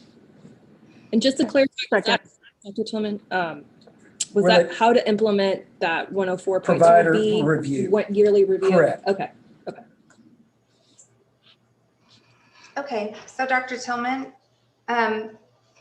Because initially we weren't even, this wasn't even going to be an action item, correct? But now, Ms. Studdard, we want to go ahead then and have that motion made for Rule 104.2B. Yeah, I mean, I think that's fine. Okay. It's a staff recommendation, so it doesn't really have, it's not a rule, regulation, or, statute or anything related to Right. that. Staff So recommendation. Okay, so we have a motion made by Dr. Tillman and a second by Ms. Jones? Yep. Is that correct? Okay, and do we have any discussion? Okay, hearing no discussion, I'll call roll for our vote. Ms. Lori Jones. 4. Ms. Catherine Sisk is absent. Dr. George Kirsch. In favor? Dr. Linda Burke in favor. Dr. David Tillman. in favor. Okay, so 4 in favor, so it unanimously passes. That was great. Thanks, you guys. Now we're going to move on to agenda item number 4, and that is our committee recommendation and possible action on currently proposed rule from September 11th, 2020, and that's Rule 104.1. That was published in the November 6th, 2020 edition of the Texas Registrar. And at this time, I'm going to call on Ms. Studdard to review that rule for us, please. Yes, this rule was proposed at the last meeting. It came from House Bill 2059 regarding or requiring human trafficking prevention training for healthcare practitioners prior to the renewal of a license. We published the proposed rule. The board has received no written comments regarding the rule. And I would also like to add that the human trafficking course doesn't meet the definitions of technical and scientific in subsection 2A of the rule regarding the technical and scientific CE requirement. So in other words, the course isn't designed to directly enhance the practitioner's knowledge and skill in providing clinical care to the individual patient. That's the definition of scientific or technical. So therefore, this course will be applied to the 8-hour risk management requirement of the rule instead of the scientific 12-hour instead of the or 24-hour, the 2-year. the 16, yeah. Well, instead of the what is it, 16 hours? Well, we have 8 hours of management per year and then 4 other hours. So yeah, it would probably be the 16 hours. The 16 Right. hours. So Yeah. it won't apply to the 16 hours. It will be applied to the 8-hour risk management, which includes ethics, part of the rule. Sure. Yeah. Okay. So we just want to make sure to make that clear that everyone understands that it is not going to count towards our technical scientific 16-hour credit hours. Yeah, and point of privilege. Dr. Tillman? Report something different has been reported out, so we just need to make sure all of our stakeholders understand that. Yes. I don't know that that's been what's been sent out. So okay. And the other thing we discussed was whether or not it needed to be the whole rule reproposed, or if it's something Ms. Studdard and I discussed that can just be posted on our website so that everybody's aware. But I don't know, Ms. Studdard, if you want to speak a little bit more on that topic.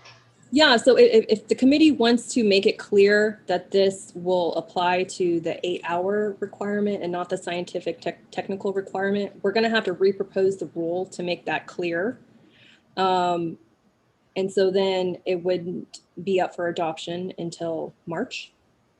Or we can go this other route, which is addressing it here during committee and board meeting, posting it on our website, saying that we're going to apply it to the 8-hour risk management portion and not the scientific technical portion of the rule. So we didn't come forward with a statement saying the other one, not the 16. No, there was just a miscommunication as to which category would fall under. He could come out with that statement, even though the other statement has been out there, because we haven't made a formal statement. That's what Exactly. I would favor, but I would favor the latter. Correct. I think that's the easiest route, but I agree. Not rewriting the rule and reposting it. I agree. Okay, I agree. So do I hear a motion to adopt Board Rule 104.1 as written. So moved. Okay, Dr. Kirsch made the motion. Do I hear a second? Ms. Jones, second. Any discussion? Okay, hearing none, I will call roll for our vote. Ms. Lori Jones, In favor. Ms. Sisk is absent. Dr. Kirsch, In favor? Dr. Linda Burke in favor. Dr. David Tillman. Favor.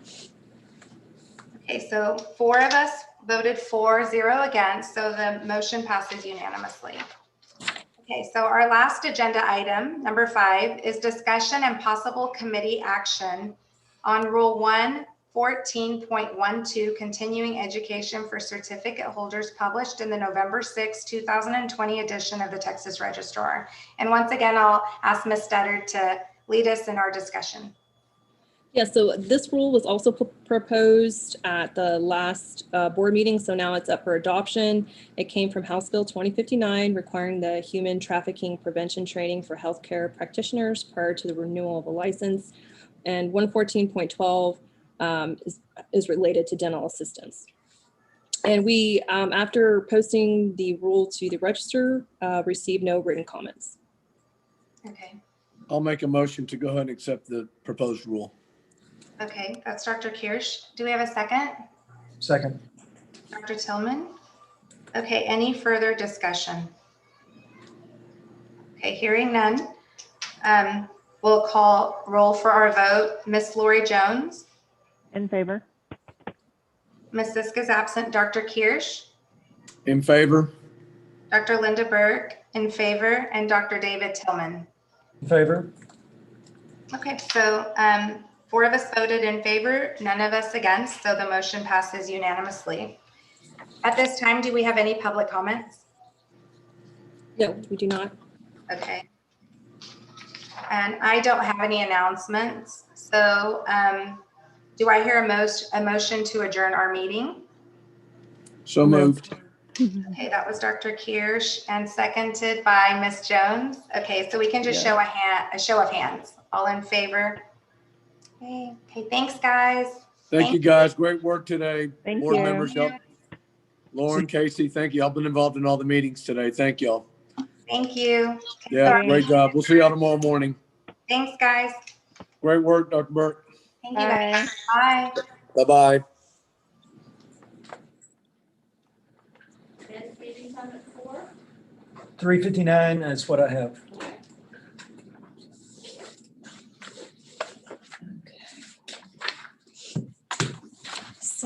So looking at that review, that Yeah. was added July